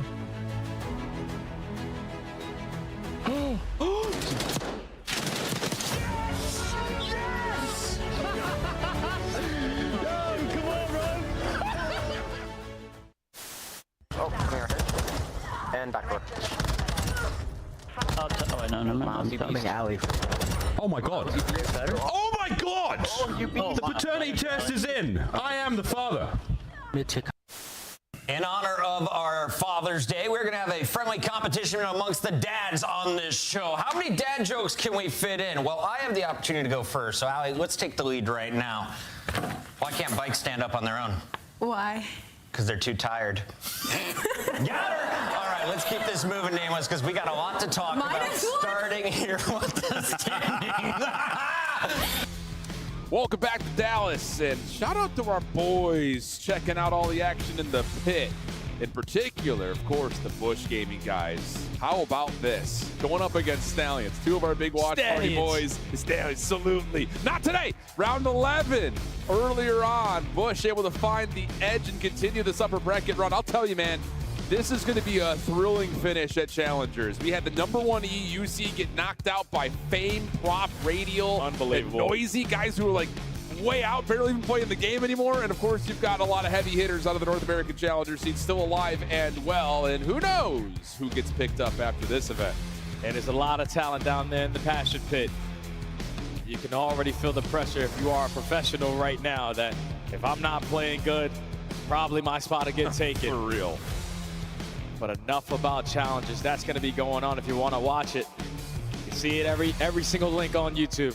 /COD challenges, but back over to the main stage we go, where if you are FaZe, you are feeling on top of the world. For real. You made your adjustments on the Search and Destroy and dominated that Colossus. An insane comeback on the opening Scar, but job is still not done. A square up here on the Overload on Exposure. Where we just saw Thieves win it, the same thing could be said for FaZe. A 1-point difference, one got a victory, one got an L. So some adjustments need to come in quick, especially for LA. It's just been really interesting watching how much this map has changed over the last couple of weeks. The opening battle for the first DMP feels like it is the entire half. You get that first score, you set up everything into your name. So a lot of weight riding off these opening breakoffs. Like you mentioned, we've seen FaZe play this map that looked really good in their opening breakoffs. Just controlling tempo, controlling space. Can Thieves change that up? Can you find something out of any of the SMGs that are likely to load in to take away space, create chaos early? Yeah, we need to make sure we have good team pushes here if you are LA. Because they had a lot of opportunities in that series versus Paris to potentially tie the game and try to force that map number 4. But FaZe looking for a clean 3-0. All about the battle for the mid-map control. Want to be the team initially to find the fights, but no one challenges early dirt, so 0-4 has the opening, and that's already 3 dead. That's a really cool breakoff for FaZe, just double hitting down dirt, and that's going to lead to an instant breakdown of the Thieves setup and a chance to possibly score here. If Sip can find maybe just one, finds it easy first. Pistol win for Kenny in 0-4, trying to force it forward, will be shut down. So a really cool breakoff for FaZe, but battled back nicely by Thieves. Yeah, he was just hoping that Sim could, have one of those Sip moments, pop 3 in the feed. All right, we got to score. He's only able to take down one. The goal line stop is in, and now Draza trying to work this pinch. Does get spotted out by Kenny off the respawn, and now if you're LA, you're panicking a little bit. FaZe are hunting it down, but the EMP gets an exit. Hydra also finding a couple eliminations, has Scrap motoring forward through dirt. But you got to win back mid-map. Hydra gives you one, Scrap follows up. Now you have a chance to pivot if you so choose with FaZe coming off spawn. Yeah, where's the lead blocker going to lead out to? All of FaZe are ready and waiting. You find the first gunfight over at the A point. You find the second one with a nade, but it's a Booza again. This time lines up 3. Push gets shut down. This guy's a guarantee, man. He's an absolute guarantee. Hydra trying to keep the play alive in front of the EMP, which is close to resetting, so he'll grab it. But still, Abuza is hard scope, but what a win from Hydra. He's low though, and Sip knows it, finds the trade, and will reset. You got to make sure you spot everybody potentially before they shut you down, because they get that gunfight, and now Kenny from the front door trying to retrieve it and go for the score, but it's Abuza again. Yep. The goalie here for FaZe stops the push. Now EMP off the rotation. It's a sure thing, it feels like, with Abuza right now. 0-4 able to at least force a team kill onto Abizi. Thieves are trying to hunt down this EMP and see if they can get a free score, but all of a sudden FaZe have stabilized. Tiny Terrors meet each other once again, this time down towards dirt. Look at the space that's being allowed here for Thieves to take. A little up and over for Hydra doesn't work out. Kenny follows up, and he still have Abizi trying to watch the cross from top ring. Yeah, usually don't see the park the bus strategy when there's 0-0 at the score, but Thieves have so much pressure on the match that you're forced to play like this. Didn't allow the reset to go down. You're just banking on kills off the respawn, and this time it's Draza able to line up 3. Your EMP carrier does fall. The only one here is going to be Hydra, but your base is clear. We can get out now. Man, that got a little too tense. A little flip of the tank as BZ takes down Simp.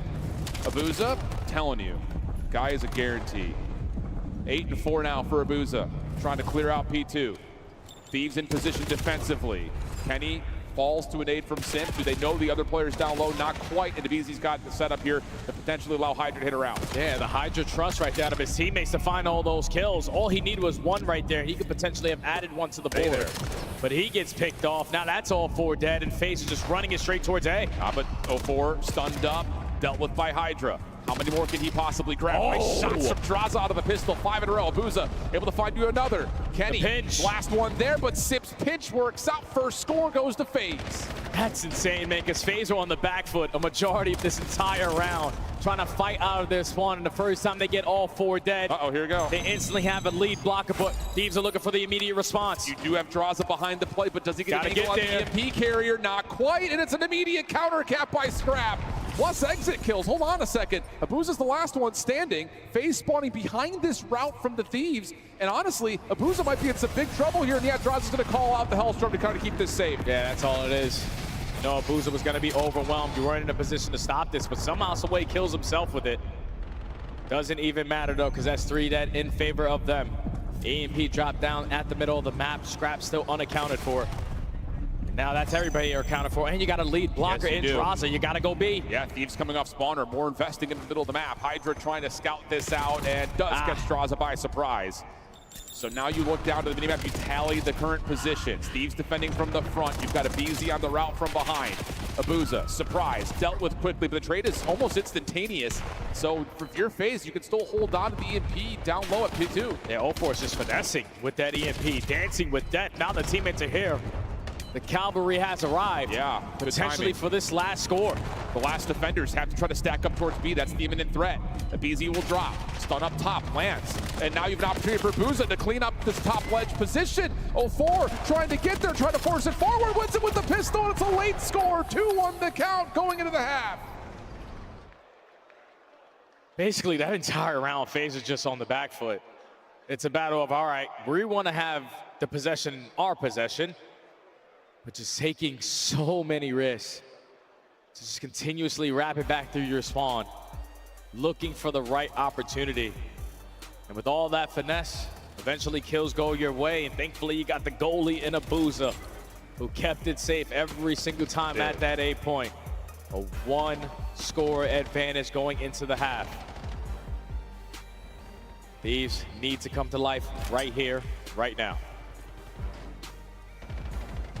What an absolute spree in that last 2 minutes. But like you say, Thieves the ones who have to come out strong here and get this thing back to tie. Hydra, quick route, learns his lesson about that phase setup down low towards dirt, checks it first and then finds Simp for free, but Abuza again, dude. I mean, at this point, as BZ finds one, Abuza's got the grab. He's gonna try to run for this. Does he get the pistol out in time? No, Hydra's double saves the day. Big double there out of Hydra. You got to play in a position that potentially would have cleaned it up just in case he did fall. And now, Thieves on the attack. BZ trying to go right through the bottom building. Puts down shots while the rest of his teammates are working towards B. Scrap finds an opening double, but there's no lead blocker. Hydra's got to slow down. It's just on to Draza, but Hydra's able to find him with the pistol, and that will lead to an immediate second score.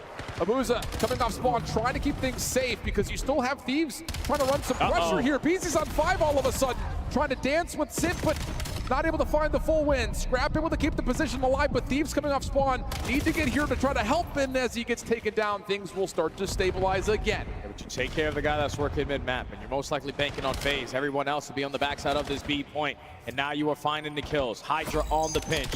Takes the guy down through top plat, ready for the second gunfight, trying to bombard your way straight to the point for an instant score. But the goal line stop from the Semtex out of 0-4. Now the rotation is in. Scrap trying to fall behind this though, is able to find himself too. Hold on a second, there may be an opportunity for him to do it himself.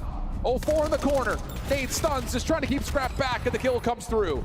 EMP now in the hands of FaZe, but Hydra forward position unexpected, but Abuza again. Death, taxes, and Abuza coming up big. Seems to be the only guarantees in life right now as FaZe can get back under control. 3 minutes left to go. Realistically, if you are FaZe, you don't want this reset to go down because you don't have anyone in a position to play for it. Now you have a 2v1. You just got to take care of a BZ, and you find it cleanly. You can go straight forward because the only one else wanted is Scrap. They're too far behind this. Scrap able to find the EMP carrier though. That will give BZ a chance to jump in, and more importantly, Kenny a chance to slow things down a little more. Off the regen. Big win from Sim. That's a double for him. Abuza trying to step up to get this thing through. Pistol! Oh! I'm telling you, the 3 guarantees in life. As Abuza's not done trying to get it over, but no, can't pull up the EMP, and now Draza's stuck. Yeah, Josh is just gonna fall. They had information onto him. Now Thieves in the possession of the EMP. Walking right into Simp, who lines up a double. He could just grab this and go if he decided to, because neither player from Thieves are in a position. The only one now is going to be a BZ. He wins the most important one-on-one. You got to slow down now if you're FaZe. Turn though for Simp. Able to find the trade onto Hydra. You've got Draza watching the crossover towards ring. Simp's going to try to give this an effort over towards A, but it's just a show of force because off spawn, here's FaZe controlling mid. Decision time, 2 minutes to play. Are we going to try to wrap ring and get this over to A? Or are we going to try to find a couple extra kills and possibly flip it back? Might not need to, as they get the bait and switch through mid. They get the score, and FaZe are now up big looking for spawn traps. Yeah, don't let Simp get a kill, because if he guarantees himself a Hellstorm, he's going to shut you down. And he already finds it. Kill number 5, almost locate kill number 6. But 0-4, your job is to just play keep away, catch the guys off spawn. Another 3 dead, EMP in the hand of FaZe, trying to basically close this game right here, right now. Yeah, this is an opportunity to score it with the Hellstorm coming in. Everyone's stuck inside of P4. 4-2 the count. And Simp still finding connections. He's able to take down 2, and hold on a second. You know you have the rest of the Thieves trapped here. 04 is looking for a little bit of extra punish. Draza on the other side, no, not quite. So Simp will get a grab, and this is what we saw earlier today. Later, I'm out of here. See you in my spawn. No need to make any more plays. You're up by 2. Let's park the bus a little bit. You're gonna force LA Thieves to be a lot more aggressive on the map. They find 2 kills. Yeah, hold on. So you have them trapped. You've got a perfect setup here, honestly. Simp's just trying to stay alive. Abuza gives you 1. Pistol works out, though, for Simp. Trying to dance, not going to find the kill. Now it's just down to can you watch these crossers? Hold on a second. You can boo all you want. It may have fueled up this Thieves offense. They get the score. Park the bus. You need to keep the registration active, though. 3-4 the count, and now over to P2 we go. Yeah, we're losing the fight still. We're losing the numbers battle. Now it's all on Hydra to just value his life as long as he can. He's able to find 1. But when you lose that last player, FaZe can just retrieve the EMP, and now you got 20 seconds to break the bus again. Here we go, Scrap quickly. Trying to come around the corner, not gonna happen this time. Time too much of an issue, it feels like. And yeah, Abizi will be shut down. Oh man, you thought for a second that little breakdown may have allowed Thieves a chance, but just not enough time on the clock. FaZe are gonna get some revenge, find themselves a 3-0, eliminating the Thieves and moving on. And Draza letting them know about it. You boo this guy walking up to the main stage, it fuels him. And he has another one added to the tally here versus Scrap. It's just an insane series there from FaZe, and it's all built off of the momentum that they gained in that map number 1. You're not supposed to win that. Thieves were in the driver's seat for every single second of that game until the final 15. And then you make the adjustments, you fix them on the Colossus. Abuza sniper is felt and not eliminated early into that game. And then it was a square up here on the exposure. So some streaks starting to develop. Team pushes out of FaZe, way too much to handle.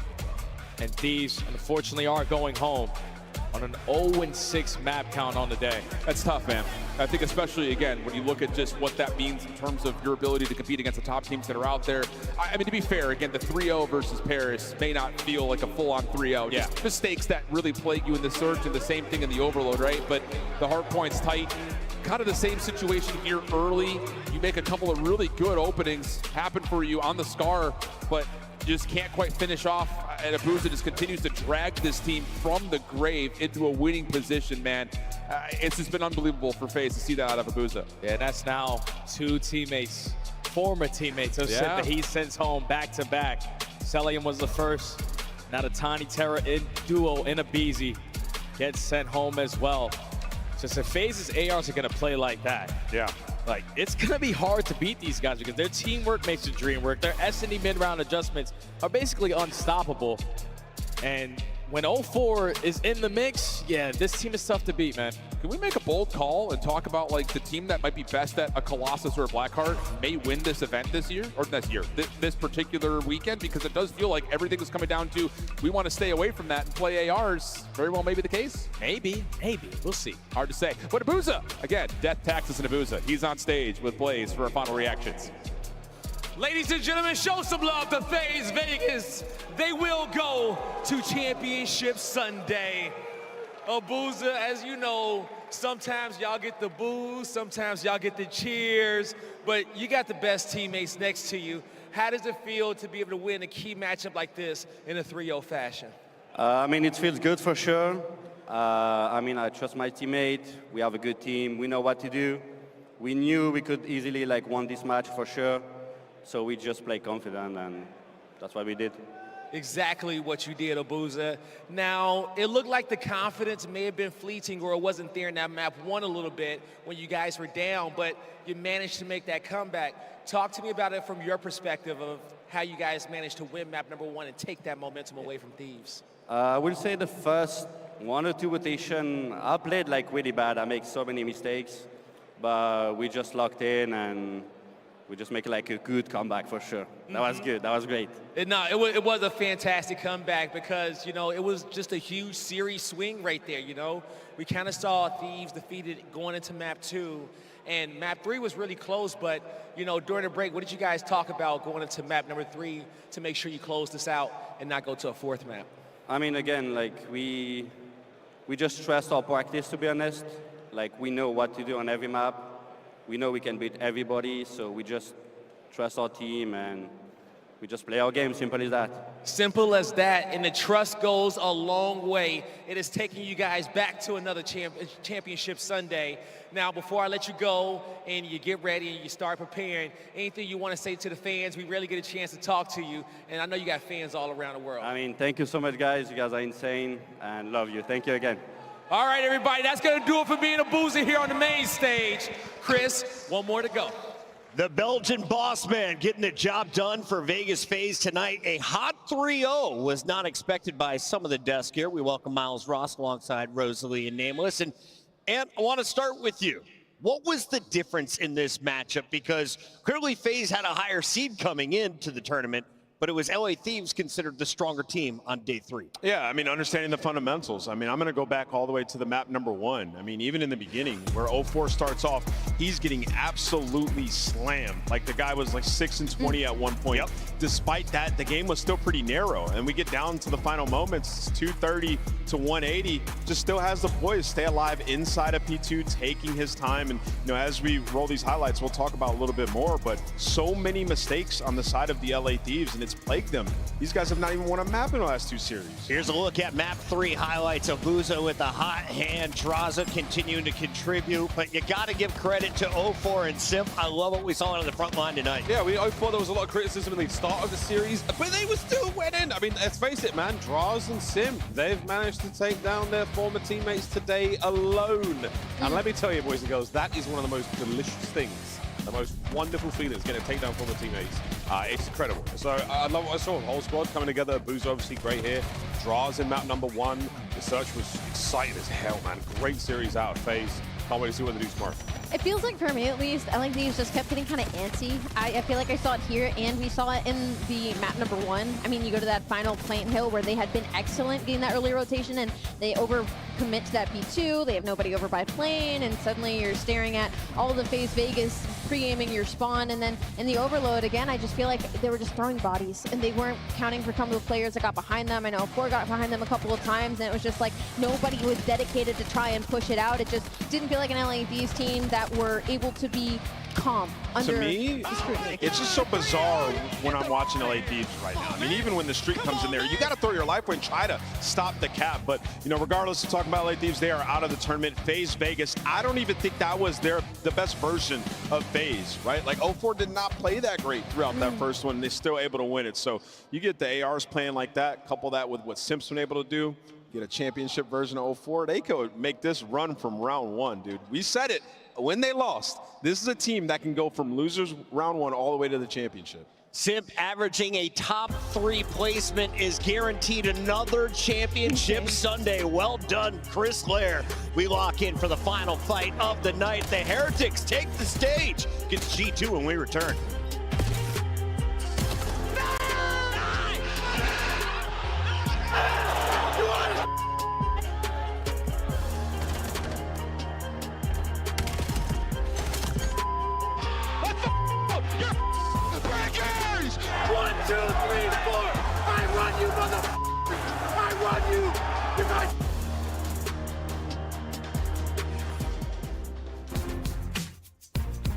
Black Ops 7 returns to the Esports World Cup in Riyadh this summer.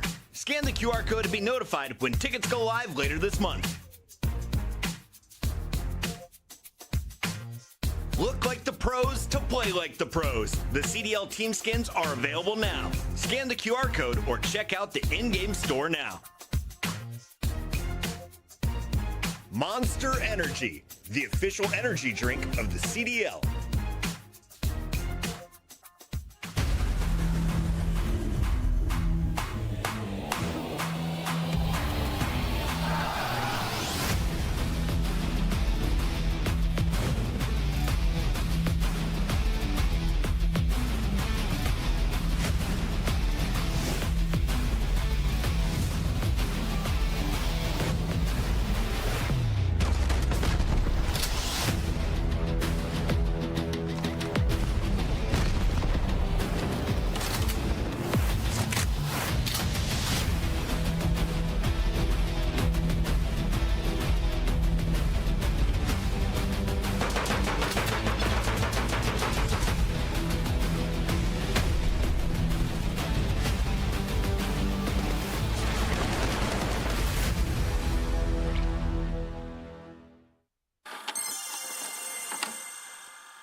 Wait, why are they showing that clip? Why are they showing this, man?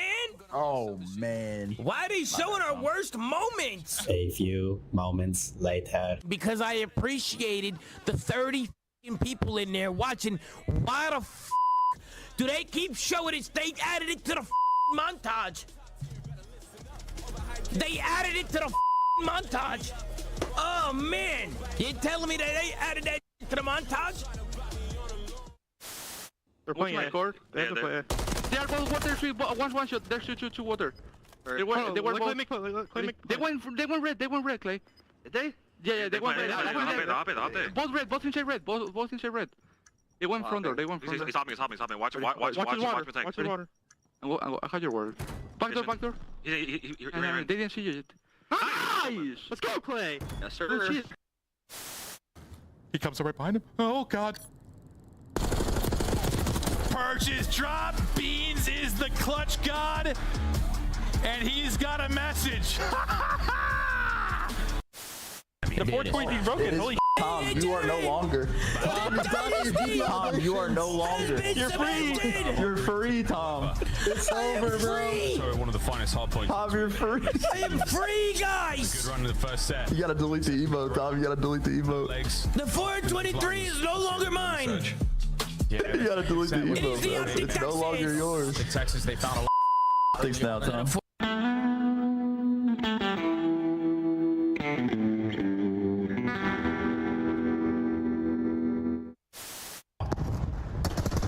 Second tick is done. Abizi is cheesing. That is filth. Series isn't over yet. FaZe now a chance to smile. We're gonna be really good. I like your trophies. Which one's your favorite? Yeah. Honestly, I don't know. This one seems like insane. Look at this one too. Like this is crazy. Like The golden nut, baby. The diamond nut, excuse me. you know what I'm saying? How could I not be like?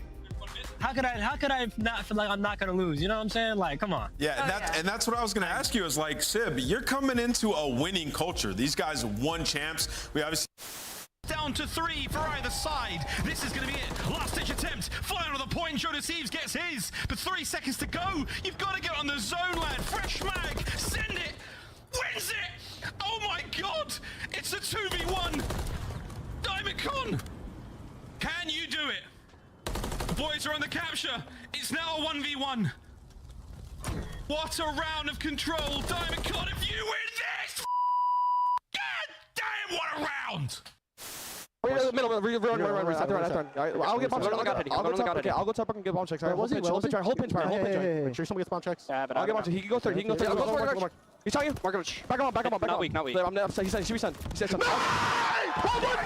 What was that?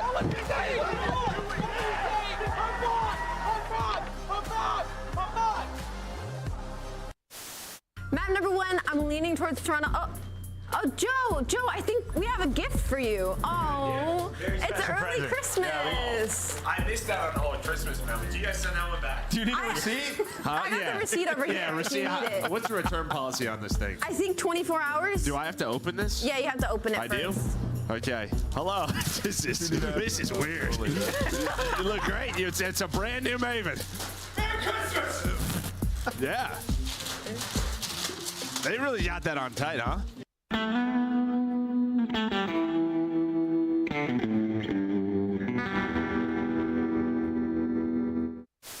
Insight's not going to see it. Kleenex going to get caught off guard. Or is he? He gets one. That's a decent 1-for-1 trade. Insight right back over, looking for a little bit of help from Scrap. 2v3, selling the cross, dealt with by Scrap. Sip also seen on the cross. 22 seconds. Draza trying to work this with Scrap able to turn this down to a 2v1. Just down to Sip. Not gonna happen.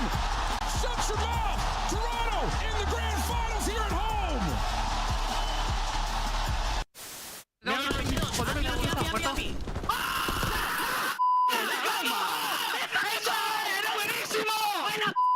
¡Vamos, Oscar! ¡Vamos!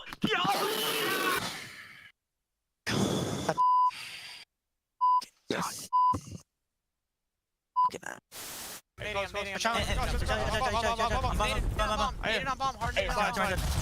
got hit. Let's cross.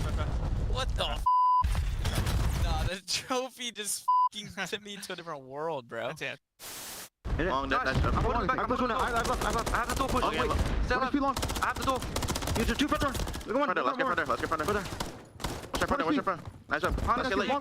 Stay alive, bridge. Oh my God. Let's go. Baby. We're sweeping them. I promise you. God. Oh my God. Holy I'm a big stepper when I walk, money maker when I talk. Another boys on a mission, never put them in a box. Clawing to the top, jaws open while they watch. Yeah, I'm getting to the chicken, I ain't never gonna stop. I'm the life of the party, know it's going down. If they wanna talk about me, I'ma tell them how. I'ma tell them, I'ma tell them, I'ma tell them, I'ma tell them, Everybody wanna be like me, fast lane, steady whipping 2 doors off speed. Everybody wanna be like me, but that's something that they never gonna be.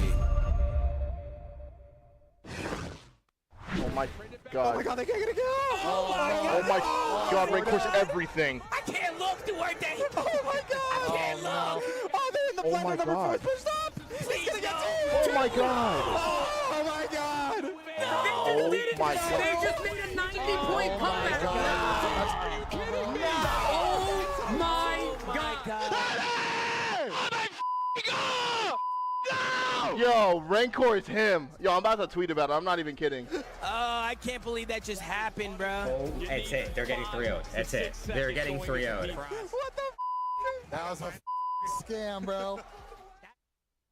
Heretics stealing away the game from Vancouver. They go on to dominate that series, and now they are here playing for a spot in our top 4. G2 Esports in their way. And G2 looked like a force on day number 1. They had a bye yesterday, Study.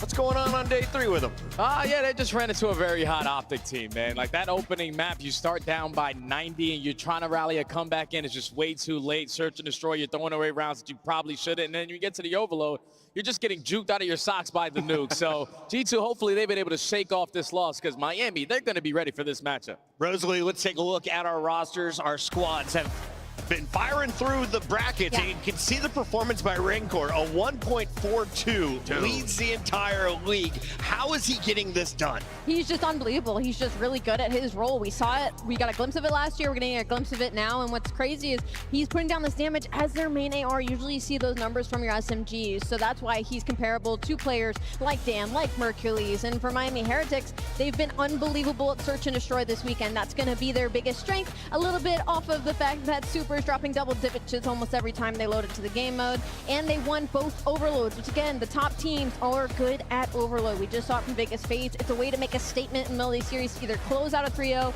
or just reduce all hopes when it comes to that next respawn. Is a 1-goal lead or win impressive to you guys? I'm still trying to get the scale figured out here for overload for the different maps. Yeah, I mean, there's a lot of nuance to it, and I would say specifically with the Miami Heretics, it's impressive because of the way that they're doing it. Early round, you saw in the last overload that they had, getting an early lead and just controlling the game the rest of the time, right? So clearly rehearsed for them, and even more impressive on the pregame. They're search and destroy. They're the best search team, in my opinion, from what we've seen so far in the majors. On the other side of this fight, we have Minnesota, a squad that has been so tough to cheer for the last 2 years. So many failed Game 5s last season, but this is a new January. You look at their numbers, they're 4-4. First, though, an opening duel rate. Talk to me a little bit about the search from G2. Do they have a chance of finally handing Miami a loss? Oh, yeah, without question, man, because when you look at what this lineup does, especially on maps like Scar, you got the King of First Blood in Skies, and then all these number situations, you're usually walking away with it. You got playmakers galore between Estrio and Kremp.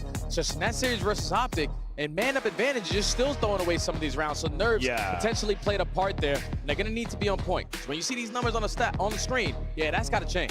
Just a couple of mistakes in the search, Jay. I mean, they get over towards B twice and just get retaken. Like, versus a team like Miami, that cannot be the case. No. We know that they're going to all come flying at the exact same time. So the communication has to be way tighter for G2 as they're on their offense pushing towards site. Allie? Wanted to sell the Minnesota story just a little bit because, I mean, you're talking about a team that went to 3 Game 5s back-to-back, lost all of them. They've made a huge turnaround, and now they're 3-0ing team. So they're getting ahead earlier in series and closing out so they don't have to put themselves in that type of position. Don't go to a Game 5. Seal it early. Let's see if they can get it done here. Here are your scuff maps and modes as we go to Scar Exposure and Scar again. Study? They might need to go to a Game 5 because of the later half of this series. That's where I'm favoring G2. When you get to the Black Heart, when you get to the Scar Search and Destroy, just somehow, some way, you got to get to map 4. There's no crep losses in this series. Is that going to be a problem for G2? I mean, like Jay said, they got to find a way to get to the last 2 maps. Like, this first map's an opportunity. But yeah, Miami's a tough beat, man. It's time to lock in the final Scuff Pick'em of the night. Nameless, do us the honors. I picked G2 earlier, and they got slammed 3-0. I'm going to go Miami. They gave me a jersey, so I'm picking Miami, and I think they're the better search team. Easy sells. Valid. They also did give me a jersey, but this isn't a biased take. I'm going to go with Miami Heretics. I love this team, and I think they're unbelievable. Yeah, I'm also going Miami. Rencor is just way too much to handle. If Mamba goes negative in hard points, they don't win them. And yeah, Rencor's not going to do that, so Miami. Miami hasn't had a chance to play the big dogs yet in the tournament. I hope they make it to a championship Sunday the way Rencor's playing. I got Miami doing it in 4. A sweep? It's time to send it to the stage for an upset, please. I don't know if it's going to be an upset yet, Chris, because when it comes down to these fans, they're kind of split 50-50, and we know how both these squads can catch momentum and steamroll their opponents. So let's start bringing them to the stage. Coming out first, get loud for Miami Heretics. Tricks, Rencor, Super, and Metals. One more match today for them to make it to a championship Sunday, and they're ready to leave it all on the stage. Heretics are ready to play.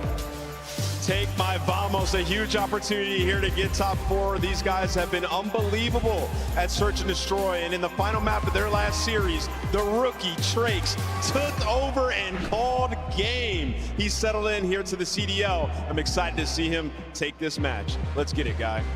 I'm ready, Ant, because the next team knows that it was going to be a tall climb to the top of the mountain to reach Championship Sunday, and they're about to give it everything in which they got. Give a warm welcome to G2 Minnesota. Grip, Estriel, Skies, and Mamba. As they walk to the stage, they know that if they're going to turn the page in this G2 book, they got to take down their opponents and get to a Sunday.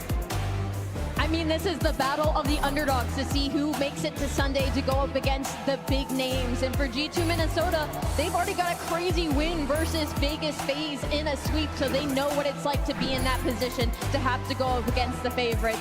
They refuse to back down and go out, but this might be their biggest test yet, guys. It will be their biggest test, but we got a lot of dogs on this stage, and like dog years, sometimes things go by fast, and these rare players are ready to level up. So, Merc, Maven, let's dive into it.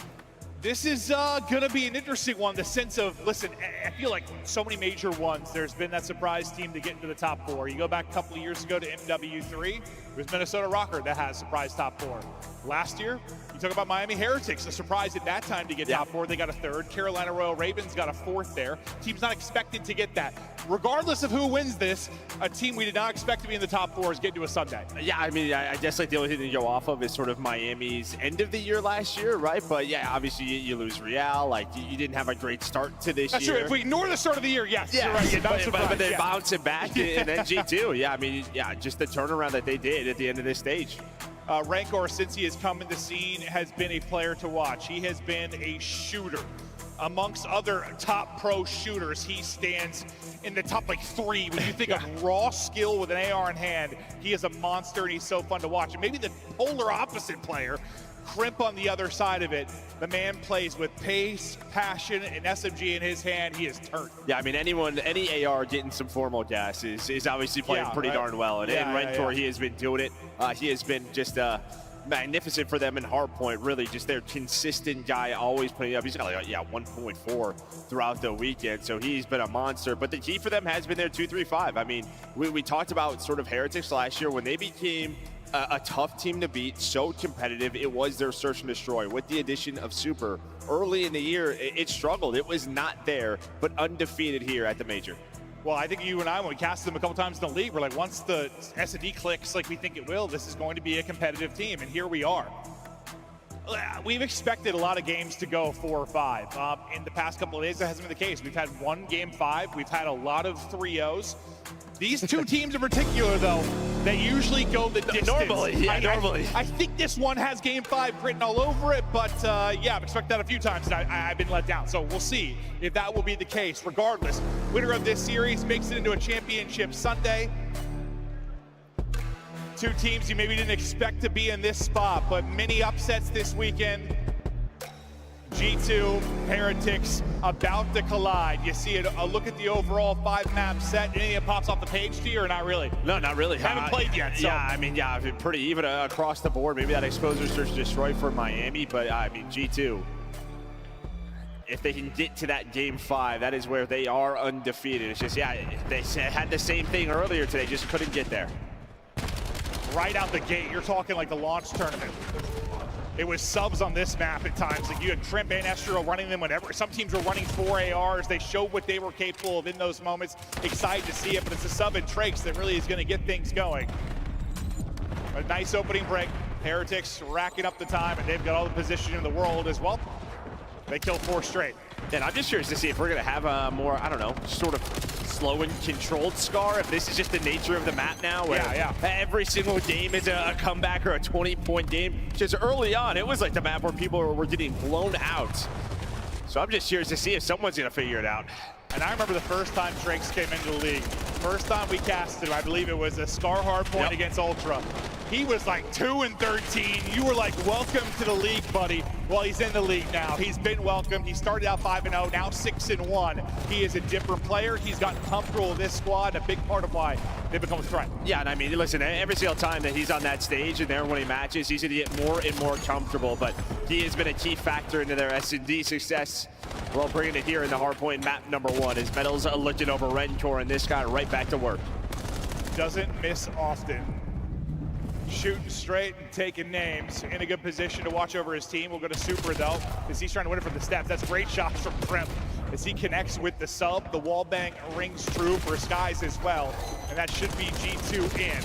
Ranker, good luck with that. So many people collapsing on him. It's a nice break for G2 and one they needed. Yeah, Mamba already on the rotation. Super's he's gonna see him and be like, all right, I'm just gonna back on down. Let his teammates know. So Rentor's gonna move on over. Getting that scrap time will be Skies. But the big gunfight going down. Is Mamba gonna take him out? And now you're gonna have Kremp here to help him out. Is this one where like you just as simple as maybe you give the SMG edge to Minnesota, you give the AR edge to Heretics, and it comes down to kind of maps? Or I mean, the recent form we've seen of Skies, maybe not so much. Okay. I mean, it feels like it hasn't been that simple with this title. It hasn't. Now, I know I'm oversimplifying things. I certainly am, but sometimes you just talk about matchups and strengths and what position you've got. It's a double though for Trakes around the point as Ranker takes down the third. It's really Mamba left here in the fight, but with close spawns for both teams, it'll stay contested. As G2 went down early, they've chewed away at that lead, and they're right back in the fight. We have 20 seconds remaining here, and some big rotations upcoming. Still spawning out deep on the far side for next will be Miami, so they're going to try to battle through. It'll be G2 that are set up early and a chance for a lead change. Then another big thing is on a map like Scar, we're seeing 3 to 4 ARs, right? I mean, depending on the hill, we might see a couple more drives as we get towards this P4. But yeah, you're just going to have to be able to perform throughout the weekend with that M15, as we have seen from everybody. The fact, I mean, you're seeing all the guys, Abizi, Shotzi, they've all had to run it on this map. But a big kill there at that P3, but a break attempt for Heretics at the P4. And as he said here, it'll be the SMGs that'll be the highlights. And even Ranker now has one in hand. Saw what he can do with the AR, doing it with the sub, but it's a little pinch and poke there from Estriel and Skies as they'll get one side, their teammates spawn out, will collapse on the other. Now can they collapse together? Last person in is going to be Super, I think. He's trying to stay alive and wait for his teammates to pressure with him. Nice time for G2, up a little bit here. Yeah, this has been like the key, right on Scar all week, and it just feels like teams have figured out how to make sure you do not allow a team to get like a full 60 on a hill. Just controlling the spawn, blocking the spawn, giving yourself parallels, and then you're just going back and forth as well. It is G2 with this 20-point lead. Yeah, I mean, down 20 or so when we started talking about it. At the P3, they have a solid P4 now up. They're going to have rotation as they flip them out beautifully. They'll be set up for the P5. So really, this could be a nice 3 hard points in a row after starting a little bit slow. We'll see if Minnesota can deal with the first couple of pushes. taking the push all the way around the backside. I'll be Miami. Grouping up, trying to get those spawns. Now this will be the first real push towards the point. Super with the first. That's the entry. Time to go. Mamba's gonna flank this, and oh my god, he gets damage into 2. Ends up walking away with 1. It's a team kill there with the frag from Skies. Things fall apart, and Heretic should be in. Yeah, they were there. The timing there. I mean, you had Rentor in the middle. Mamba slips on through. He then almost lines up a double, and somehow, some way, we are still fighting for this. Rentor is alive. He's on 5 in a row, getting this scrap time. And he's got a sub out, getting mixy with it. Okay, yeah, I said he peels somebody there. There we go, there we go. Let's get the AR for that fight, maybe. This will be a little more confident. Oh my lord, and that is why. Just absolute beam straight to the forehead of Estriel. Getting real close to earning a Hellstorm. We'll see if he's able to pick that up. He's gonna get to a power position up top. He's able to earn it, so streak earned. His streak also comes to an end, but a nice sequence there as Miami trying to get back in front. Yeah, Skies and Mamba, they're going to be able to find the last 2, and you have a good P1 setup here. So, yeah, outside of, like, the great start from Miami, it feels like G2 have controlled the map. But Rentor, are you going to invest in that Hellstorm right away? Yeah. You're going to go for it. Just pretty much try to split this time and give yourself the position for P2 with 28 seconds left. Mamba's going to find the first pick, though. There is the trade, but you take that all day. You go 2 for 2 if you are G2. Oh, 100%. Mamba knows he's dead. Like, he's mid in the hard point. The fact he's able to take a chow and win it before the missile hits. Lovely from him. Metals, nice slide and chow. That is clean. And what a map from Metals so far. 18 and 12. He has that pop-off ability, and he's getting it done. Next P2, ready to pop. Both teams grouped up. A big 3-on-3 kind of going down towards the point. Super wins a big one. Skies will be the last to fall. Miami have the opening moment. Yeah, it was looking a little grim, right? You used the Hellstorm, but you still lost in the numbers. But on the rotation, right as P2 pops, you're able to get position, and good gunfight wins from your ARs on rotation, top motel. As well, just nobody's in the hill, but you do find 2 kills. And well, that's why Skies was also able to find a Hellstorm at some point. So that makes sense why no one was in the hill. It absolutely does. You talk about the fact that I don't know what it is, if it's just the makeup of this team, but Skies, you know, had some individual struggles for a stretch there. He is really starting to play at a different level, and I feel like, I mean, it's just got to be like a confidence thing, or a composition thing. Yeah, 100%, right? Whatever it is, they have, unlocked him, I suppose.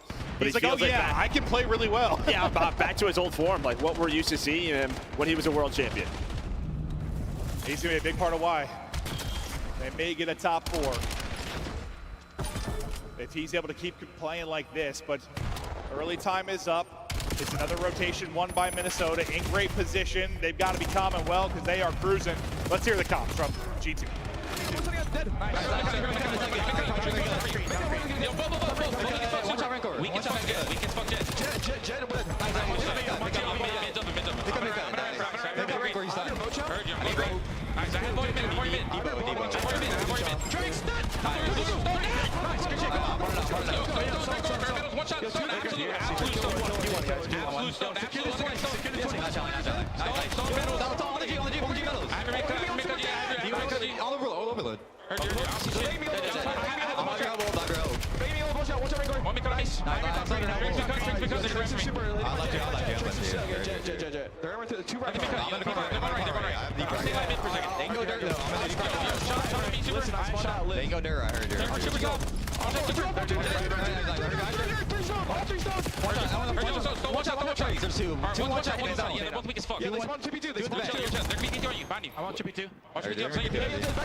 I think you really heard the composure there. Dealing with an awkward situation. They got broken pretty quickly, but what a great job retaking here. Oh, no doubt about it. Yeah, Mamba plays his life in his back, and they just lose him if you are Miami. But you wanted some separation. You got it the last couple of hills. Some of the cleanest hard points we have seen throughout the weekend at P3 and into the P4. And just like that is a 100-point lead for G2. And if you told me that Skies was going to be matching what Rancor was putting up, I think, okay, I mean, G2's probably sitting pretty. And he has done that. They are up 100.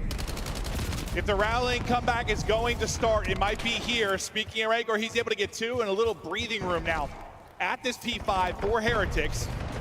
Everybody spawning out plain side due to the presence there in mid for Trakes. You've got them right where you want them. If you are Heretics, you get all this time, you're right back in the game, down around 40.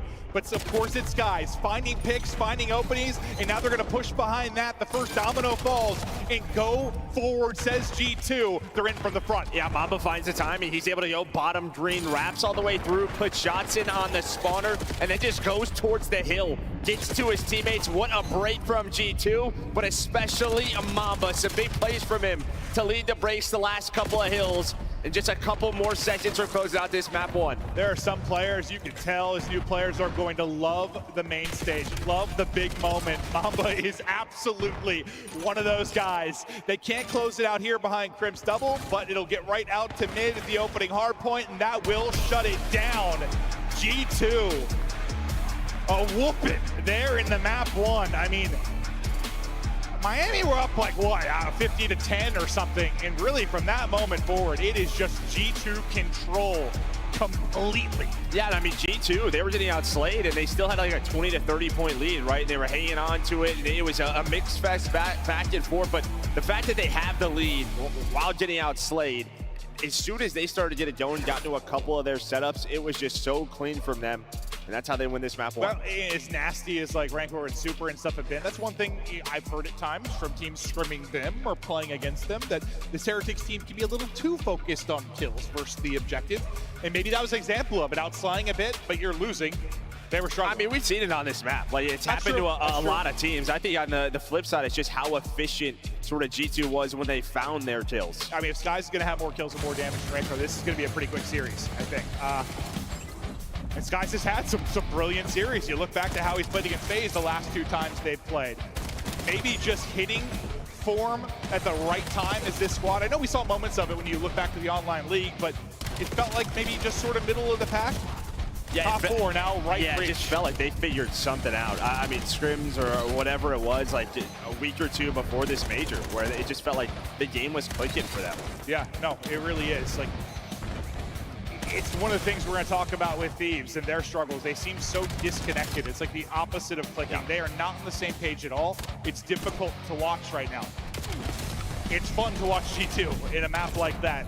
You can just tell trading is happening efficiently. You watch the arrows on the map. You only watch the arrows. They're moving well. They're making the right decisions, getting to the right spots. Some good Call of Duty. No, it is. Yeah, props to them and the coaching staff. Looney obviously putting a ton of work in. That's a guy that's usually in the right spot. No, 100%. And unfortunately, he's been dealing with the team that's always going to the game 5 and losing, right? It feels like things starting to turn around. No, I'm surprised Looney still has hair. If you think about the past couple of years, because if there's one coach that's got to be stressing, it is Looney. But he's got himself a squad. Just like that, we're back. Just like that, we're back. And you can hear the confidence coming in from that side. I always thought, like, you know, I know this is silly, but like a lot of times, like your superstars, they just got a bit of an ego, right? You got some sort of like, you just have this massive confidence. Skies has always been like the nicest person in the world. And so I always thought his struggles like might just be like mental, like a little bit like a confidence thing or not feeling comfortable on the current team. But whatever has changed, I know it's changed for the team, but specifically him, it's been awesome to see. Like, well, and I think we were wondering if he was like a step from being out of the league, and now he's playing out of his mind. I think that probably the biggest thing is like this sort of, I don't know, group of misfits is like people who have no egos, right? Even in that list, like, we're back. Like, I don't know, it just feels like there is no pressure probably for him to perform. It's awesome to see some of these teams gelling. And G2, I mean, they're doing what I guess we thought maybe Carolina were going to do coming into this tournament.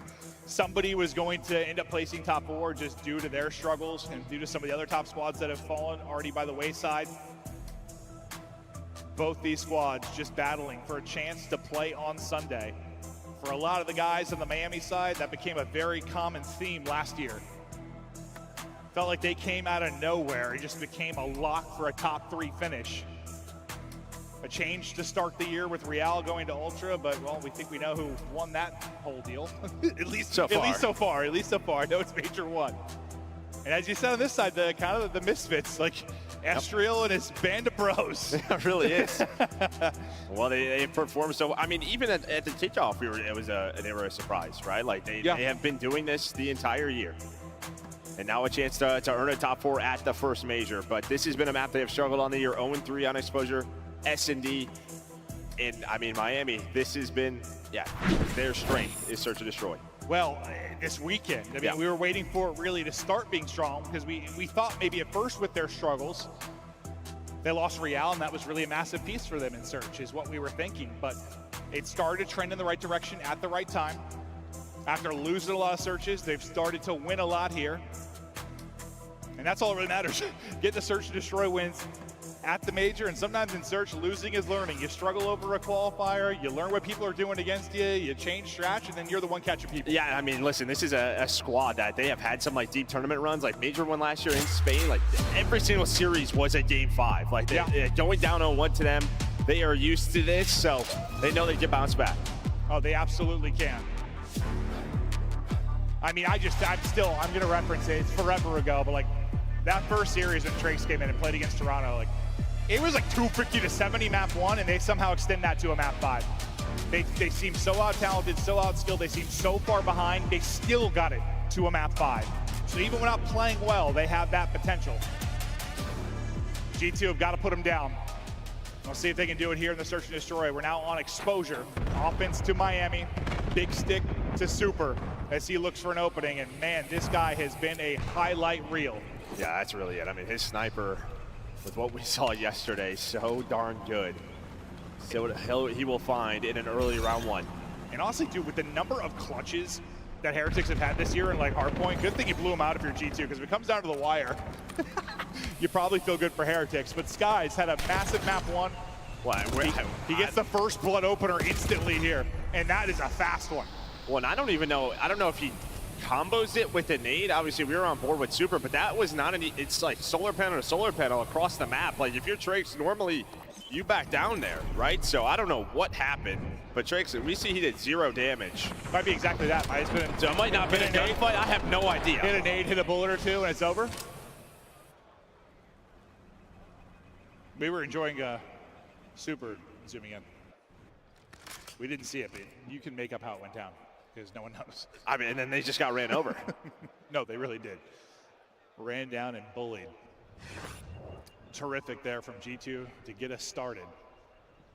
Basically the break off of the hard point, but the opposite way. Super, this time, of course, we're not watching him, and that'll be the time he'll hit the snipe. That's how it works. Observers, I'm sorry. I know you're just like, fist in the sky. Well, and I mean, Super almost hits a second one, a hit marker on the Skies. Quickly, Super is all over the map, just switching up positions. He's gonna wrap all the way back towards back window. 3 versus 4 after that first blood. Well, G2, maybe they have found an opening. Okay, Rentor's gonna make sure nothing happens window side. Yeah, I think it's just so much time has gone by. Like, oh, it's been wide open through middle. Timing is there for Trakes. They were going in Chow, and now the opposite of basically what we saw in the opening round. It was clean for G2 in the first. This time, crisp and clean for Miami. Not really much of a fight in these first 2 rounds. No, I mean, obviously it starts with sort of these quick first bloods, yeah, and that's been a massive trend. Just what those opening dual win percentages turn into. But here is the opener from Super, and a hell of a shot on a Kremp all the way in the sky. Yo, wait, that was a nasty one. Nice from Super. Love the instant replay, because that's the difficulty with snipers back in the mix. I mean, it is hard to catch every first blood. You want to watch the snipers and see if they can make the play, but hell, you're flipping a coin sometimes on who's going to hit it. So good look there at the instant replay. Great shot from Super. Skies with the blood, Super with the blood. We'll see who can kick things off in the round 3. It's hard to talk about adjustments or changes so far. Yeah, I think it's sort of like maybe not die in the first stage. Yeah, maybe. Yeah, well, sometimes it's going to happen with snipes and play. Yeah, no early trophies as well. Sometimes needs massive on exposure in the middle of the map. Super and Trace want to get aggressive towards B, but it's Skies again locking this down. Bomb those all the way towards bottom A, so maybe just a bit of a fade trying to get G2 to rotate. And well, nice little spot there from Skies. Yeah, a little angle. A couple little headshot tags that Trace hold up a second. Metals with the peak, just greeted by bullets. Execute. They're starting to work their way up, or trying to. That stun will at least back up Kremp. Won't connect, but he's going to reposition. To mid we go. Rancor able to win a fight. Lovely shots out of him. Stays alive on the cross as well. He'll be watching the push through kind of with Trakes. He's kind of got the mid-cut. Trakes has got the full wrap. Super has to have everything else right now while Metals plants. Now, can Metals actually get up and get out of this? No, I mean, he's kind of dead to rights there. Okay, his teammates clutch up. Yeah, he gets the bomb down, job done. Trace, he had to watch sort of mid-cut and flank. So yeah, Skies was able to slip through, but it may not matter. It's down to Estriel, 1 versus 3, and there you go. Job done. And yeah, sometimes just getting that objective carried to that bomb. No, 100%. Wait, I just... It's on 1. It's all Metals had 1 damage. That's right, you got the round win, but looks like I think he hit a stun. Yeah, that's when it's like, boys, all right, yeah, I got it down. Clutch up for me, and they did exactly that. They got to their positions. But yeah, I mean, right when I was calling out what people are watching, there was going to be an opening. And that could just happen when you have bomb getting planted. There's going to be space somewhere. And that's him just taking top middle away, right? I mean, Mamba, he goes to the bomb, thinks he has, I don't know, someone covering him. But yeah, Rentor was able to get to his spot and then slide away with his life. 4 straight now. For Rancor after losing that, well, dying in that first round. He's been lights out. Mamba in trouble. 44 HP, trying to get a stun out and pre-fire. Skies, I think, gets the blood with the snipe. At the same time, Super gets the kill. So into a 3 versus 3 we will go. Skies, a lot to watch right now. And well, he's got a ton of info with that angle. A ton of info. They're just going to go ahead and chow it through mid, and that's all due to Skies getting the spot on the cross and snipe. Yeah, still almost like he had a 3 versus 2, right? So he had to quickly get to his teammates, and he does. Just whips out the pistol, flies to them. But as you said, just great info from Skies. And they're able to find that kill. Now it's just a question, do they want to plant towards B? Yeah, just going to get set up, and Skies just right back to his spot. Yeah, we don't always see like little stuff like that. Like, you can't watch every single POV, but search and destroy is an info game. Just spotting where people are going, where the push is coming from, how many numbers, and what a nade there from Estriel. It's all going to be on Rancor. He is on 4 straight. He is demonic, but this might be impossible. He gets shut down with the first gunfight in G2. After back-to-back round losses, tied up 2-2. Yeah, I mean, you get into that 3 versus 3, and yeah, you know there's so many players down low. It's just a question of, are they going to wrap all the way back, cut through the middle of the map, but they do not. They don't wrap all the way through. They cut through the middle, and as you said, Skies made sure his teammates had that info for that initial gunfight. And that gunfight did get a little sketchy. No, it did. It was a close one, but I think that's literally won just because Skies call it. You're pre-aimed, absolutely ready for it, but it's still real close. 2-2. First blood department, we're even still. Skies has both for G2. And Skies might have a chance for another one here. Not gonna happen. Estriel's gonna get picked. It's Metal's first kill. It's gonna be a blood. Skies sees a pop-up, but not able to flick quickly enough. And with the smoke down, he's gonna go ahead and back it up. But look at this. They give it up and all go out towards mid, straight from B to A. Quick transition here. They don't know Mamba's through. That's the other thing. They do not know Mamba was all the way through on the flank, and now you're kind of everywhere because you lose one in Super. So the timings for Rentor are going to be massive, but they don't check top ring, or at least Mamba doesn't. And kind of see Skies is looking for it. He knows it's an option. Meanwhile, on the other side of the map, everybody's just trying to get hunted down. The initial gunfight goes the way of Trakes. Trakes may have won it for him. Skies does find a sub, gonna be able to chow, but Trakes goes huge. He gets 2, Trakes gets 3, locks it down. Bottom P3, wondrous stuff there out of Trakes. And that's one if you're G2. I mean, first of all, just credit to Heretics, they just pick up the pace, right? They go right towards B. They're pretty much challenging the sniper. Able to find that first kill on Estriel. But then it's just like this timing game. And I think Mamba, when he goes back and rewatches this round, it's just a frustrating one. Because if they find Rentor, they know where the last 2 are going to be. Inside a window, they probably collapse and win the round. But instead, Rentor, he was just able to play his life. And yeah, this just does not go his way. I feel like we haven't had that many rounds like that, where it's like you get the first blood and just instant transition over to A. The mini-map looked kind of crazy. It's like once they got the plant down. It was a little streak from Rancor, now a little one from Trakes here with that triple. G2 grouping up and wanting to hit it. Trakes, the hero of the last round, going to be the lone man here for a second. Might have Rancor to work the flank in a moment. Well, it's going to be Trakes with the first blood. He's been so good. Super hits with the snipe as well. G2 players getting laid out, clotheslined, and dropped. Able to at least get one. I thought maybe Rancor would try to make a play through mid, but maybe it just works out. Group up with your team. You have numbers. You end up getting caught there. I think it was a Mamba that had the read. You might just end up at 2v2. Well, they still end up in a 2 versus 2. And well, we'll see. Rentor able to snap on an Estriel. Down to Mamba, 1 versus 1. No Super has the snipe as well. Not only a snipe now. Snipe and sub, there's the spot. 30 seconds to go. A massive 1 versus 1 with Heretics with the 1-round advantage.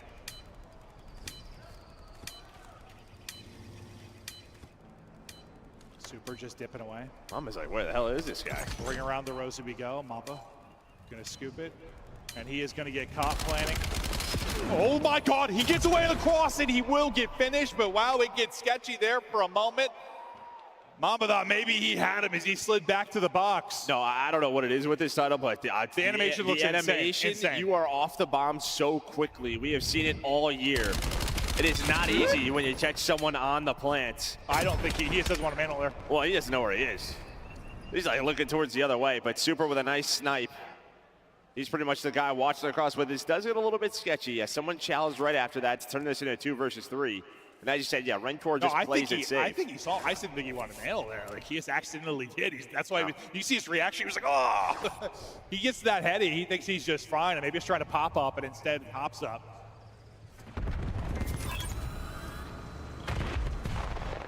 Super's been hitting, but really it's been Trax has been the difference maker. He got the blood there, and the 3 in the round previously. The first blood department, you know, you had an advantage early for your G2. It was just Skies with 2, and now every single member of Heretics has got 1 to their name. So they've been spreading it out in the opening department. There's another Super peeling, but Estriel finds a timing on mid. He's going to get 2. So suddenly her first blood, it's gone, numbers to G2. Yeah, that entire round, you saw Estriel lurking up. And really what they wanted to do was just get Super to shoot. Unfortunately, it landed on Mamba, but they wanted him distracted so Estriel could go. But it still works out because he finds the double. So beautifully done out of G2. Little mini games within this round, but still a 2 versus 3 here for Trax in Metals. Well timing, going their way. I lied.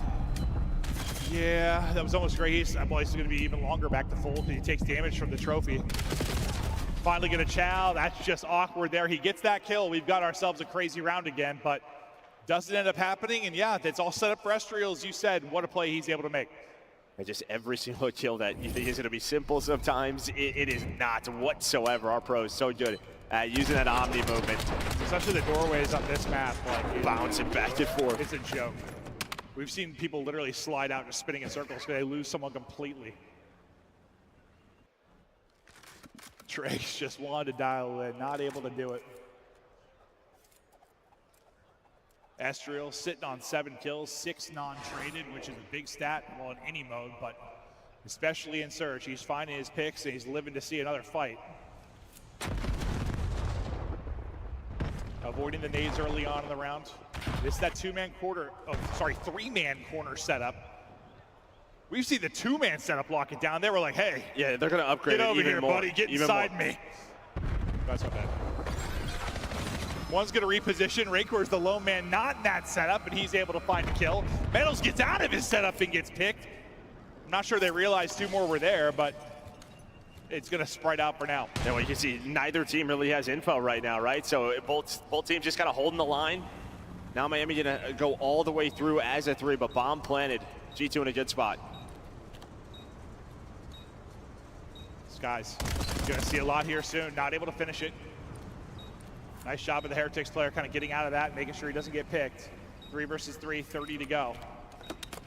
Heretics moving, Heretics clearing. But the fact is they got to start finding openings. They got to find them here soon. Time dwindling, down to 20 seconds now. Skies continues to be heroic. Numbers to G2.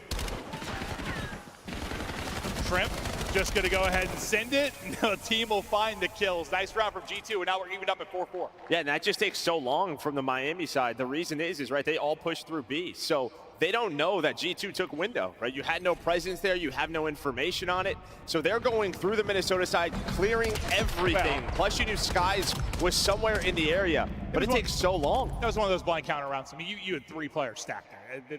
They're playing, it's just went to the opposite side. Well, no, yeah, just once it's planted, they could wrap back and maybe clear a window, but they opt to go all the way through, and they have no idea where G2 is. Yeah. You're just hoping you guessed right in that scenario that they're coming to your bomb site, because that would have been a naughty surprise rounding the corner at B, and there's 3 of them there. This is the old-fashioned group up and hit it.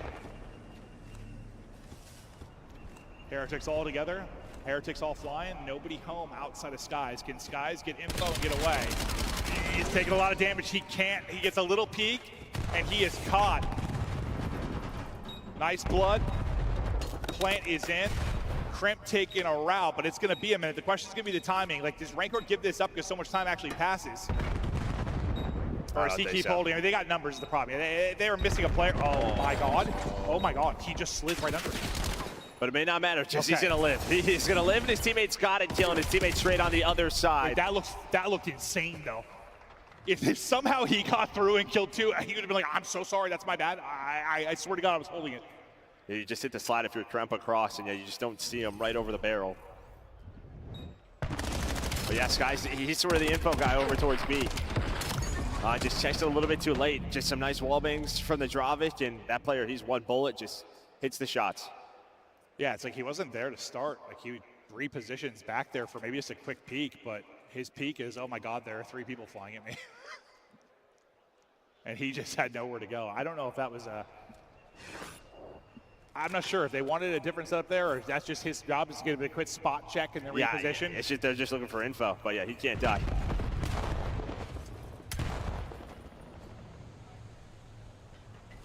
Super 9 and 5, getting all 4. See Metals? Yeah, Metals is right up the middle of the map. Okay, Kremp is. I thought he was going to make the play, but Kremp goes from down low, so he's able to catch it. Metals not having a great game at 1 and 9, but his teammates, or his team is in the lead still. But Super get the ace. I was so focused on the Kremp play with Rancor. Hell of a round from Super. Gets them all at B. Estriel, hell of a win. 11 HP, staying up, trying to get the plant. Awkward timing for Mamba on the other side of it. Plant is going to get in. His teammates able to make the plays. Looks like we're going all the way. We are. Let's get it to around 11. We expected these 2 teams to battle. Maybe not the case of the opening map, but back and forth we go here. 1 more round. What happened there, Joe? I mean, listen, 7-3, right, in first bloods for Heretics. But you had a big one there in that round if you're G2. And then just a high IQ play out of Estriel to bait the bomb plan, right? He prones, knowing there's a player in front of him. As soon as Estriel prones, Heretics are thinking, all right, timing, we have to go. But he doesn't start the plant, pops back up, able to find a freebie. Joe, that is their first blood since I said Skies had 2 through 3 rounds. Yeah. So they have been struggling to find bloods, but they get one when it matters most. Well, it matters most until this round. Metals, the struggles have continued. He's at 1 and 9. His 1 kill of first blood, though. Teammates put him on his back. Maybe he can find another one. Got to be a frustrating one, but doesn't matter if you can be the hero of round 11. Heretics on offense, working this up towards B. Super. Really not involved for a while here with they want them to like plant B, right, and then allow Super to go make a hero play. The problem is, though, is that all at G2 are here towards B. So right now it's like a 4 versus 3. And I think the call's going to be Super. You're going to have to make a play. Yeah, but I think he's going to get spotted by Estriel. Is he going to see him on that I don't think cross? so. No, he doesn't spot him. Based on Mamba's reaction, that does not seem to be the case. He's going to go the whole way through. There's going to be the first blood. Does he get traded out? He does. The knife too short. The rest of the kills go the way of G2. Suddenly it's going to be all on Rancor to come away with the clutch. Him versus Estriel and Mamba. 30 seconds left to go. Can he make the play? Not gonna happen. G2 clutch up with back-to-back rounds.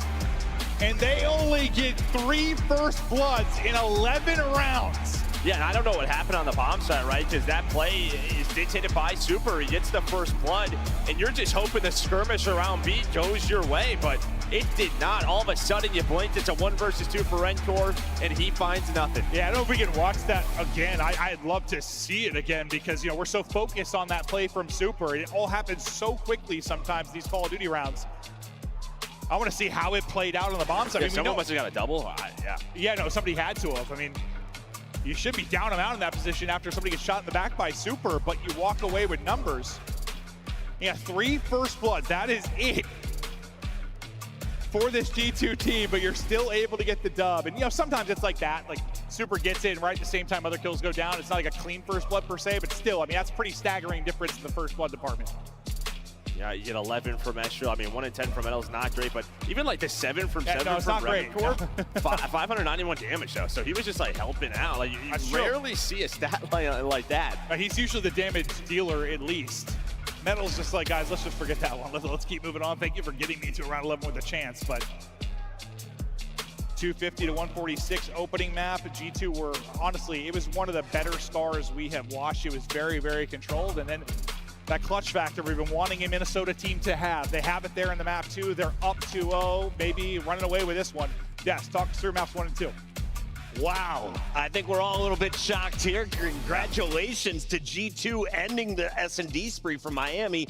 And I heard you guys getting a little bit critical here on the desk during those final rounds. Do you really want Miami to change their play style, though? Do you want them to deviate what's gotten them to this point? No, it's just they weren't doing what got them to this point. The teamwork was lacking in those last couple of rounds. Like, you get Metals in round 10, pushed up through mid. Doesn't spot the guy low dirt, but he's consistently throwing shoulders. They already spot him. He gives up his life for free. Then you get to the round 11, like Super, he works the flank beautifully, gets the first blood, and he's expecting his team to be aggressive, push through, or make a decision on what they're going to do, because you could have even planted the bomb and made it 3v3. Yeah. It's just indecisive decisions right now for Miami and their S&D. Well, as the noob has watched a lot of COD, let me just say, yesterday you guys were calling those big individual challenges hero plays and great plays, right? Today they're big mistakes. Let's take a look at some of the crucial decisions that could have cost Miami towards the end here. Yeah, and that's why I'll sit up here kind of arguing with you guys a little bit about it, right? Because I liked what I saw from Super. I mean, regardless, when Super in that final round finds the kill, after that, it doesn't matter what happens realistically. He can be the hero and get away. He doesn't. The players end up pushing through, but they hesitated, and they get two-pieced, which that cannot happen, right? So for Miami, I mean, this is more credit to G2. I mean, they capitalized. Right? They know what Miami is trying to do. Metal's got, he had 15 kills on this map last time that they played it. They know he likes to get aggressive through mid, so they sent a guy low dirt and had a couple guys playing in the second to last round right in front of him, just waiting for him to make that play. So I think G2 just did their VOD research and had a couple of really good rounds here, and what's the difference? I think they were just like confident until they weren't. Like, I remember one play where they get that first blood over on the top side of the map, and they all instantly as a team made the decision to make that wrap and go plant A instead, and it sent G2 Minnesota, it sent them for a loop. They didn't know what to do. They felt uncomfortable. Then the following rounds, I mean, you and Jay already kind of touched on it and what happened. It felt like the comms might have fell apart a little bit. The timing might have fell apart. A couple of just getting really aggressive for no reason, you know, trying to force a couple of gunfights instead of playing the patient game, which I feel like we're not used to from Miami, especially when it comes to search and destroy. Yeah, First Bloods should have been a story here, and that is something that the coaches will discuss after the match. For now, though, we've got to take a look here at our maps, because the first one, this is what blew my mind. You're not just beating Miami in the hard point, you're beating them by 104 points, Nameless. Yeah, and it really was the second rotation. I mean, we see from the P2 into 3, into 4, locked it down back to back to back. G2 just came alive. And Jay, we're in the green room saying, like, are Miami gonna win a singular rotation here? Yeah, they just didn't do it, man. At this point, it was way too late of a comeback. With the way that G2 were holding down some of these hard points, when you go from the P2 to P3 and then all of a sudden you blink, you're up by 100. Yeah. It's little mistakes that you don't want to capitalize on you from Miami. And usually Miami are great at having comeback. Nah, but G2 said they closed that door immediately. And it was one of those rare occasions where all of G2 Minnesota was shooting. You know, like, it's not just, oh, Kremp was starting off really hot or Estriel was, you know, doing 180 tricks on them. No, it was all of them. And I feel like that's what made it difficult for Miami to put themselves back in it, because, I mean, you have your AR have an uncharacteristic going negative, and suddenly, like you guys said, you're down 100 points, you're not winning any rotations, and you're over-committing to a lot of these old 10, 15 seconds that really aren't keeping you in the game. Yeah, it's just plays like that. I mean, I can't credit G2 enough. I mean, you saw in this situation, Mamba runs by 2 people in back green to go fight Hill, and then the reinforcements come in from the front. It's like, even if we're in a bad situation for G2, on that scar, seemingly, they just made it work every time. Wonderfully played by G2, find themselves up 2-0. They're looking well drilled, and they are 1 game away from their first championship Sunday of Black Ops 7. G2, can you finish it? It's time to find out. Well, if their Scar looks anything like the Scar map 1, yeah, probably going to finish it. They were so good in that hard point. But this is a map that's like stellar for either team, right? Yeah, I mean, pretty much struggles on both ends. I think like a 1-4 combined record for both of these teams on Scar Overload. And sometimes when you're sort of a middle of the pack struggling team, that's a big question mark, right? Is the map pool? And well, vetoes happen, and this is where we're at. Well, we look to the Scar Overload, and well, you're going to sell me on the dream of Miami coming back in this. How do they do it, Joe? Is it what gameplay do you want to see out of them? Is there a player that needs to step up? You talk me through it. I think like the obvious answer is probably Metals. After map 2? After map number 2, just hopefully he can get his confidence going, get involved early. On the other side of that, I'm going to go with, I think, Super. It just feels like in the respawns this year, hasn't had the same impact as we saw from him last year. Except in the clutch. Sometimes he's been insane. It's like, can they get it to the clutch? Can they get it to the final moments? They weren't able to do it in the map 1. Well, to be fair, they did it in the map 2, but came up short. G2, click it at the right time. Firing on all cylinders and looking to move on to a championship Sunday with a 3-0. They haven't always looked great, but they've had moments of brilliance. Looking for another one here, or is this where the dream comes alive for Heretics? They have been warriors. They have battled. They have gone deep in series. If they're going to get deep into this one, they've got to get a dub here on the Scar Overload. Remember, this is always the map where, G2 are a little bit different than everybody else. They will run multiple Dravis with Kremp and Estriel. They win that aggression. Whoa.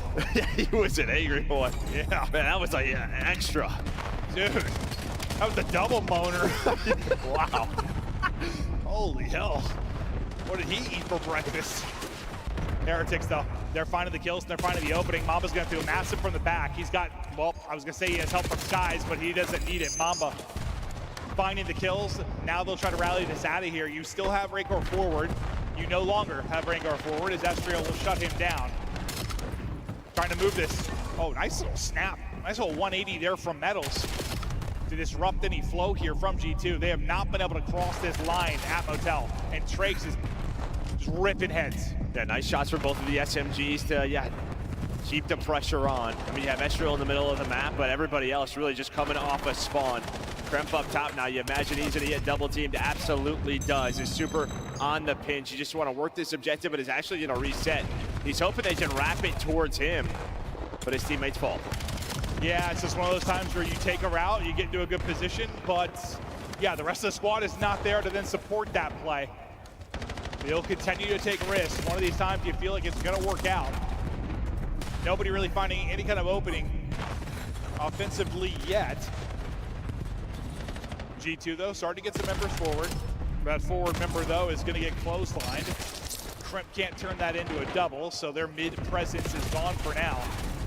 But most of these fights have just been happening around that 50-yard line, and there hasn't been a clean 3 or 4 dead. It's mostly been traded by other sides, so. I mean, there's another example of it, right? You feel like you're about to go, and then Super works the white wall, able to find one, then a nade lands. Yeah, it's just like the momentum is stopping right away for both of our teams.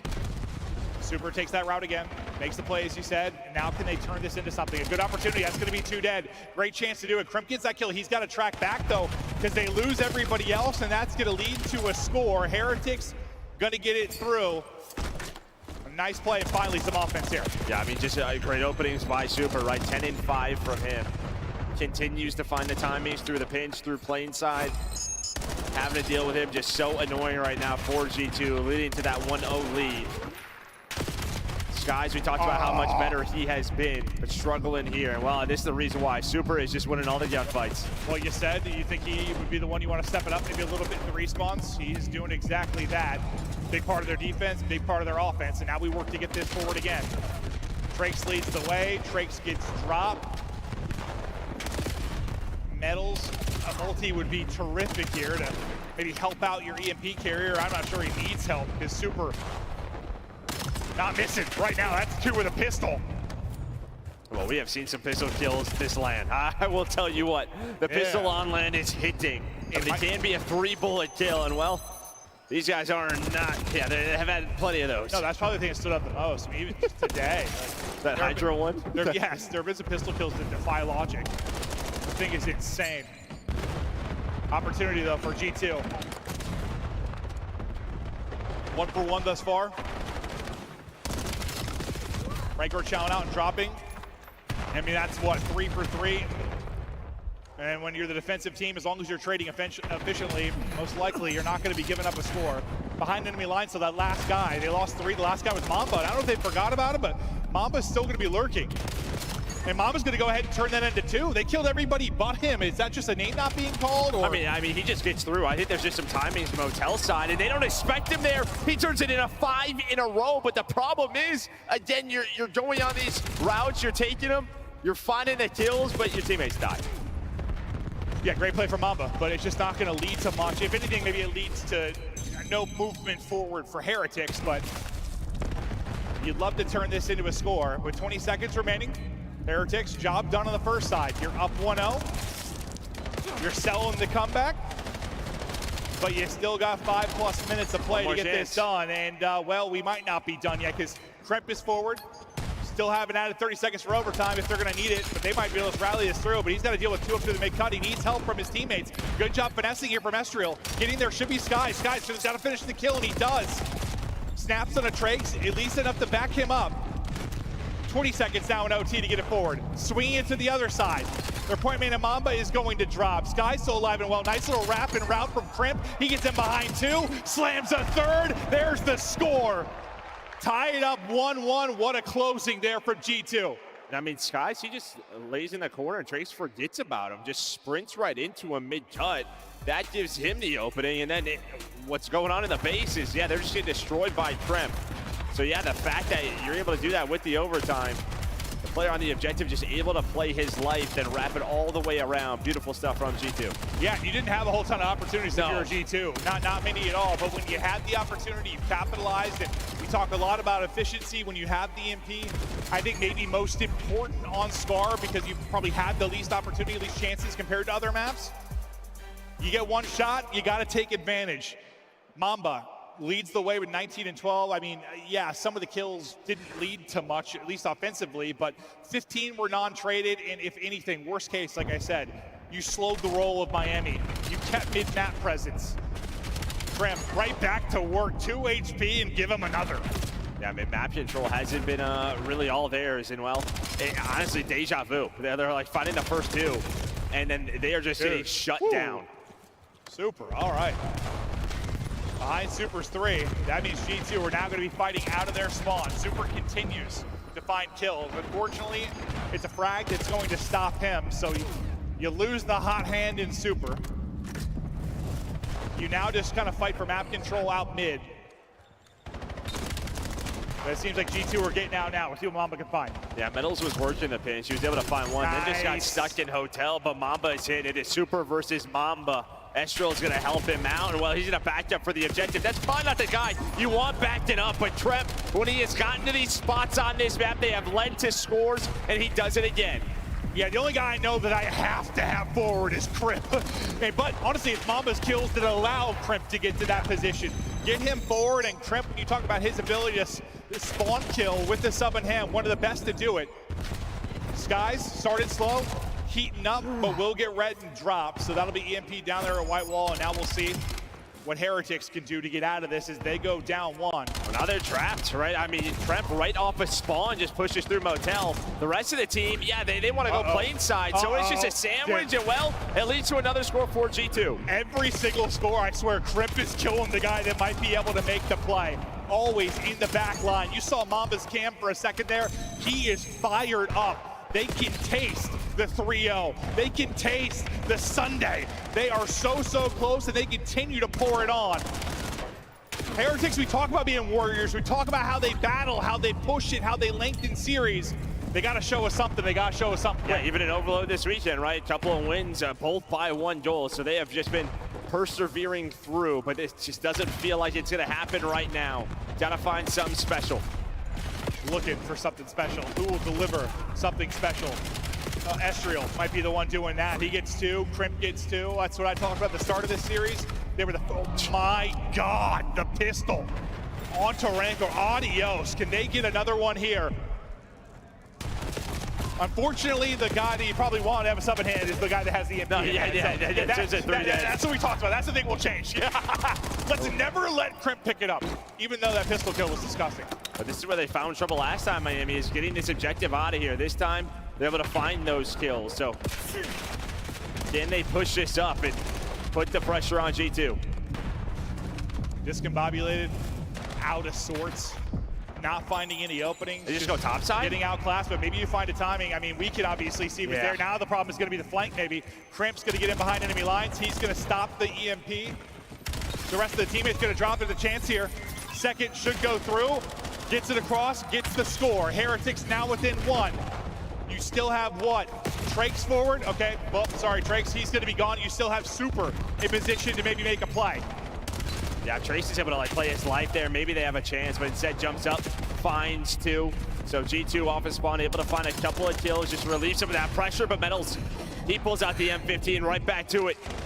This is what pressure on G2. This is what they love. Metals with the pistol, wrap it back to the EMP. Super is already pushed up. He's able to find Mamba, but has to get across. Oh, and well, no. it's Big Daddy Crimp. Oh no, that was the chance. That was the moment. Metals with an insane play, but now it's back to the drawing board. 60 seconds to go. And I think it's just because he had to wrap back. Oh boy, Skies from up top. Hold me closer, Tiny Dancer. Skies is moving. And maybe if Metals just stays pushed up there with Super, someone off spawn could grab the objective. That turns into something else, but just could not get across. Skies shutting it down. He knows how clutch they can be. He wants to give him no opportunity to make the play. Skies' streak will come to an end. But Heretics tournament about to come to an end. They need something. They got to muster something. 20 seconds to go. Got to get EMP. Got to make a play. Trying to find the kills first. Is not able to do it. Time for Minnesota to get into spots and lurk. They find every single kill. Heretics have got to get out. They've got to be perfect. Not able to win the first fight topside. Not able to win the second fight at mid. Mamba chopping him up. G2 is roaring. G2 into the top 4, and Sunday, this team has showed up this weekend. Great series out of G2 and into the top 4 in a rematch versus FaZe, which we saw earlier in the tournament. But a lot of 3-0s today, and they had another one to the board. We had, quite a few really this weekend. You think back to Thursday, yesterday, I think we only had the one. We didn't have a lot online, I feel like. No, I know. I feel like a lot more game 5s. You've had what's the one game 5, right? It was the Koi series, yeah? That they went the distance? Yeah. This one I thought for sure was going 4 or 5, but we were very wrong. This G2 team, holy hell. And I think it's just that map too, right? If you're really locked on it, you have to lead if you're Miami, and then G2 makes some big time adjustments to end that out. And maybe the moment is that defensive hold there after Metals got whatever 3 or 4, and you're flying forward to your Heretics, going for the tie score, and it's just the defense that holds for G2. Yeah, Kremp somehow got past Super, just whatever that timing was, when Metals wraps to grab EMP, and then he just holds it. I don't know what we want to, I think we need a stat for the kills that Kremp gets in Overload. Those kills on the back line when you're trying to score. He had so many. Lead blocks. I think basically every single, lead blocks. Yeah, every single time they scored, he was the one out front. But you really get a solid effort out of everybody on the G2 side. There are some close maps, especially in the 2 and 3, but it will not go past that. And that's another series that it just feels like, if it gets to a map 4, we might go the whole way. It just doesn't get there. Yeah, and listen, obviously Miami wasn't the best start to the year, but I think you're probably pretty happy with the top 6, right? Considering how it was? Yeah, considering how it was, but it feels like you guys still have a lot to work on. Still a lot to work on, but a team that doesn't have a lot to work on, they just got to work on getting some rest before Sunday. That is G2. Estriel is on stage. Oh, yeah. Ladies and gentlemen, give a round of applause for G2 for making it to Championship Sunday. Sir. Man, you guys got it done throughout these 3 days. The job isn't fully done just yet, but how does it feel to be back on a Championship Sunday, Estriel? It feels good, especially because like people have been rating us, like they've been disrespecting us because online, you know what I'm saying? We had a bad stretch. But I think everybody knows now, like we are actually a good team. We're gonna show it for sure, especially tomorrow. All right, and I think there is no doubt about how good you guys are. Y'all have proved time and time again in a lot of these series that don't count us out, don't bet against us, because we will step all over you guys. Yeah. Now, you know, let's talk a little bit of gameplay here. You know, map number 1, after that third hill, you guys really kind of beat them on the rotations all the way into the end and really closed it out. Map number 2, a lot of back and forth right there. Yeah. 8 first bloods for them, but you guys still managed to win in around 11. It was a gritty one. You know, how did you guys manage to do that after losing so many opening duels? I think it was really just like playing together after we got a kill, because like when they get a blood, they run away, they play scared. So like we knew we just take advantage of it, basically. We seen that early, so. Seen that early fear in their eyes, and so you guys stayed aggressive. That's just their game plan, I guess. Like they get a kill and dip, but we just grouped up and made it work. There you go. Wolf packed around the map, made sure to close that out.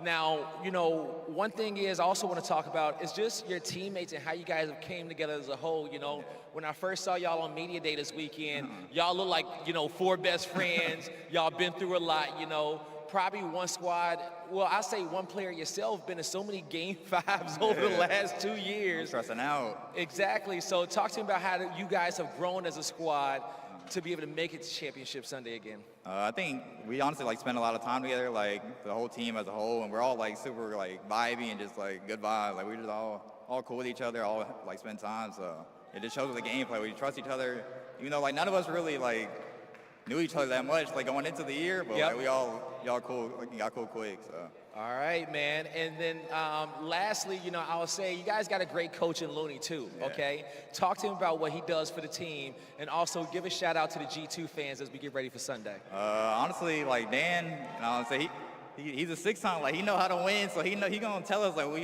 doing BS, like after the optics series, he told us straight up like we're doing some like crazy stuff, like so honestly, like coming from like a player who is like good as him, like he definitely like. He knows what he's talking about, so it's easy to understand and like translate. So, yeah, appreciate all the G2 fans. Appreciate everybody supporting. We're gonna be back tomorrow. Thank you. You heard them. They're gonna be back tomorrow. Big stepping on the main stage. One more time for G2, everybody.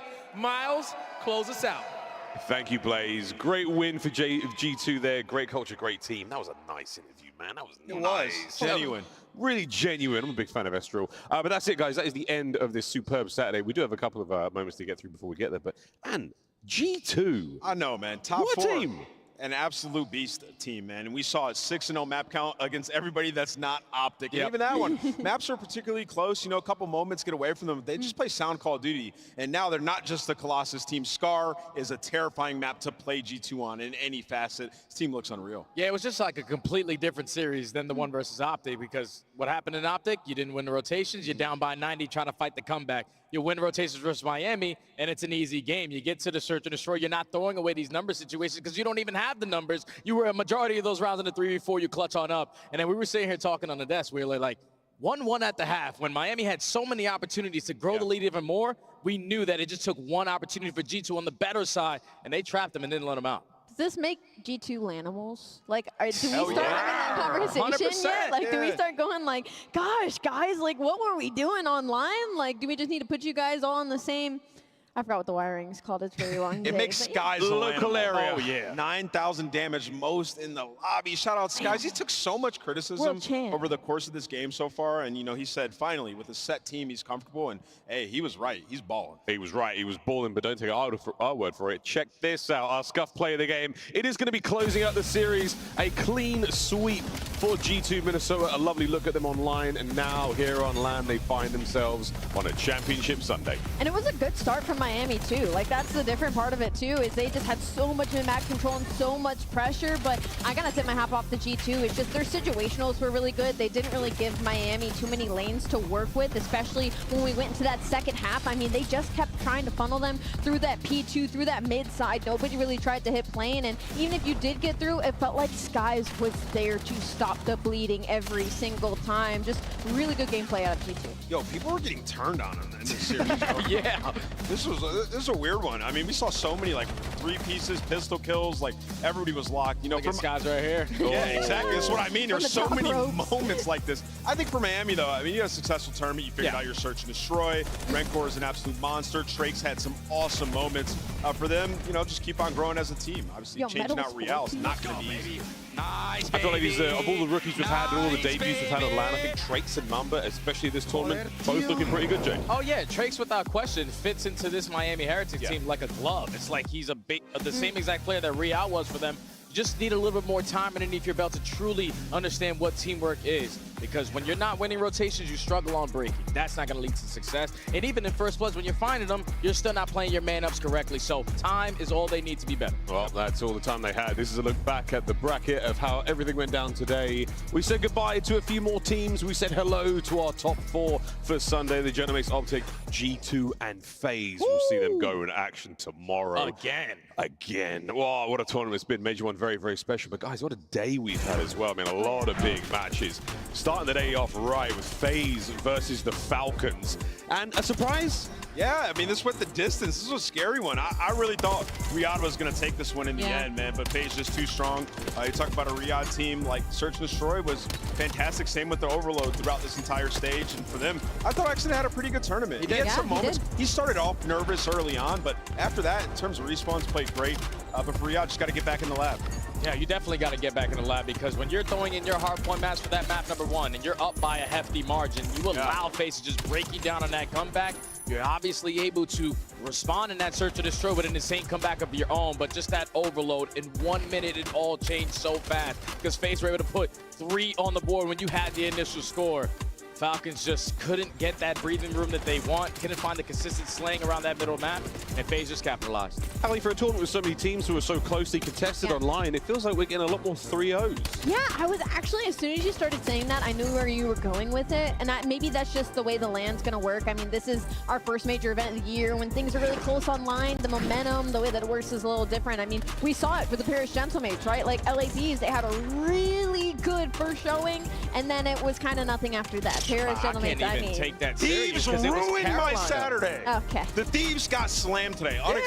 We got to be unacceptable performance on this team. And the only win they got was versus Carolina, and they onliners, brother. I don't know what to think about this Thieves roster. Oh no, well, Thieves. We're officially calling Carolina onliners, valid. Well, I mean, I'm calling Thieves.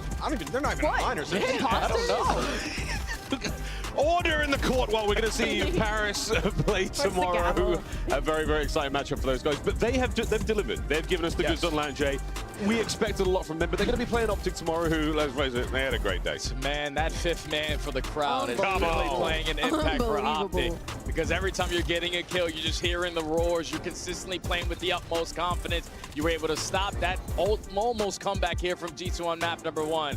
But then Dashy finding picks, you're playing your numbers correctly, you're getting early scores in overload so you can have that lead and just play a little bit safer. Optic have figured it out at the right time, man. It's just such a real conversation of like, imagine having the talent of any of these players, like a Crumb of the talent of Shanti or Crumb of the child Mercules, and then every single time you get a kill, it doesn't matter how useless it is, the entire crowd is screaming. I would be delusionally confident, and with these players that already have the muscle memory to be as good as they are, world champions back-to-back, I mean, of course they're going to start slamming teams like this. Honestly, I'm not really shocked with Optic Texas and the big turnaround performance here on LAN. Oh, great stuff from these guys. Vegas as well. Well, one thing for Simp and Draza, they got to eliminate both their former teammates, Cell and Abizi today. What a way to do it as well. And another massive moment in a game of Overload. A last-minute clincher. Yeah. So exciting on the day. Yeah, an electric performance out of the FaZe Vegas guys. I mean, the AR duo taking over. You mentioned the end of the Hardpoint 04, you know, a rough map, but makes a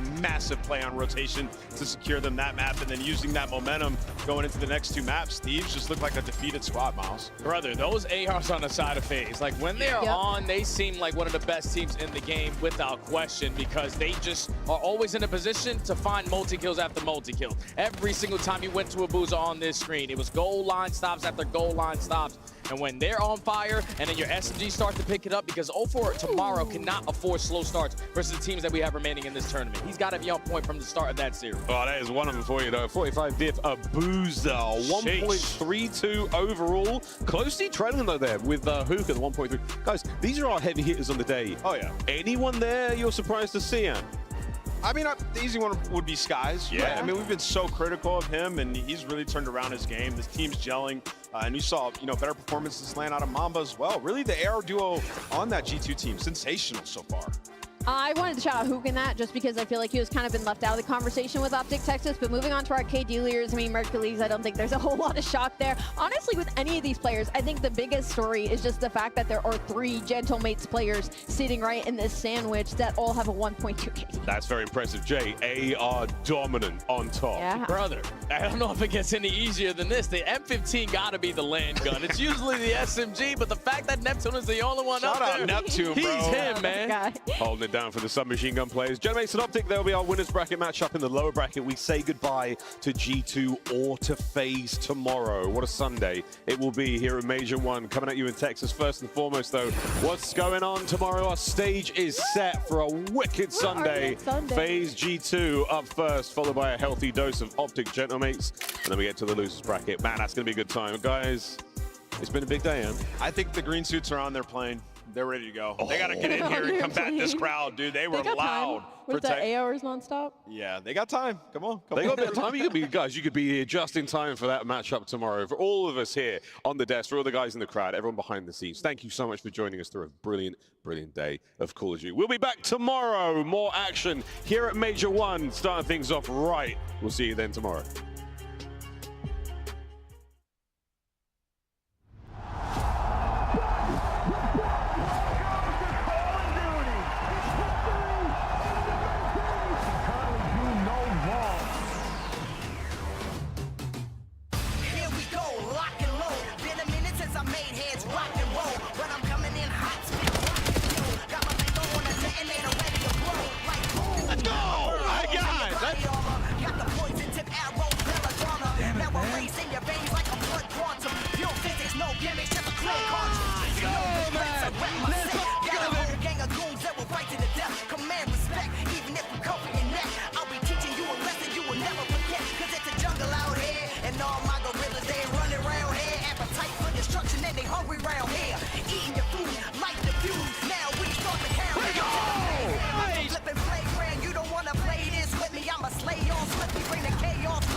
These guys are putrid. What you gonna do? Tell me what you gonna do. What you wanna do? You wanna run with the best, better buckle up. Is that your pride on the floor? Better pick it up. Knuckle up, buckle up. Are you tough enough? Better move it. You wanna ride with the best, better buckle up. Is that your pride on the floor? Better pick it up. Buckle up, knuckle up. Are you tough enough? Prove it.